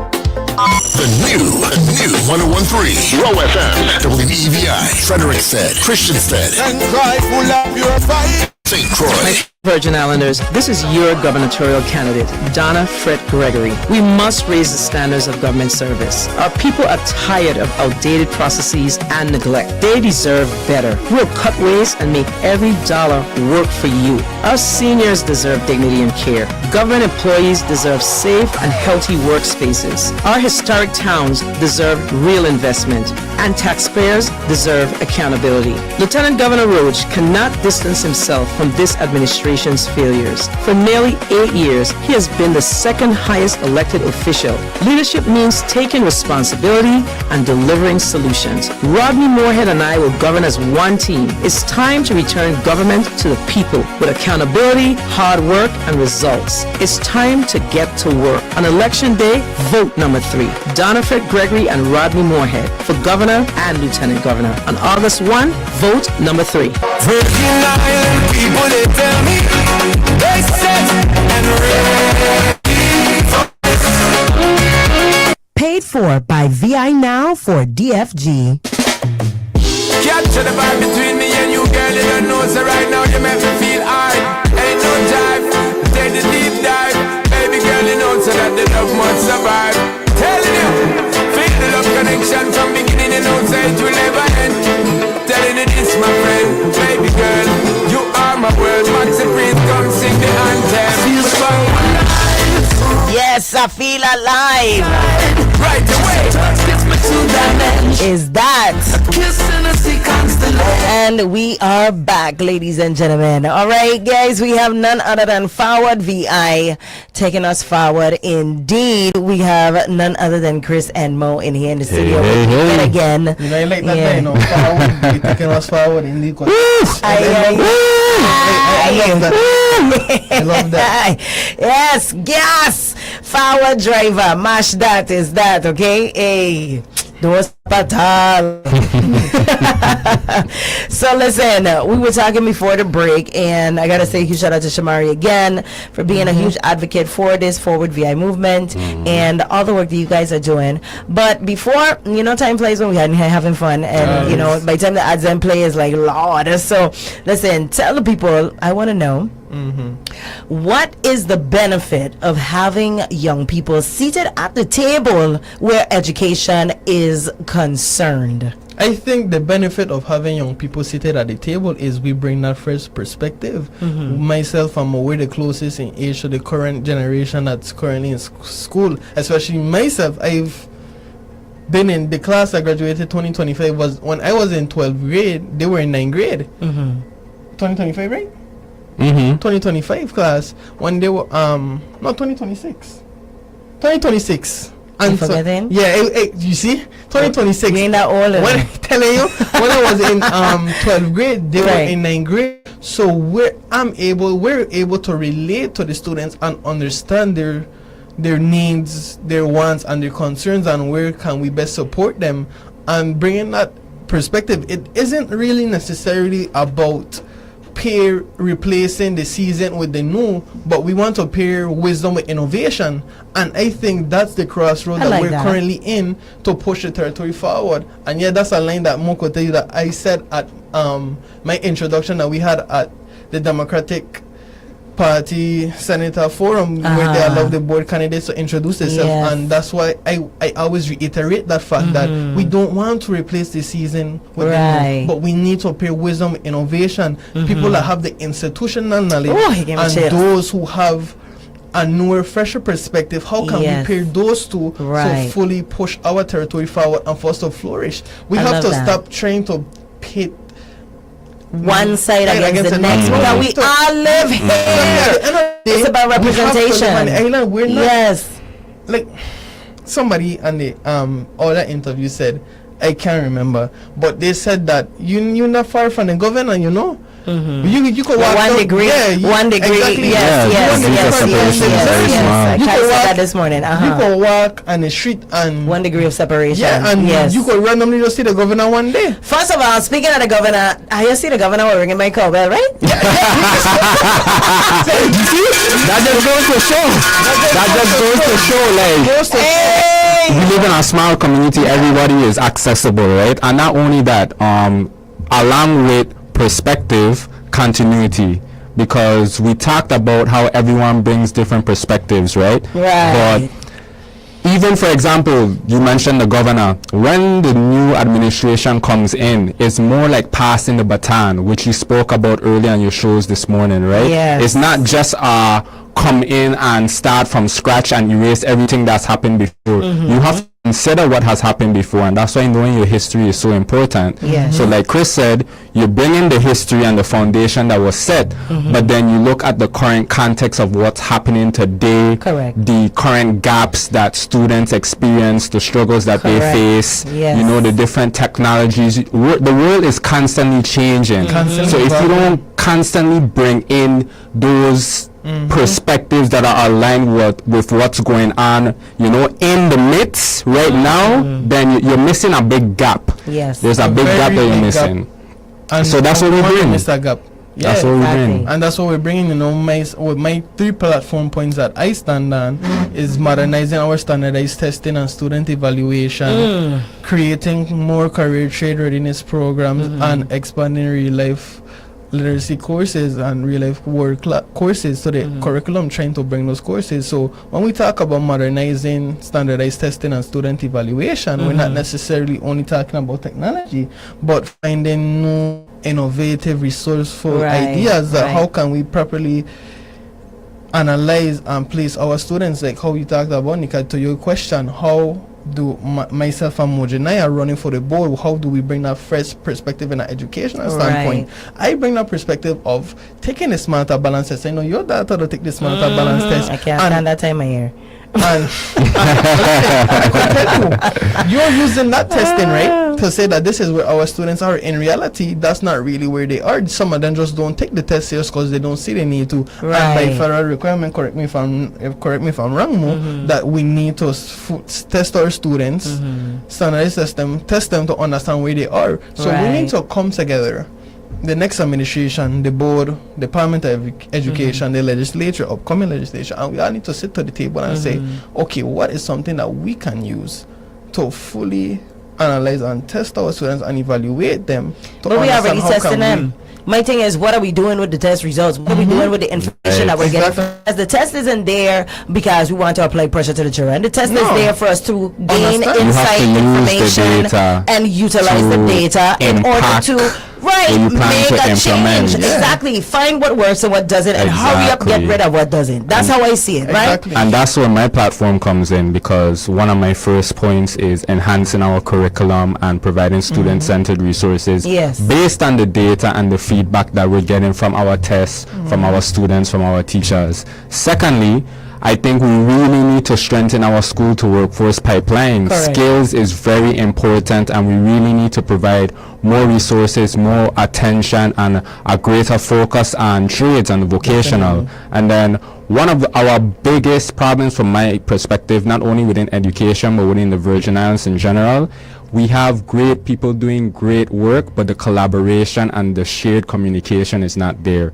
So my third is strengthening and creating greater alignment between educational stakeholders, because we have multiple boards, we have multiple entities doing good work, but we need to ensure that we talk about the vision and what we want to accomplish within education so we could work towards that together. We need to make sure that, you know, the students are abreast about what's going on within, from a board perspective, from the Department of Education perspective. We need to have the town hall meetings. We need to constantly put the information out there so that they're aware and that we're having continuous dialogue. You know, it's a loop, it's a feedback system, and that's the engineer in me. That's the licensed engineer. I like that. You're good at creating systems. Me too. All right. Listen, I have an auntie. She'd always tell me two things. She said, first of all, I need you to hurry up and write this book. And then she said, second of all, you should have been an engineer. And I kind of gave that to my other daughter, Maya, as well too. You know, that engineering, it's in you. It has to be in you, not on you, right? Because you got to be able to look at a problem and see all the different ways that you can find resolutions. Yes. You know, it's a blessing and a curse. I focus on the blessing. Sometimes you be trying to fix things that ain't yours to fix. I tell you. But you know, I have a next point, right? You know, many people have asked myself and Mojanea. Oh, we have a caller. Okay, but go ahead. You know, ask us that when we're on the board. Let's say when we're on the board, how are we going to operate? You know, if I have a stance and Mo has a stance, but what a lot of people don't know in our day-to-day life, we work at the Virgin and Sport Authority within the engineering division, and we disagree. Something we disagree. We disagree constantly, but respectfully. It's respectfully, and we have this. If that many people have known, we have this yin and yang correlation between us. It's like a balance, you know. And I think that's what's so unique. So when people ask us how are we going to manage an board, they don't know in our day-to-day life we already navigate personality. So that's not nothing for us to overcome, and it's not a hard per se. That it's just that we know each other personalities, we know our strengths and we know our weaknesses. And emphasize our point, but respectfully disagree. And it has many times that where I stated my point and Mo has come over to my point, and where he stated his point and I come over to his point, and that's why forward as well is so important, because we want to show people that you could hold a public service office and it don't always have to be nasty. Correct. And that's what I love about you guys running together, because at the end of the day it shows camaraderie where competition has always stood in place, right? Exactly. And it shows that it's possible. So if it's possible for the Board of Education, it could be possible for the Board of Election, it could be possible for Senate. It could be possible for any of these seats, because at the end of the day you are job focused, you are mission based, and not necessarily who gets to take home what check or what position on the title. People is at the forefront of the division. So I definitely love to see that. Now we're going to hear from our caller. Caller, good morning. It's 101.3 Roe FM WEVI. I'm Boshina Man, and you're on the air, and you have 2 minutes. Yeah, bless rising, everybody. Morning. And our thanks and praises to the Most High for continuing us with life. May bless us with many more. My thing with forward thinking is making sure that young people and sense of education knows how to budget, how to manage the money, how to become entrepreneurs, how to be more responsible, and how to, make the decisions that are more healthier for themselves. And the best way to do that is to actually start them out on the right foot with actually paying them, showing them how to budget, showing them how to live, showing them how to be part of the Virgin Islands.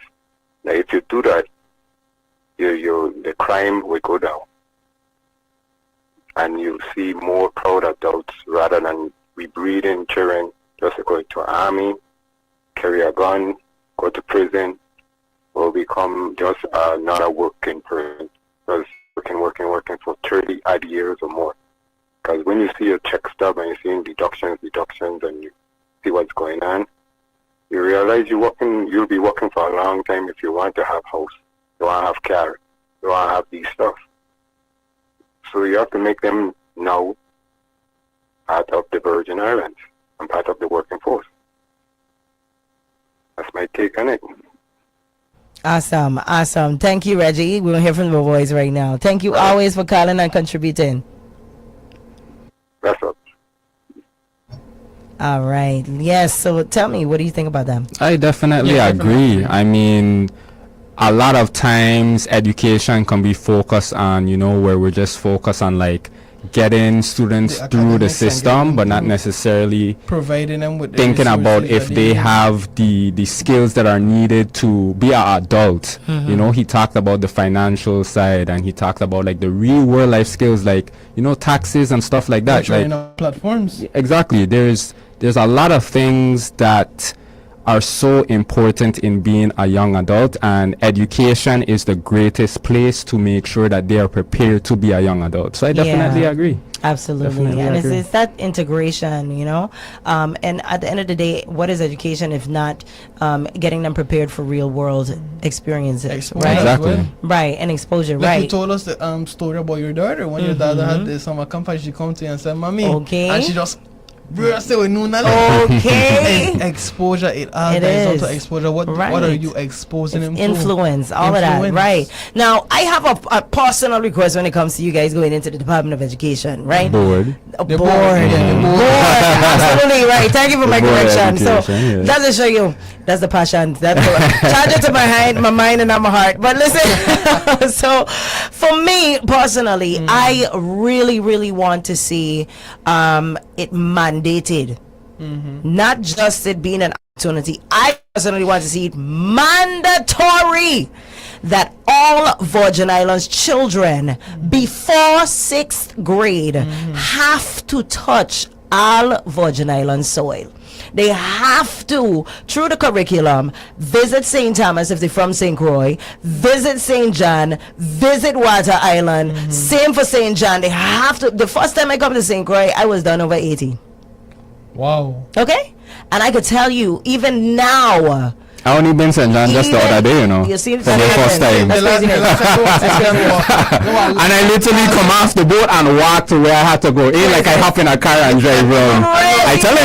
The first time I was to St. John as well was October for a town hall for work, and it was night time, so I didn't really get to explore the island. I just come off the boat, walk to the it was the legislature. Oh, yours was the legislature. I went Craziness. to just walk there, sit down, come off, walk back to the ferry, and I went back to St. Thomas. Craziness. I only St. Thomas, but never been St. John, never been Water Island. You see that? And we should all have experienced the carnival and festival. At the end of the day, we ain't just one of them places that just pick a date on a calendar and say this is going to be our carnival.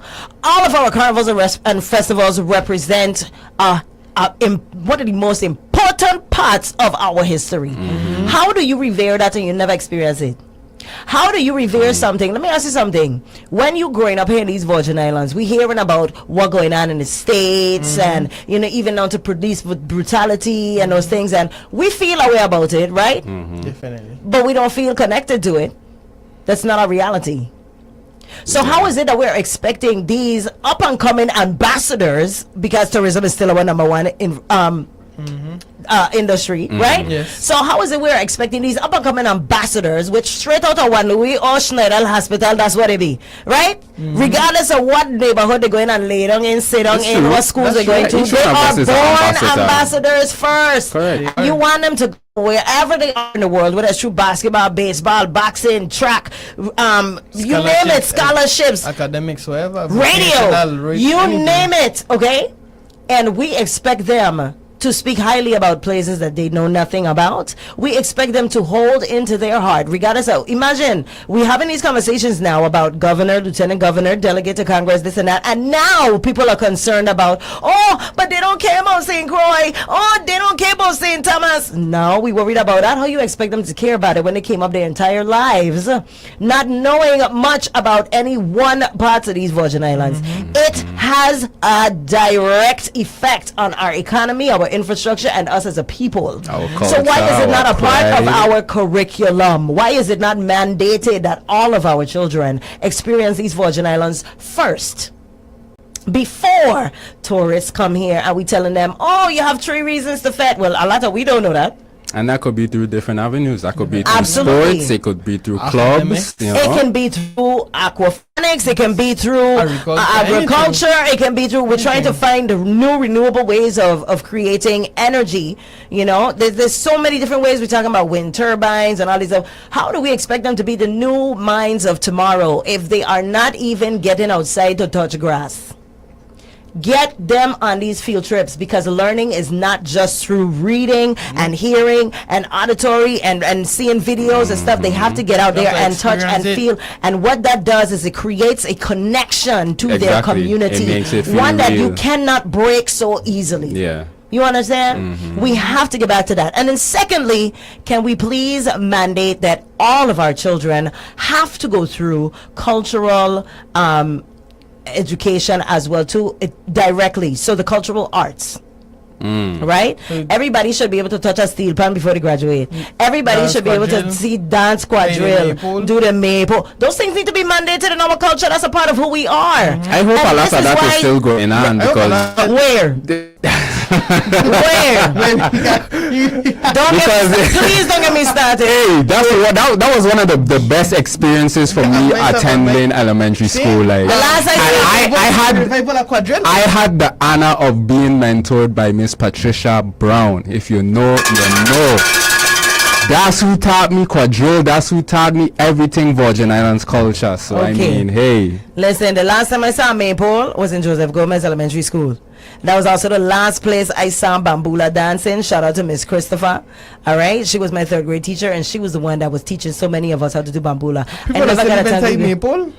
I can't think when the last time you see get me started. I sure by the time somebody find a maypole to start up and then create one again, because the people who really have that ingrained understanding of it and education of it, a lot of them have long passed. And we need to find a way to keep those traditions alive. This is You have to, it needs to be mandated, but this is the thing, you know, and it starts at home. But a lot of those things we were exposed to through our curriculum. This is our curriculum, and granted, that U.S. flag flies first and foremost, for sure, right? But as much as we need to know the Declaration of Independence, as much as we need to know the Star-Spangled Banner and all these things, we also need to make sure that our history is ingrained in the same way, and that we hold that high and true. Because how is it that you expect these children to leave, go away, learn something, and come back if they have no emotional ties to it outside of the fact that I grew up there? Not even only that, to understand where you're going, you have to understand where you come from. We ask them to become future governors, future senators, future anything, future board members, doctors, anything. Correct. And to hold these offices after us. And if you don't understand the history and the significance behind it, it's not gonna happen. How you gonna understand how to move the territory forward? Exactly, and that's my point. Because we're wondering where the deficits are, and it starts in the heart. We're not planting those seeds anymore, so that onus is not there anymore. As a matter of fact, by the time I was graduating, it was a trend for you to just want to get out of here. Like that urgency of like, I can't wait to get out of here. I'm gonna get my own independence. I remember sitting down mapping out what my first apartment was gonna look like outside of the Virgin Islands. I wasn't considering paying rent here. And that's another thing too. Working here. When we talk about opportunities, it have to be opportunities here. We have UVI now where you can go to school and you can do these things, but we're not making it easy for young people to transition into adulthood. And as such, it's like, you know what? Well, if I'm going to go through it hard, let me go do the hard I'm prepared to deal with that actually comes with some benefits. Because this is a different level of hard. It's hard to leave. It's hard to stay. You got to choose your hard. You do have to choose your hard. Exactly. So, because state's life could be hard. It is hard, and that could be. As soon as you get out that plane, you're paying for soon you're gonna have to pay to breed in the mainland. Let me tell you. Scope ups.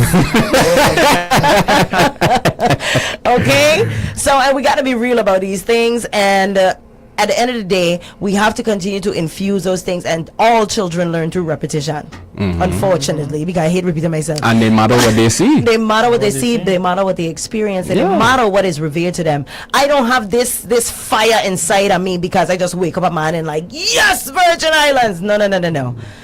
Raise up a child in the way that they should go, and even if they should go a different way. They will never depart from it in truth. Because I was raised, I understood the maypole, the bambula dancing, I understood fruits, vegetables. I went to the ag fairs. I heard the stories. We told stories around the fireplace. My dad was an avid storyteller. Like I say, shout out to you, Daddy. Also, knowing the fruits and the roots of who we are. You understand? I remember standing up in front of the cruise ship and seeing people coming out, and I was able to teach that to others as well too. That importance of presentation, that being the first face, that first impression of your entire community, and knowing what pride feels like to be able to do those things. We're losing. This is what we exactly. are. And you know what? And when you feel something behind something, that sticks more so than somebody telling you about it. Right? Definitely. So we have to go about, we're human beings first, and we need to reintroduce humanity into our education system in order for us to thrive, not just as a people, but as a culture. And that's what I want to see. That's what I'm going to leave with you guys with today. And if you get in there, I'm definitely going to be doing my tabs and saying, we talk about exactly. So I definitely got to say I commend you guys on this journey, everything that you're doing. We're looking forward to seeing it. Guys, go out and support the young people. Trust me, age is but a number. Okay, at the end of the day, you really got to look at what's in their heart and what's in their intentions, what's in their minds, and the willingness. You listen, anybody can pick up a book on something, but you cannot teach intention. You can't teach intention. Need a cowbell for that one. I tell you, since coffee ring my belly, ringing it loud. So, definitely, anything y'all want to say, leave some information, how people can reach out to you, how they can support, if they have any questions, anything, give them your information, let them know how they could talk to you guys. Yes, so you can learn more about us. We are Forward VI, that's FWDVI. Find us at www.fwdvi.com. We're also on Facebook at FWDVI, and most importantly, we just thank the public for their support. We ask for your continued support, and if this is the first time that you're hearing about us, we humbly ask for your support and vote. Myself, Shamari, Christopher, I'm number 1 on the ballot. Christopher is number 3 on the ballot, and we're both running for the Board of Education. Shamari is running for the Board of Elections.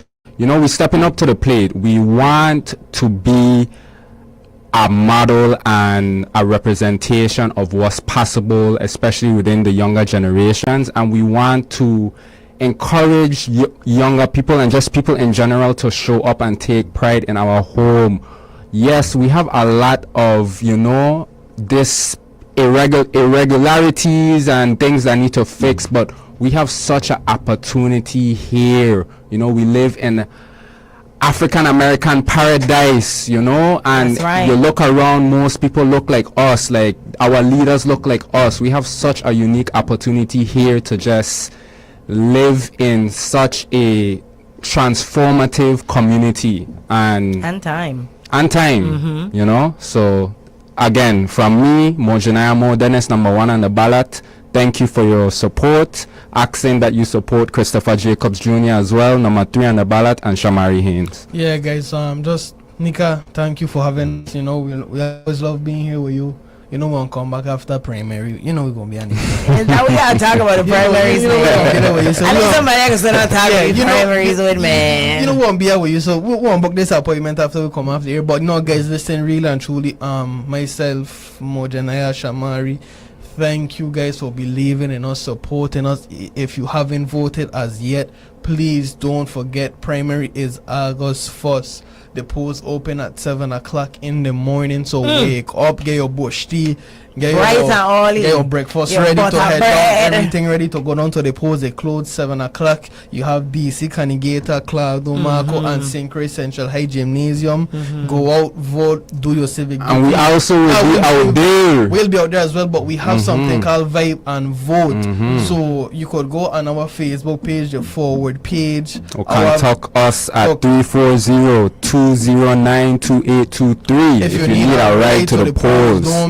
Reach out to us. And this is we're gonna be on the road all day. These initiatives, I love this. I should be out there with my co-band. So listen, we're doing the work.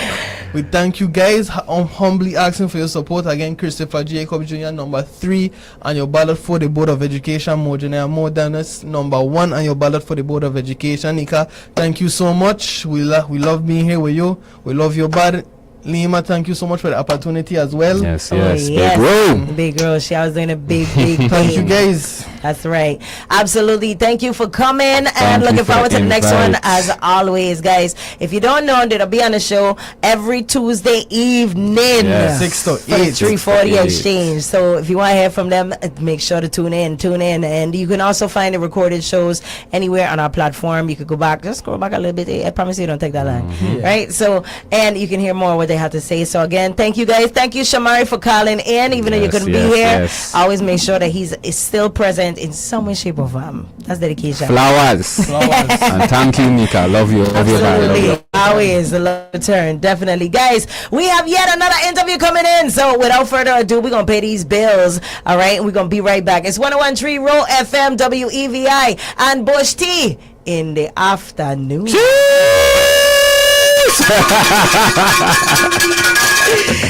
that? Let me go get some ice for this. Yeah. Like lemonade now. Keep it locked. Don't go anywhere, guys. We'll be right back after these messages. Keep it locked. There's a little bit of Puerto Rico right here on St. Croix. Lorraine Chicken Shack, La Pollera de Medellín. Locals and visitors alike have made the Lorraine Chicken Shack a part of their family's menu. Rotisserie chicken with Johnny cakes and delicious rice and beans, my favorite. You've got to try their conch balls. And the dinner menu is to die for. Kill me now. Now available. Open air seating space at the Chicken Shack. To order, call 778-5717 or 778-5715. Salve, amici. Are you craving a taste of Italy on our enchanting little island? Head to Alfio's Pizza for an authentic Italian feast that will transport you straight to the heart of Sicily. Craft your own pizza masterpiece with the freshest ingredients. Vegetarian options are available. And for an experience that rivals Nana's Kitchen, savor the island's best lasagna. Save room for our divine homemade desserts, cannoli, the Queen Elizabeth, and more. Whether you dine in and embrace our cozy atmosphere or opt for a quick takeout, Alfio's Pizza is your passport to Italian indulgence. We're open Wednesday through Saturday, 5 p.m. to 9 p.m. Call 340-719-8800 to order or reserve a table. Mangia bene, vivi felice, buon appetito. This July, the excitement never stops at Caravel Casino. Every Sunday from noon to 4 p.m. Join us for Sunday Fun Day, where 5 Lucky Rewards Club members will each win $500 cash every hour. Plus, receive free slot play based on your club tier. If you're 50 or better, stop in every Monday for $10 in free slot play. Tuesdays and Saturdays, Rewards Club members receive bonus free slot play based on their tier, and every Wednesday, enjoy another free slot play offer just for visiting. Then, turn up the heat Thursday nights from 7 p.m. to 11 p.m. during our Beat the Heat drawings with $500 cash winners every hour. Every Friday from 3 p.m. until midnight, it's our staycation drawings where hourly winners take home $500 cash or a 2-night hotel stay. And celebrate Independence Day on Saturday, July 4th with $500 cash drawings every hour from 3 p.m. to 7 p.m. Join the Caravel Rewards Club today and receive $25 in free slot play just for signing up. Caravel Casino, your place to play this July. Armstrong Ice Cream St. Croix, serving up sweetness family style in Frederickstead. Come cool on down with island ice cream flavors you love. Pumpkin and Bailey's for Thanksgiving vibes. Sweet guava berry for Christmas time. And all year round we're serving up lemongrass, soursop, gooseberry, guava, passion fruit, and so much more. Amazing and refreshing taste in every scoop. Hungry? You'll love the deli. Veggie beef burgers, hot off the grill. Cheesy quesadillas, done just right. Hours nice and easy. Tuesday to Saturday, 7 to 7 with the deli serving until 2:30 p.m. And Sundays serving ice cream 11 to 7 p.m. Give us a call, 340-772-1919. Armstrong Ice Cream. Cool vibes, sweet flavors, island style. I hear my people saying candidates Tregenza and Novell are too nice, too quiet, too soft to lead. Let me tell you something. Senator Novell Francis Jr. has worn a uniform for 25 years, walking these neighborhoods day and night. Nobody who's worked these streets, knocked on doors at 2 a.m., dirty federal officers that's called soft, except by people who never served a day. And Lieutenant Governor Tregenza Roach, quiet? Yes. Steady? Yes. That's not weakness. That's a man who spent his life doing the work instead of talking about it or running on TV for attention like others in this race. Loud is not strong. I've seen loud women freeze when truth hits your face, and I've seen quiet men run towards actual danger. That's not two nice guys who can't lead. That's leadership that doesn't need a shout. Roach and Francis, serving with a purpose. For you, not the few. Paid for by Roach Francis for Governor and Lieutenant Governor. Christie's International Real Estate St. Croix is a proud sponsor of our 3rd annual Back to School Drive and Giveaway. At Christie's International Real Estate, we're passionate about more than just real estate. We're passionate about our community. Whether you're buying, selling, investing, searching for your dream island home, or looking for expert vacation rentals and property management services, our experienced team is here to help every step of the way. Join us as we help students start the school year strong with backpacks, school supplies, and plenty of community spirit. From beachfront estates and condos to investment properties and vacation rentals, Christie's International Real Estate St. Croix is your trusted island real estate resource. Christie's International Real Estate St. Croix, connecting people to property and giving back to the community we love. From the VA Radio Weather Center, I'm Chief Meteorologist Rob Carolyn. An extreme heat warning remains in effect for the Virgin Islands and Puerto Rico through 5 p.m. this afternoon. Air mass that originated in the Sahara continues to drift through the area. Hazy sunshine and breezy this afternoon. Hot with temperatures between 90 and 95. In some spots, it's going to feel like it's above 105 out there this afternoon. We're partly cloudy, breezy, and hazy tonight. Warm, lows around 80. Hazy sunshine again tomorrow as we continue to deal with Saharan dust. It'll be breezy, 90 to 95. During the day Saturday, we're partly to mostly sunny with the chance of a stray shower. We turn less hazy. It'll be breezy and close to 90. Offshore this afternoon, exercise caution. Winds are east at 10 to 20 knots. Wave heights are somewhere between 3 and 6 feet. Your chance of rain offshore, it's going to stay under 30%. Reduced visibility due to the haze. From the VI Radio Weather Center, I'm Chief Meteorologist Rob Carolyn. You're listening to 101.3 Roe FM, now broadcasting from the Napa Auto Parts Studio. Fisherman's wife. Did he call you for that part? Call us. We'll have it ready for pickup before he's back to shore.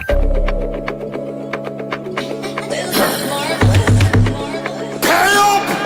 Nah, me boy, nah. You're outside of your car. Ho! You're outside of your car. Give me now! Carnival come and you're outside. You like Bill do walk outside. You shine leap and pass but you're outside. You want the big money but you're outside. Can't know they pay no long time. So come and go on the outside. Big champion crusher you're outside. But I want my money, my money. Cause you're outside walking up, and your bills them back. Run me, my.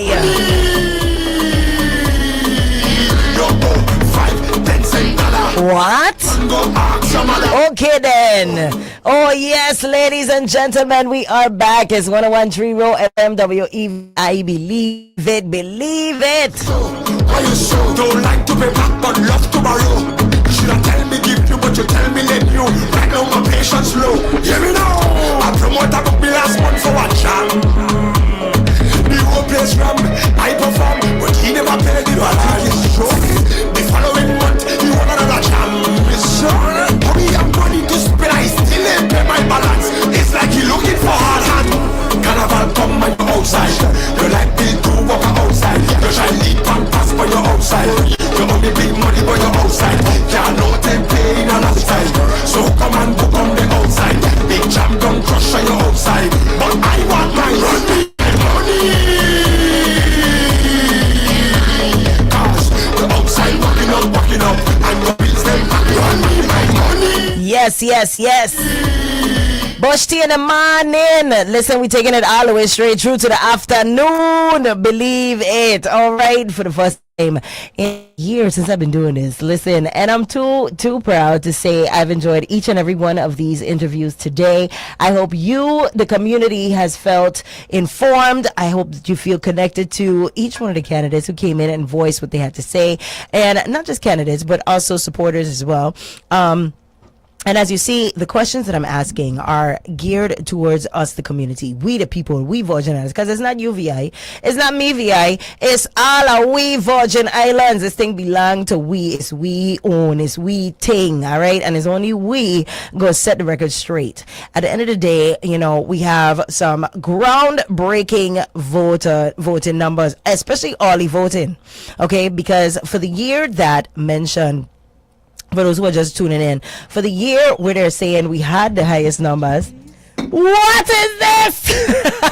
For the year where we had the highest numbers, you know, we're seeing that we have already surpassed those voting numbers. So listen, let me tell you, history is being made, and is not a mention of whether it can be made. It has been made, and we're going to continue to keep pushing forward. I cannot stress enough how important Saturday, August 1st is to the future of these Virgin Islands, and I hope everybody is, who knows anybody, grab them, tell a friend, you know, imagine voting is trending right now. Imagine that. That's to show you the power of influence and the power of having your voice heard. Stand for something.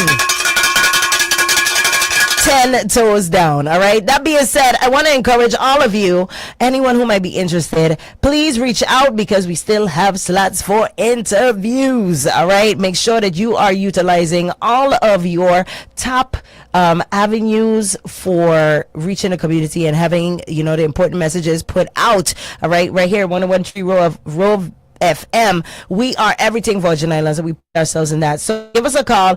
402048512. That's the number to call to set up your interview, or even just call and get some information, whether you be an artist, a candidate, a small business, a sports team, a non-profit organization, whatever the case it may be. You part of these Virgin Islands, we got reason to ring this cowbell for you. So come on in here and ask about the Bush, about possibly even sponsoring the Bush Tina Morning Radio Show.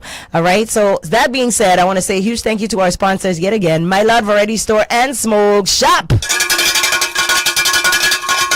All right, also to Liberty VI, because listen, we are winding down to the last days of this True Fiber experience at Liberty VI. Gotta make sure to shout them out because listen, they're offering you a full fiber opportunity right here in the Virgin Islands. Depending on where you live, you can also be able to get this True Fiber experience. And I'm telling you, hey, they're saying this is better than anything a satellite could give, you know, after the school children. So make sure you go out at libertyvi.com for more information. Also right here, I gotta say a huge thank you to the Flaming Grill STX. They have been riding with us heavy all year long. I gotta say that. Truly appreciate you guys. All right, and this week they got a special. Listen, today is Thursday, and today's special is very, very special indeed. They got New York strip and bang bang shrimp, bang bang bang bang.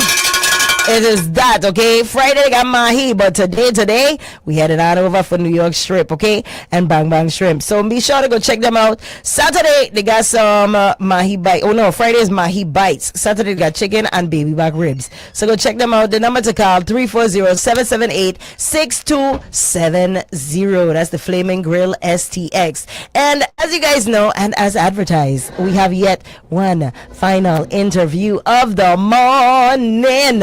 All right, I'm gonna adjust this camera real quick.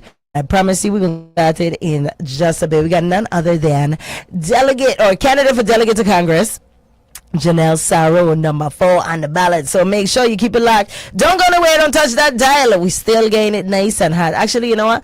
It's after 12. So that means we could add some ice to this bush tea and make it a nice kind of lemonade kind of beverage. What do you say? What do you think, Janelle? Yes. Yes, right. Guys, keep it locked. Don't go anywhere. We're going to be right back in just a bit. It's 101.3 Roe FM and your girl Neeks and Bush Tea in the morning. Keep it locked. Ganja, ganja, ganja, ganja, Lord, ganja, ganja, ganja,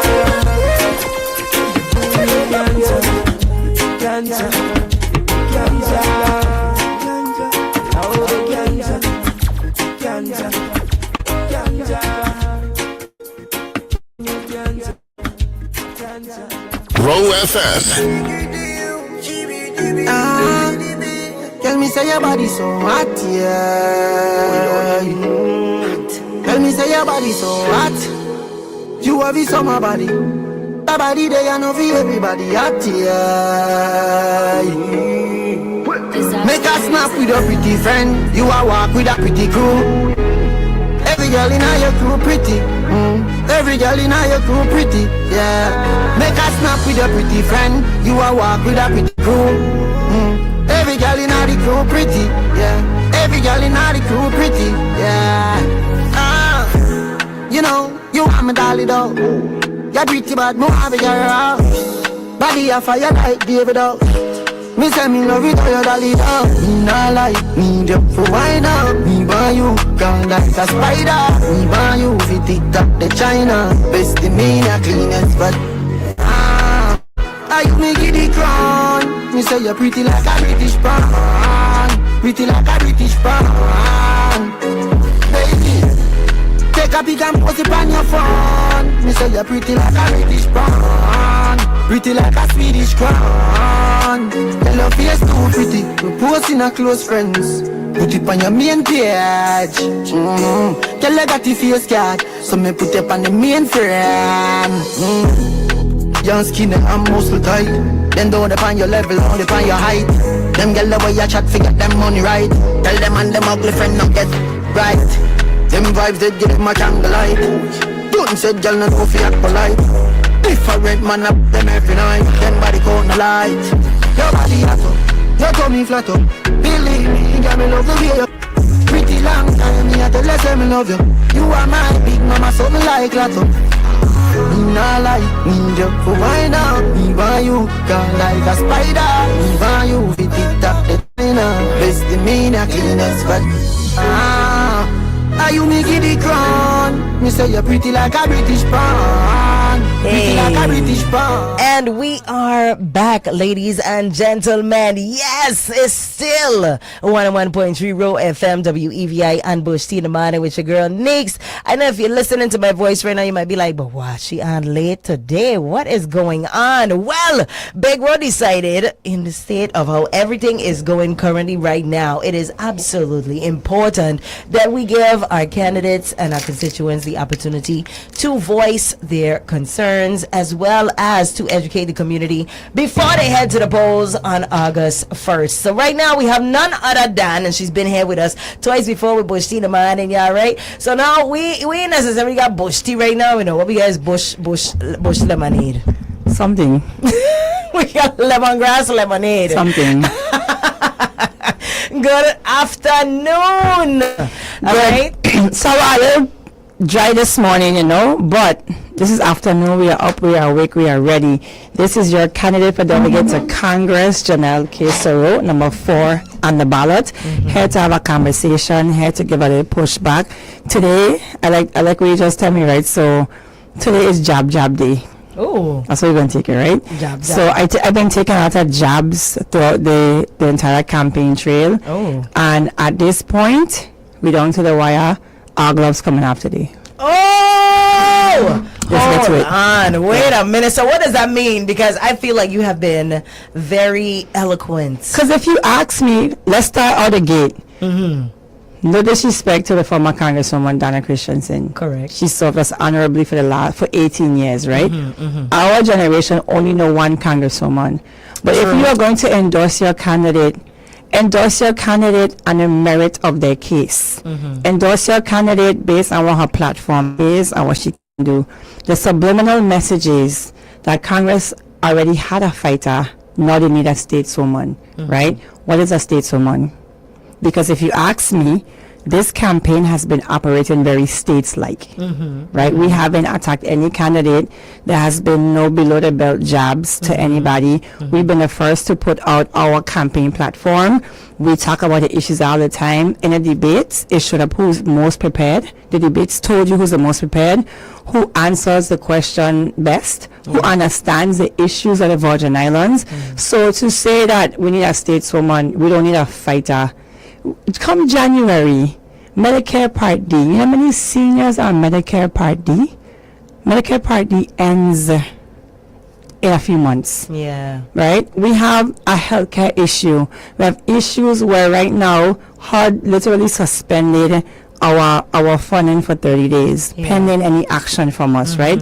Congress needs a fighter. Yeah. So to tell me, and then you're trying to make it like they're mutually exclusive, you know. You're either going to fight or be a stateswoman. Two things can be true at the same time. And conflict is necessary. Correct. These conversations about not being mature.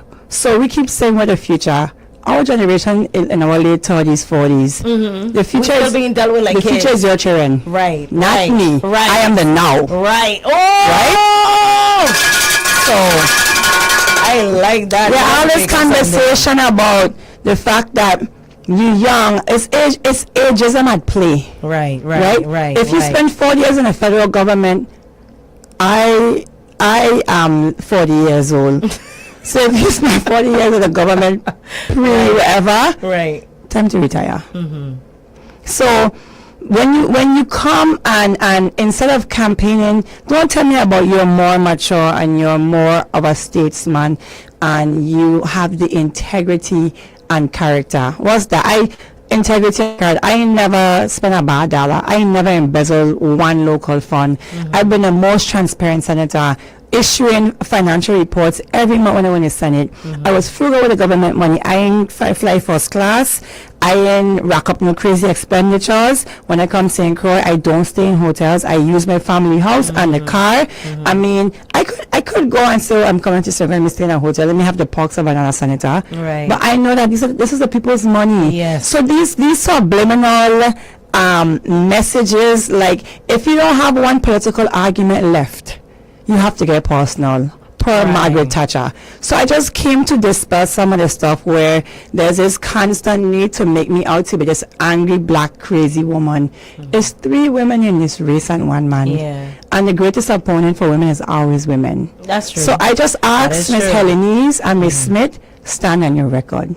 Because when I campaign, I am telling you what I want to do for the Virgin Islands. I didn't give a 2-year plan. I say it's a federal strategy. I come and I tell you education. I tell you what's my lived experience. I tell you my work experience. I tell you the bills that I have passed. I talk about the fact that I am the only one with legislative experience to get a job done. So if you're going to take out all this money, $1,500 is for an op-ed to write 3 paragraphs. Like, use that money wisely to say what you're going to do for the people of the Virgin Islands. The big beautiful bill takes effect in January. Like, we're going to have some serious healthcare cuts. We have a lot of issues that we have to fight for. We have a disaster recovery that's in jeopardy. So I'm asking, when the voters listen, what is the plan? You could go to a doctor.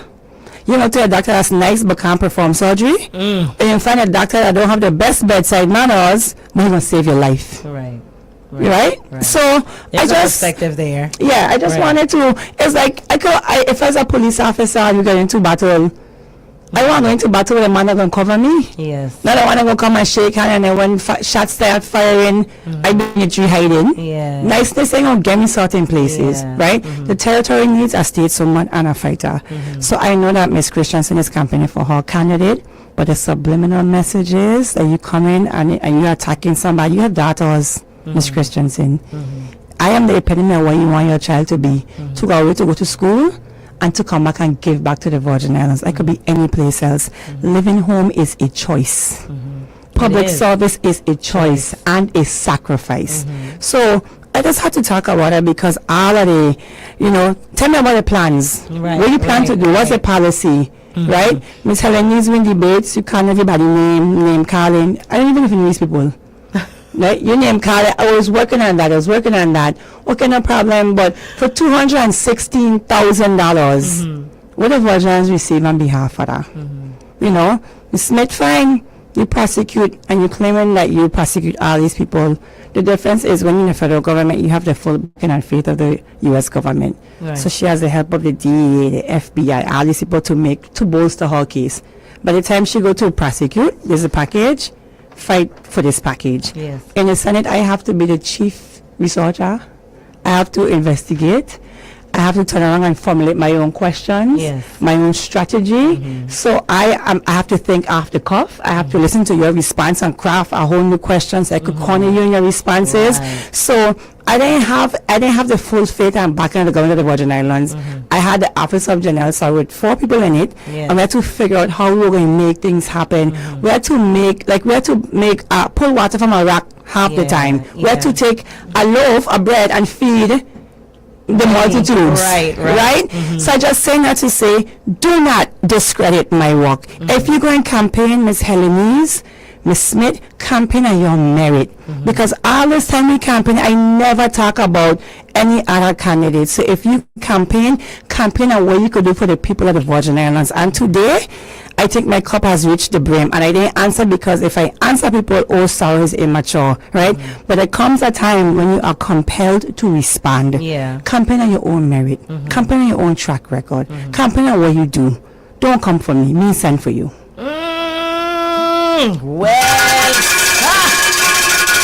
In the spirit of Queen Mary. And it's so funny that you're saying this, because earlier today we had several interviews today, but one of the conversations that we had was how nasty it's been getting on the campaign grounds, where candidates are going up against each other. We're fully forgetting that we all are from these very same Virgin Islands, and after the season is over, we have to live together, families, friends, doctors. Let me tell you, right? Name it. I don't mean to get, but it's so funny. I never do opposition research on any of my opponents, right? Because, we to play ball. If we go to that game, this is a game plan, correct? Right? Means scouting, all the extra stuff. So it's crazy because a text that Miss Helenese was sending to somebody accidentally come to my phone. Oh wow! And her text for the listener of the audience said that somebody gonna kill me, and that I am like a mini version of Epstein. And I don't have a problem talking about it now. Yeah. But you take that posture with me, and you try to take my situation with my other half and make it seem as I'm this just chaotic, deranged woman that can't control her anger. Then we get to the WTJX debates.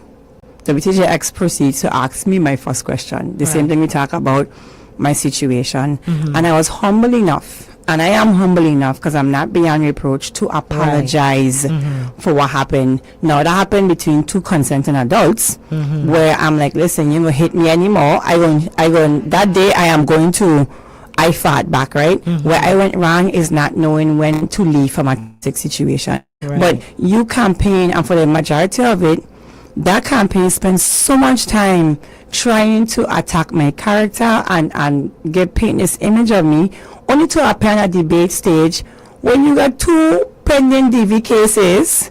You married, the man married, you on the stage, you next to me in a debate telling me the man ain't want you talk to his wife, and I'm standing there like, as the world turns. What is going on? Right? And then the next question goes to the other prosecutor, where the judge is admonishing you for how you handle a case. And then you lying about the fact that the system went down, and then the moderator is saying, no, there were sticky notes that were found that says otherwise. So I said to say, you cannot live in a glass house and campaign like in a glass house and keep throwing stones. At this juncture, the people of the Virgin Islands need to know a plan. What is the plan? How are we going to proceed? How are we going to proceed on energy, on healthcare, on infrastructure, and jobs, and food security, and agriculture, and the cost of living, you know, and how are we going to receive mail in a timely fashion? How are we going to stimulate the economy? Tell me the plan. I'm the only one talking about a plan. Yes. So if we go on a campaign like that, I welcome our next debate.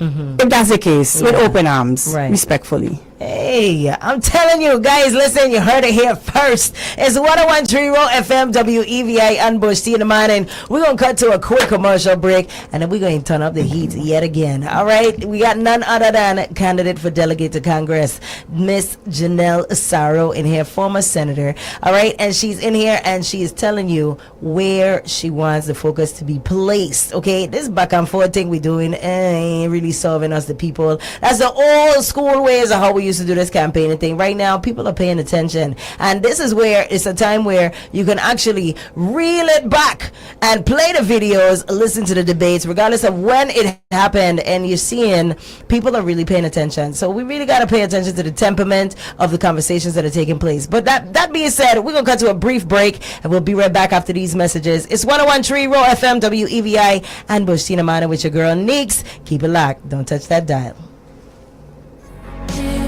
You're listening to Everything Virgin Islands, 101.3 Roe FM, WEVI. There's a lot of discussion about me being ill-informed and unfit and confrontational and mature. And I want to remind you guys, July 3rd just left. Emancipation would never happen without confrontation. July 4th, America is formed as a rebuke to tyranny. We threw tea in a Boston Harbor and the American Revolutionary War began. October 1st, 1878, Contract Day.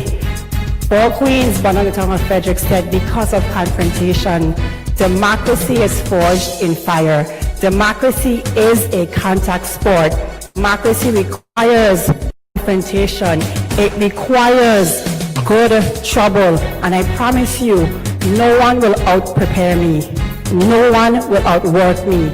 And no one will fight more than I will fight for the people of the Virgin Islands. I humbly ask for your vote and for your support. Janelle K. Soro, Delegate for Congress, number 4 on your ballot. Number 68. There's a little bit of Puerto Rico right here on St. Croix. Lorraine Chicken Shack, La Pollera de Mijing. Locals and visitors alike have made the Lorraine Chicken Shack a part of their family's menu. Rotisserie chicken with Johnny cakes and delicious rice and beans, my favorite. You've got to try their conch balls. And the dinner menu is to die for. Kill me now. Now available. Open air seating space at the Chicken Shack. To order, call 778-5717 or 778-5755. Congresswoman Stacey Plaskett, why do you continue to take credit for billions of dollars in hurricane recovery funding when we know that former Governor Kenneth Mapp and his administration led the effort to secure the territory's disaster recovery requests following Hurricanes Irma and Maria? Why did you vote against legislation to increase the Virgin Islands rum cover over, but continue to take credit for that increase? Why has the Virgin Islands Bureau of Internal Revenue filed a publicly reported lien against you for outstanding taxes since 2013? The people of the Virgin Islands deserve honest answers. The truth matters. Integrity matters. For too long, the people of the Virgin Islands have been left with confusion, mixed messages, and political noise. We deserve clarity. We deserve transparency. We deserve leaders who tell the truth every time. The people of the Virgin Islands deserve a governor who is honest, transparent, and accountable, not someone who takes credit for work of others or avoids answering legitimate questions. This election is about trust. Enough is enough. It's time to stop the lies. It's time to restore trust. It's time for honest leadership. It's time for results. Paid for by VI Now for DFG. This July, the excitement never stops at Caravel Casino. Every Sunday from noon to 4 p.m. Join us for Sunday Fun Day, where 5 Lucky Rewards Club members will each win $500 cash every hour. Plus, receive free slot play based on your club tier. If you're 50 or better, stop in every Monday for $10 in free slot play. Tuesdays and Saturdays, Rewards Club members receive bonus free slot play based on their tier. And every Wednesday, enjoy another free slot play offer just for visiting. Then, turn up the heat. Thursday nights from 7 p.m. to 11 p.m. during our Beat the Heat drawings with $500 cash winners every hour. Every Friday from 3 p.m. until midnight, it's our staycation drawings where hourly winners take home $500 cash or a 2-night hotel stay. And celebrate Independence Day on Saturday, July 4th with $500 cash drawings every hour from 3 p.m. to 7 p.m. Join the Caravel Rewards Club today and receive $25 in free slot play just for signing up. Caravel Casino, your place to play this July. Thinking about a move here in the Virgin Islands? At Sea Glass Properties, we're proud island neighbors. Whether you're buying, selling, or looking for a rental, our local agents live here, know the island, and work for you every step from first showing to closing day. And we're proud to support the Roe FM Back to School Drive, giving students a strong start to the school year. Visit seaglassproperties.com or call 340-715-7772. That's Sea Glass Properties, your home in the Virgin Islands. Is your home or business ready for a fresh new look? Phantom Eyes LLC has got you covered from top to bottom. From professional painting and power washing to tiling, masonry, cistern services, and deep cleaning, even yard cleanup. Phantom Eyes LLC does it all, and they do it right. We bring precision, reliability, and an eye for detail to every project. Big job or small job, your property is our priority. Call 340-226-3610 today and let Phantom Eyes LLC transform your space. Phantom Eyes LLC. If you can imagine it, we can improve it. Hey St. Croix, listen up! Your favorite spot, formerly known as Spicy Grill, is still turning up the heat as the Flaming Grill. Same flavors you love, now with more options. Located across from the Agricultural Fairgrounds on the road headed to BMV. You can't miss it. We've got barbecue chicken, baby back ribs, pork chops, lamb chops, ribeye, and New York steak. Plus, fresh grilled salmon, mahi-mahi, and shrimp. And don't sleep on those daily specials. Kankin butter sauce, rich oxtail, Tuesday roti, and so much more. Always cooked just right. Burger lovers, you're covered. Chicken, steak, salmon, dolphin, veggie burgers with fries, wraps, wings, salads, hot sides, the whole lineup. Open Monday through Friday, 10 a.m. to 5 p.m. and Saturdays from 11 a.m. to 5 p.m. Located across from the Agricultural Fairgrounds on the road headed to the BMV. Call ahead 340-778-6270 and follow us on Facebook. Same roots, a whole new fire. The new 101.3 Roe FM. Hip-hop. The most hip-hop. WEVI. Frederick said. Christian said. St. Croix. #1 station in the world. Alma Rose Station.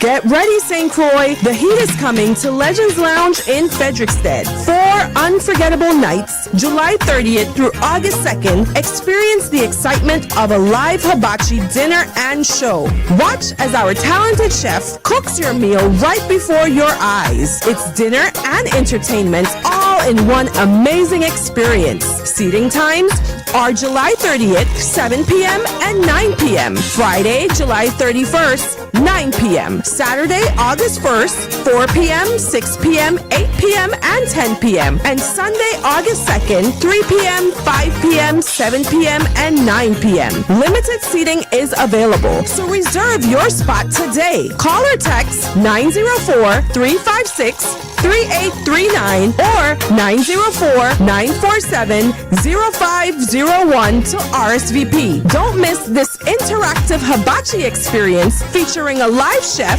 real flames, big energy, delicious food, and unforgettable memories. July 30th through August 2nd, only at Legends Lounge in Frederiksted. We'll see you there. Get ready to shake it. I went deaf on the. Ever since you left me, more money, more cars, more shows. Ever since you left me, more diamonds, more gold, more motion, more. I went deaf on the. Hey, I went deaf on him. That's Max B and French Montana. That's right, guys. We are back.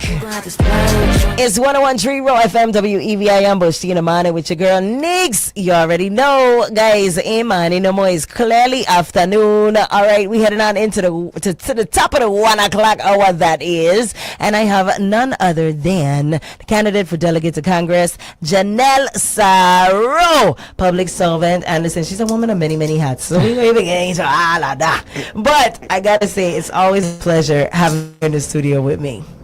Thank you.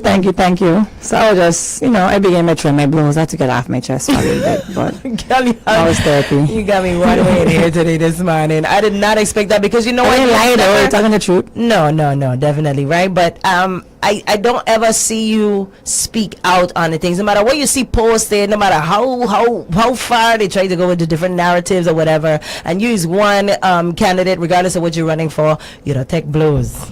All the time. I used to it, so. Oh, man. They cussing about me today. All right, nice. I'm on the radar. You just take it in stride, like, okay. That's views are views. Yeah.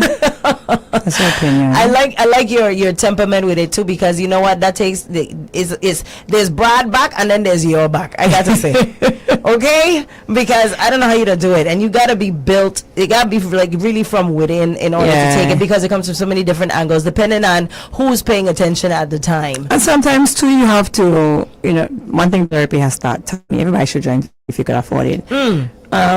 Is that sometimes when people come and they attack you, it's really and truly a reflection. Hi, how are you? Oh, thank you. When people come and they attack you, it's really a reflection of them. Yeah. And how they view. And sometimes you have to just meet folks where they're at. If you kind of angry about something or you're frustrated about something, there's merit. I validate you, but sometimes, people project the way that they feel about themselves onto you, and you just have to know how to listen, discern, and then decide. Right. That's discernment right there, and wisdom as well. But the thing about it is, what I've learned from watching you over the years is, at the end of the day, and I just want, anytime I see anything, hear anything, or whatever, I ready to answer back. I want to say what I have to say. You ain't gonna call my name and nothing, but I've watched you just eloquently sit back, let the narrative flow, and at the end of the day, you let the work speak for itself, as well as who you are. When you do answer, it's very well thought through, not emotional, which I'm gonna tell you, we Virgin as people, factual based.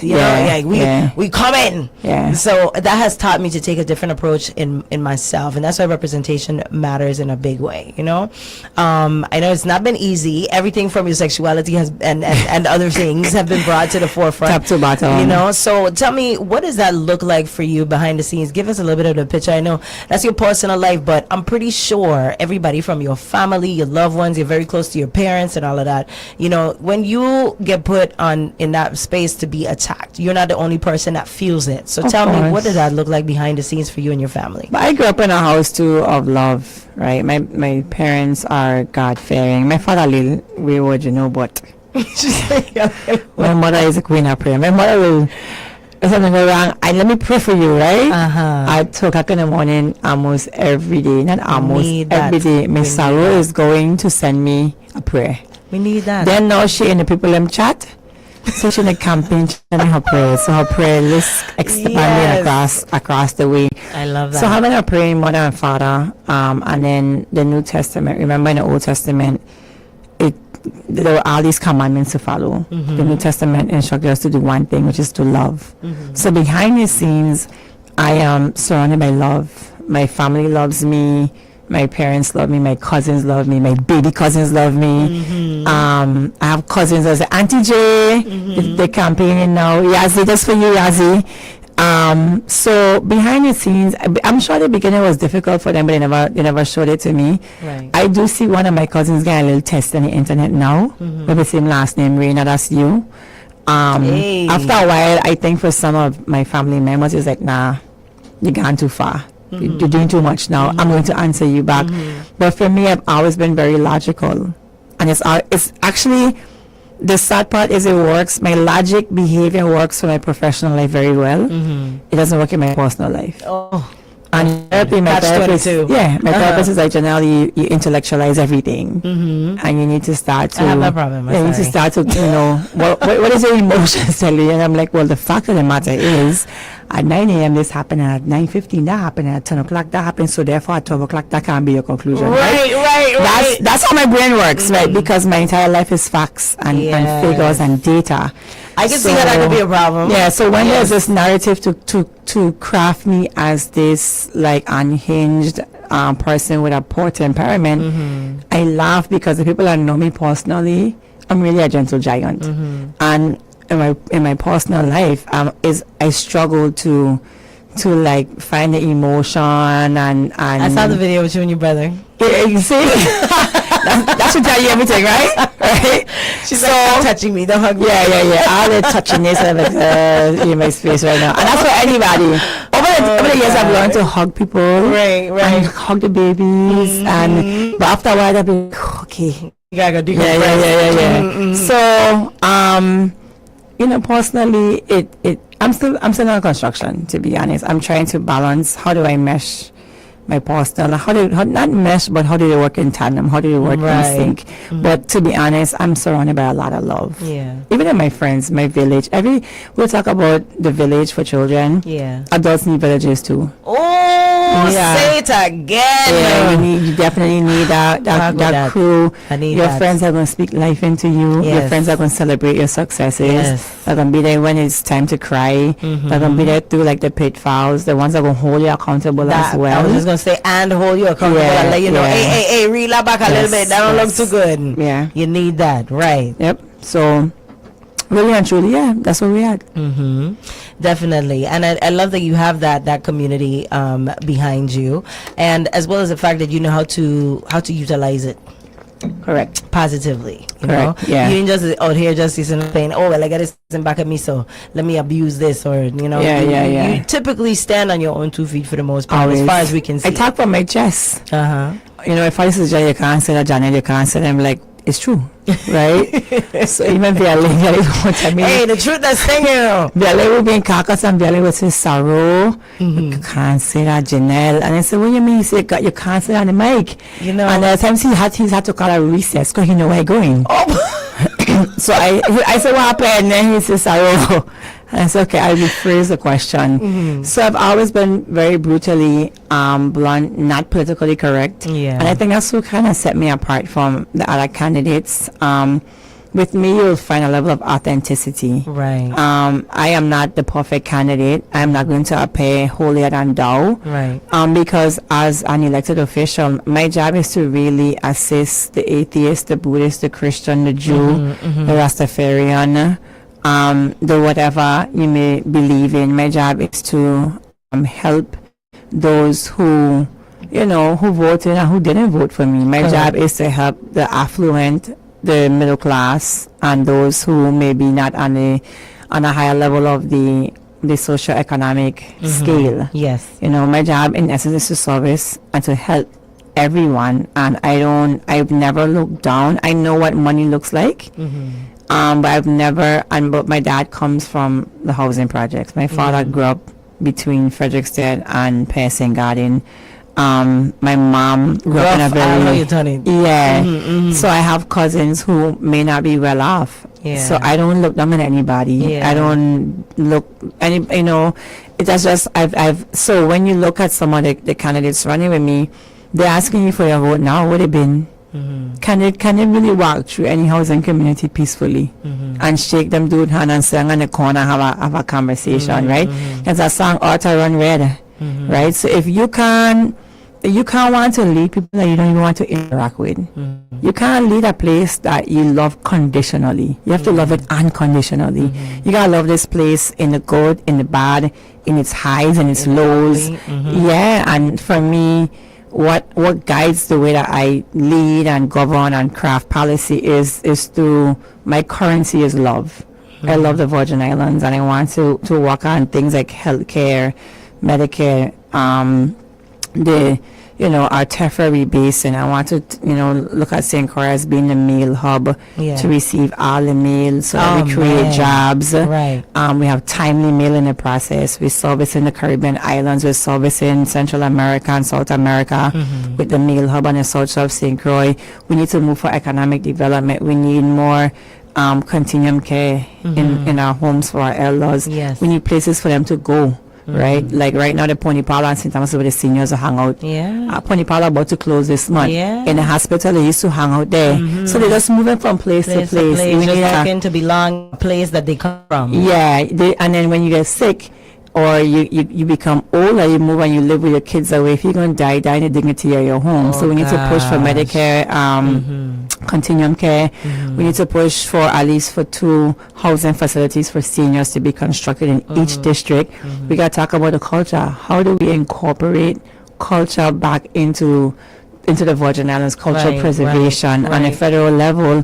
We have a constitution to shepherd through, look at we talk about the shipping costs. That's a federal issue as well, the customs threshold. How do we go and we fight for what's ours with the gasoline excise tax? We have customs refuses to remit back to the territory our money. And the code, the U.S. code, calls for them to remit those funds towards the Secretary of Treasury at the beginning of each fiscal year. We have a lot of things to fight for on a federal level and to diminish my fight.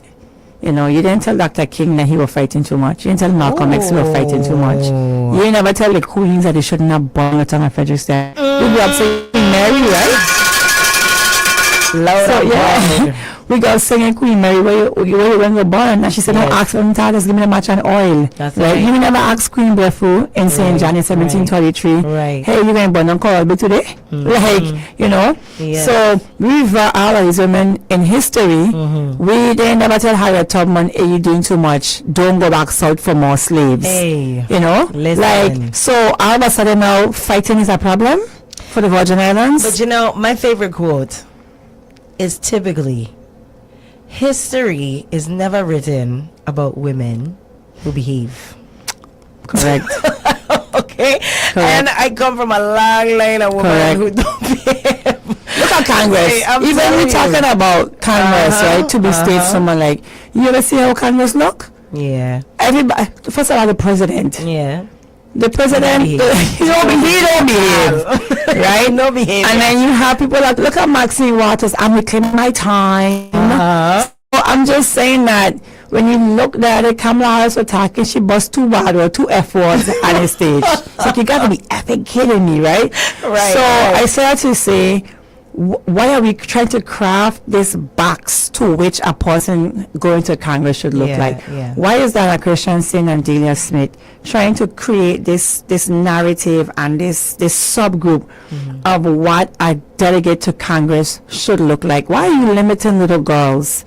So a girl that comes after me that want to run for Congress, we're going to list 5 superlatives and adjectives that she should fit to run for that job. Suppose somebody tell Delia Smith, "Hey, your natural hair doesn't, and you're too dark to be a U.S. attorney." Suppose we had tell her that, right? She should be allowed to chase her dreams. Let me chase mine. Let me work on behalf of the people. Yeah. Understood. That makes sense. That makes a whole lot of sense. So tell us, what does it look like in your frame of mind, your reference, without other people trying to paint a narrative for you? what does it look like Congress? for you to sit in this seat and lead from a position in Congress? So first of all, I don't want to critique the work of the delegate, but I think where she struggled was having a connection locally. Okay. Right. The congressional offices have to be rooted in the islands that they're at. Yes, yes. Right. So I don't want to go to DC and completely abandon the Virgin Islands. We can't completely abandon this place. So I can fight in Washington, but I need my staff to continue their community initiatives, whether it's in, I want to talk about arts. I want to talk about arts and the culture, senior initiatives, and keeping the youth engaged locally on a local level. But also while in DC, I want to be able to form coalitions with the Congressional Black Caucus, the Latino Caucus, the Women's Caucus, and with Republicans as well. Yes. Because if you're able to tell the Republicans, listen, the policies that you move, this is how it impacts this 85,000 people living on a tiny island. Or even form coalitions with FEMA. Our FEMA approvals are taking entirely too long. Yeah. So we're taking a long time. None of our schools have begun construction, and no fault of the local government, but the FEMA approval process is way too long. Yes. Hurricanes were in 2017. Hello. 2027 is in 4 months. Exactly. That whole 10 years. part. Yeah. 10 solid years. Yeah, and also for me, besides fighting on those federal levels, I need to have that relationship with the local government. I need to be able to talk to commissioners on a daily basis. Yes. If I'm going to a meeting with let's say transportation, right? I need to be able to make a phone call to Public Works. Say, Public Works, I'm meeting with this Secretary of Transportation. Do you have any concerns right now that I need to address from the federal level to help with Public Works spending their funds and fixing a road? Or is there a shortfall on how much money you're receiving with the Gavi bonds or whatever in fixing these roads? So on the federal level, I will be fighting, but I need to also have that connection with the new administration. That cabinet of the administration, and of course my community initiatives have to remain very, very present among all the islands as well. Absolutely. So we're definitely seeing change and more connectivity across the board. Yes, I like that connectivity. That word I use, a good word. Yeah. Word of the day. Yes. Let's see, HS used to have the word of the day, right? Right. Yes. Brought to you by the letter C. For sure. So, guys, we're going to cut to a brief break and then we're going to be right back. You already know it's 101.3 Roe FM WEVI and Bush T in the afternoon because it's that time already, 15 minutes past. Am I the last interview? You are. Hey, man, you have to go rest. We rocking out. We rocking out. But I don't think we're going to rest for the weary up until after the first. We can rest on the second. We're in beach. What do you think? Yes. Guys, keep it locked. We're going to be right back, all right? Keep it locked. We're going to pay these bills, and we're going to bring you back in with some more of this greatness. Ay. Push that dial. Really miss you. Well, look who it is. It's the Roe FM with all the big tune there. Big tune there. Lord, it's sweet. Calling, tell me how you love it. And the Roe FM is tea. Oh, Roe FM is tea. It's your boy Adam when you're listening to Roe FM, WEVI. There's also discussion about me being ill-informed and unfit and confrontational and mature. And I want to remind you guys, July 3rd just left. Emancipation would never happen without confrontation. July 4th, America is formed as a rebuke to tyranny. We threw tea in a Boston harbor and the American Revolutionary War began. October 1st, 1878, Contract Day. 4 queens born on the town of Frederickstead because of confrontation. Democracy is forged in fire. Democracy is a contact sport. Democracy requires confrontation. It requires good trouble. And I promise you, no one will out-prepare me. No one will outwork me. And no one will fight more than I will fight for the people of the Virgin Islands. I humbly ask for your vote and for your support. Janelle K. Soro, Delegate for Congress, number 4 on your ballot. In a world where the big K is gone, one name stands alone with 3 locations ready to fill the void. Super Dollar. This is how it should be done. Super Dollar is St. Croix's #1 department store with aisles fully stocked with everything you need. Home appliances, car accessories, clothing, toys, electronics, and much, much more. Just visit one of our 3 locations in Princess, Sunny Island, Frederiksted, and see why Virgin Islanders shop at Super Dollar. Department store quality, dollar store prices. Construction work done? Call the team that's ready to build, repair, and transform your space. SAB Construction. From strong masonry work to smooth drywall and sheetrock installation, beautiful tile settings, and clean professional painting services, SAB Construction is here to meet all your needs. Reliable service, quality results, and affordable prices, and free estimates too. Call today, 340-205-6101, or email at sabconstruction43@gmail.com. That's SAB Construction, building island greatness, one project at a time. St. Croix on Saturday, August 1st at Levels Downtown Christian Center. Majestic Entertainment presents A Night of Vibes, Volume 9. Gaza Empire. We sell life over Trinidad. Representing the Trinidad will be Lunatic Soul, DJ Trouble, and DJ Genius with Mr. Energy. On the Gaza side will be Party Jesus, Star General of Y2K Sounds, and the West Side Defenders, Fire Emblem. $20 get 3 before 12 for VIP. Email majesticentvi@gmail.com or Facebook at Majestic Entertainment VI. Saturday, August 1st at Levels Downtown Christian Center. A Night of Vibes, Volume 9, Gaza Empire versus Trinidad, powered by Majestic Entertainment. Look! 1 gig upload, 1 gig download. Perfection! I'm downloading a video on how to upload videos while uploading a video on how to download them. All at the same time. Symmetrical. Beautiful. 1 gig for $50 a month. Switch to Liberty True Fiber now. Visit libertyvi.com/fiber. Virgin Islands, it's time. Time to make your voice heard. Time to make your vote count. Get out and vote. Mark your calendars. Early voting for the 2026 primary election runs July 20th through July 29th for St. Thomas and St. Croix, and July 23rd through July 29th on St. John. Voting hours are 9 a.m. to 6 p.m. daily on St. Thomas and St. Croix, and 9 a.m. to 4 p.m. daily on St. John. Voting is easy, convenient, and transparent. Voters in the St. Thomas St. John district may vote at either voting center. On St. Thomas, vote in Election Systems Office located at Lockhart Gardens above Banco Popular. On St. John, vote at the Election Systems Office located at the Marketplace, 3rd floor, Suite 2. On St. Croix, vote at the Election Systems Office located at Sunny Isle Shopping Center, Unit 26. Whether you vote early or on Election Day, your vote matters. Get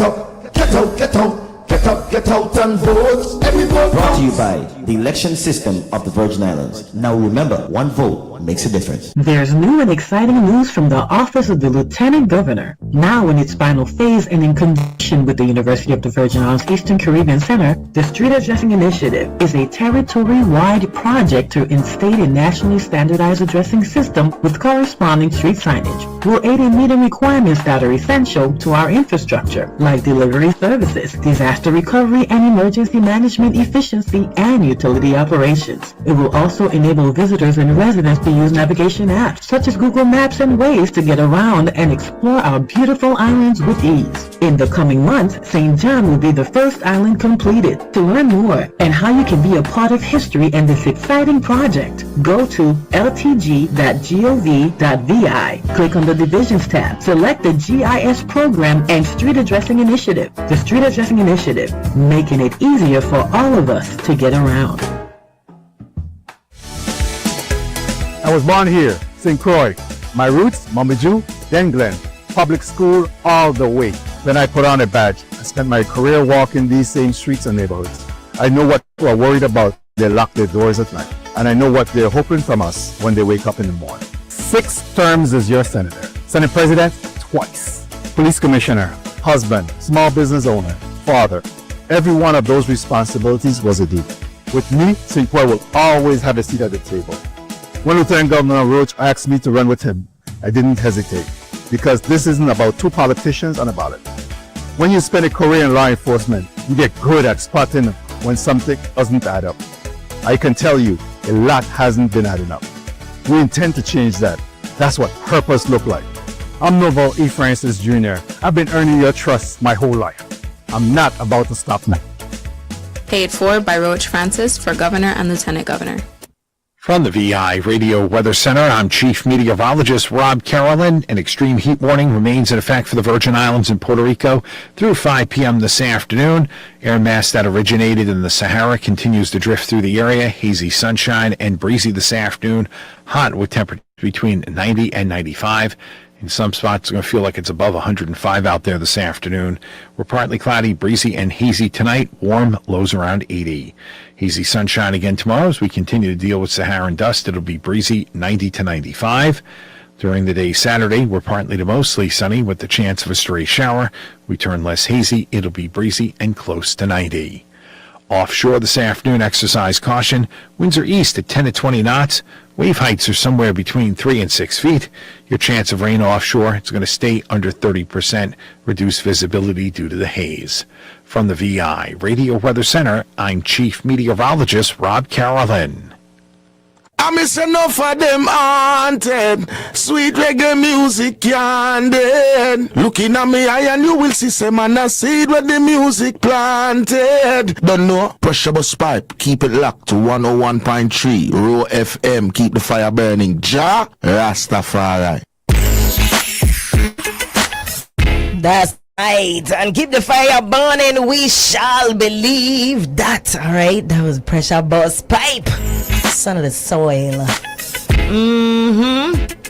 Now listen, guys, we have been doing this heavy since about 8 o'clock this morning. And listen, we ain't ease up off the gas yet. Believe it. It's 101.3 Roe FM, WEVI, and Bush Manor with your girl, Neeks. We got none other than candidate for delegate to Congress, none other than Janelle Saro here in his house with us. All right. Any words you want to say to those who are heading to the polls on Saturday? Saturday's a big day. And have you seen the numbers? Yeah, we showing up. I like that. Oh, we're civically gosh. We're civically engaged. I just want to ask the people for their vote on August 1st. If you voted for me early voting, I am ever so grateful. I want to take a moment to thank those who have extended a word of encouragement, a text message. I can't even keep up with them anymore. The text, between text, WhatsApp, Facebook, Instagram. Thank you. I've read them. Sometimes I forget to respond because I have so much happening. Yes. Thank you to everybody that has cooked something for a food sale, bought a ticket, paid for a radio ad, just, seeing me and asking for a hug. Those who have, worn the shirts, any volunteer, small or big, from a penny to the largest amount. Thank you. I have pleaded my case for the last couple of months. I have answered the questions as best as I could articulately in all of the debates. I have shown a clear understanding of the issues that we face in the Virgin Islands. My track record shows like I fight. I'm a fighter for the people of the Virgin Islands. I love the people of the Virgin Islands.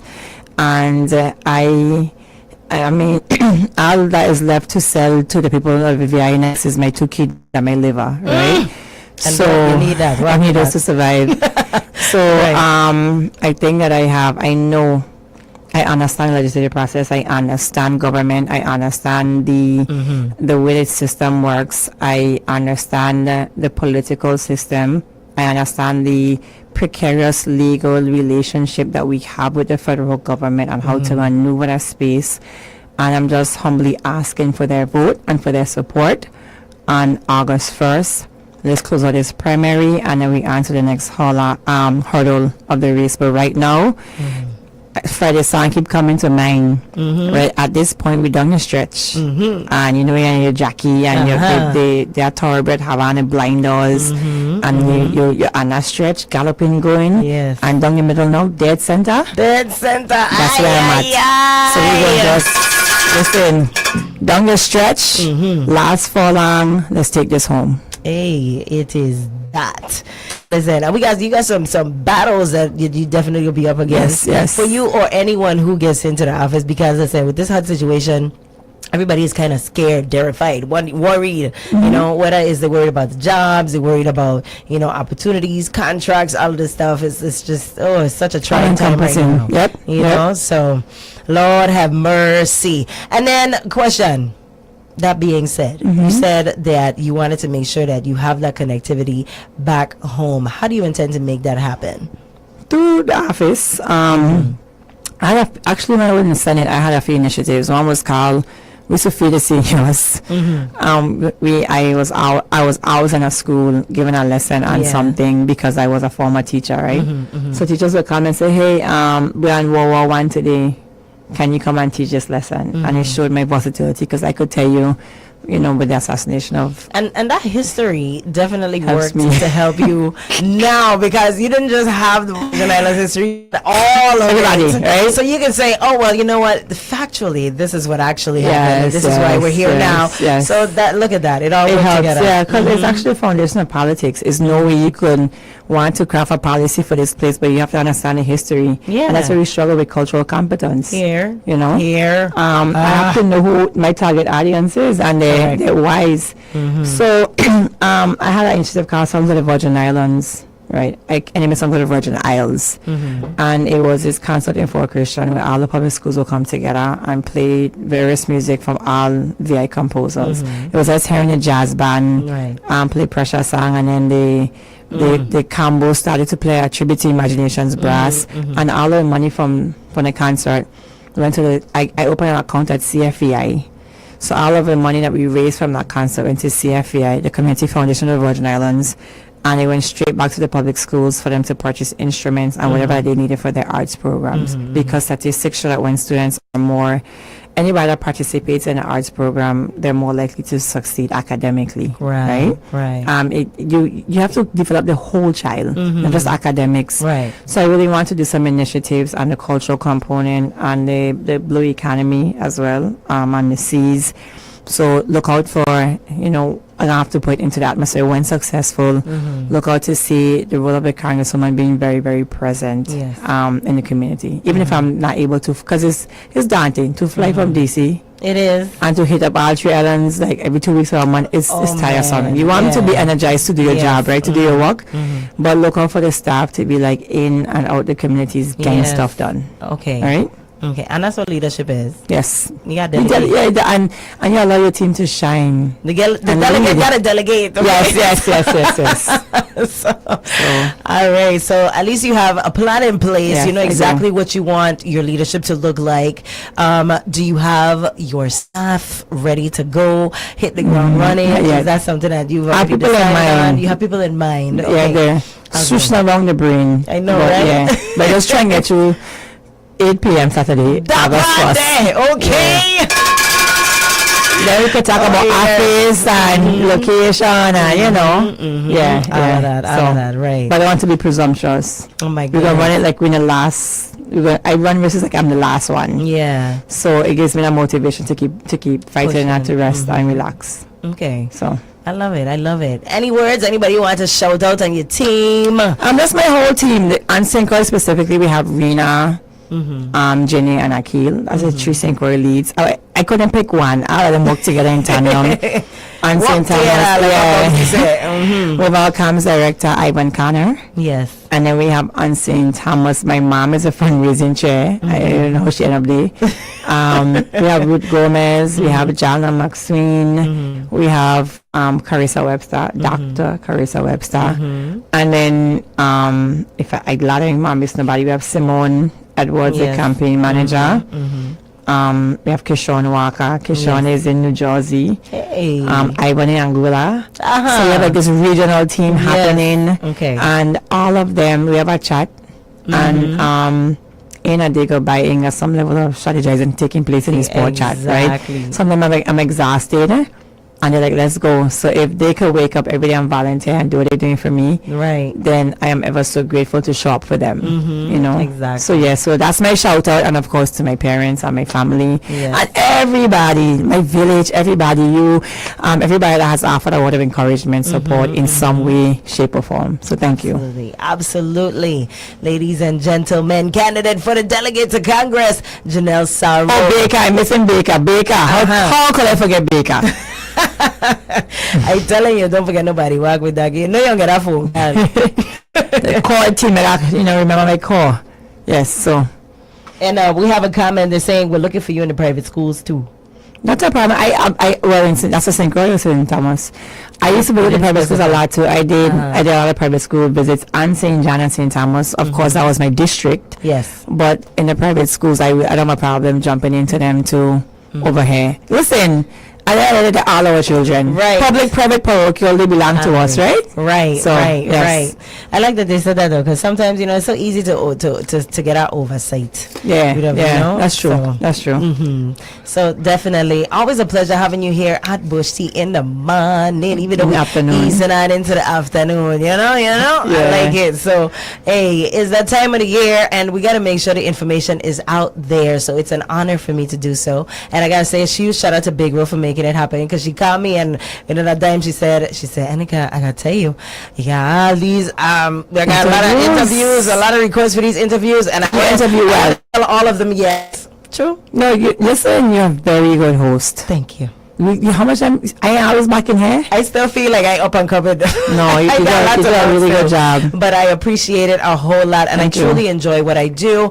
It's all about perspective for me, making sure that people can see things from a different lens.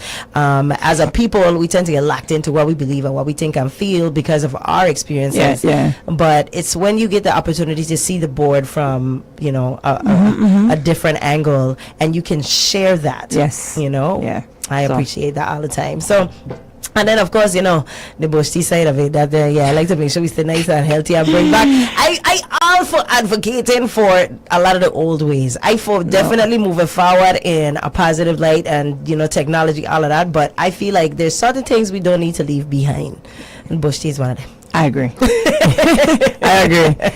So definitely, and that's why I got a cowbell, because we as a people we come from making noise. We got cowbell and we got conch shell and that kind of thing. So so we have a loud and proud people, and every morning I like to remind you of that. So I appreciate you coming in all the time. I looking forward to seeing you after the first. I'll be here on the 5th. And the following week. Put me in. I got you. I like it down. Big Bro.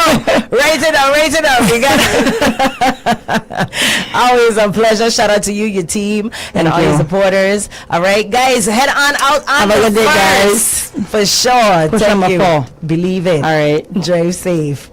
All right, guys, listen, that has been yet another awesome rendition of Bush Tea in the morning, straight on into the afternoon. Believe it. All right, this is the first time I've ever done this, and I'm looking forward to it, man. I can do it. I got it. All right, making sure that you, the community, stay informed in the best ways possible. Got to say shout out to everybody that came in and sat in with me one after the next. We definitely enjoyed it. I enjoyed all my conversations, good, the bad, in between. We had to throw some jabs here and there, had our boxing gloves, but guess what? That's what media is all about. That's what the entertainment industry is all about. This is what politics is all about, making sure that we can come through and give you the facts. So now the job is really up to you, the listening audience, to go out and do as you need to with the information that you have received, not just from this platform, but from all the platforms. And I want to say a huge shout out to the platforms that are making sure to keep the community connected. I want to say a huge shout out to Dialogue 340.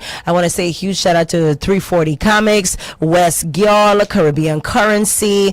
I got to say a huge shout out to all the platforms that are doing their part to keep the community connected, especially where the young people are concerned. Okay, it's super important that we do this and that we're able to have the conversations, whether it's in real time, whether it's online, whether it's in the confines of our private spaces, on the phone, in the chats, in the group chats, this and that. I'm telling you, it's important, because at the end of the day, each one has to reach one. Okay, and what's important to me has to be important to you in order for it to work. So really and truly, perspective is truly everything.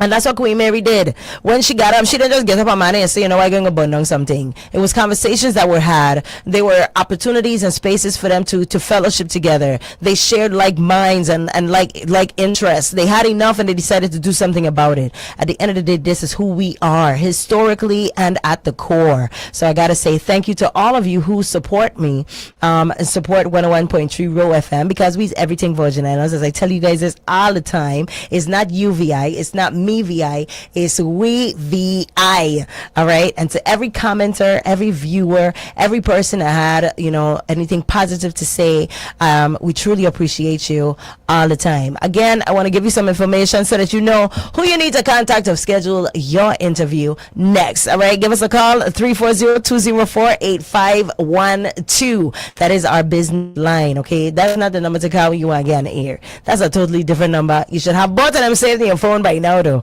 All right, that number again, 340-204-8512. Quick reminder yet again that we have some up and coming events taking place. All right, so I got to remind you guys, head on out to the Black Party that's taking place August 1st, that's Saturday after the elections. Head on downtown at 6 p.m. to 1 a.m. It's going to be emceed by the none other than one and only Big Man Boss. We're bringing peace, love, and unity. All right. We are definitely celebrating, 10 years of revitalizing our community, and looking forward to that. This is the Black Party, brought to you in part by Caravel Hotel and Casino right here downtown. They have guest performances by Oren, Levine, and Friends. We got Climax Band, Fire Train. All right, so definitely come on out and celebrate. And also Levels, it goes down 10 p.m. It goes down on the 1st as well for a night of vibes. Okay, it's ice, gold, and green. Listen, we're going down as Gaza Empire versus Trinidad. Okay, doing it big. We got on the Gaza side Party Jesus Star, General Fire Emblem, and then on Trinidad we got DJ Chubby, Lunatic Sounds, DJ Genius, and Mr. Energy. Believe it. Be there or be square is $20 before 12 a.m. So make sure you come on out. For VIP, email majesticandvi at gmail.com or via Facebook at Majestic and VI. Okay, so be sure to come on through. All right, I gotta say huge thank you to you guys again. August 1st. It goes down. That's day after tomorrow. We still got tomorrow. We still got some more interviews to go. So be sure to tune in. Grab a cup and pull up right here. Same time, same place at Bush Tea in the morning with your girl Neeks. We got a lot more to talk about. All right. So that being said, I appreciate each and every one of you guys again. And keep your hands on 10 or 2. Treat each other well. Be good. And until next time, I'll see you later. Keep it locked. Don't touch that dial. I'm his freak. I'm every woman he wants and needs. I'm his dream. I'm his drug. I'm every woman he wants. So what? I'm his past. I'm that.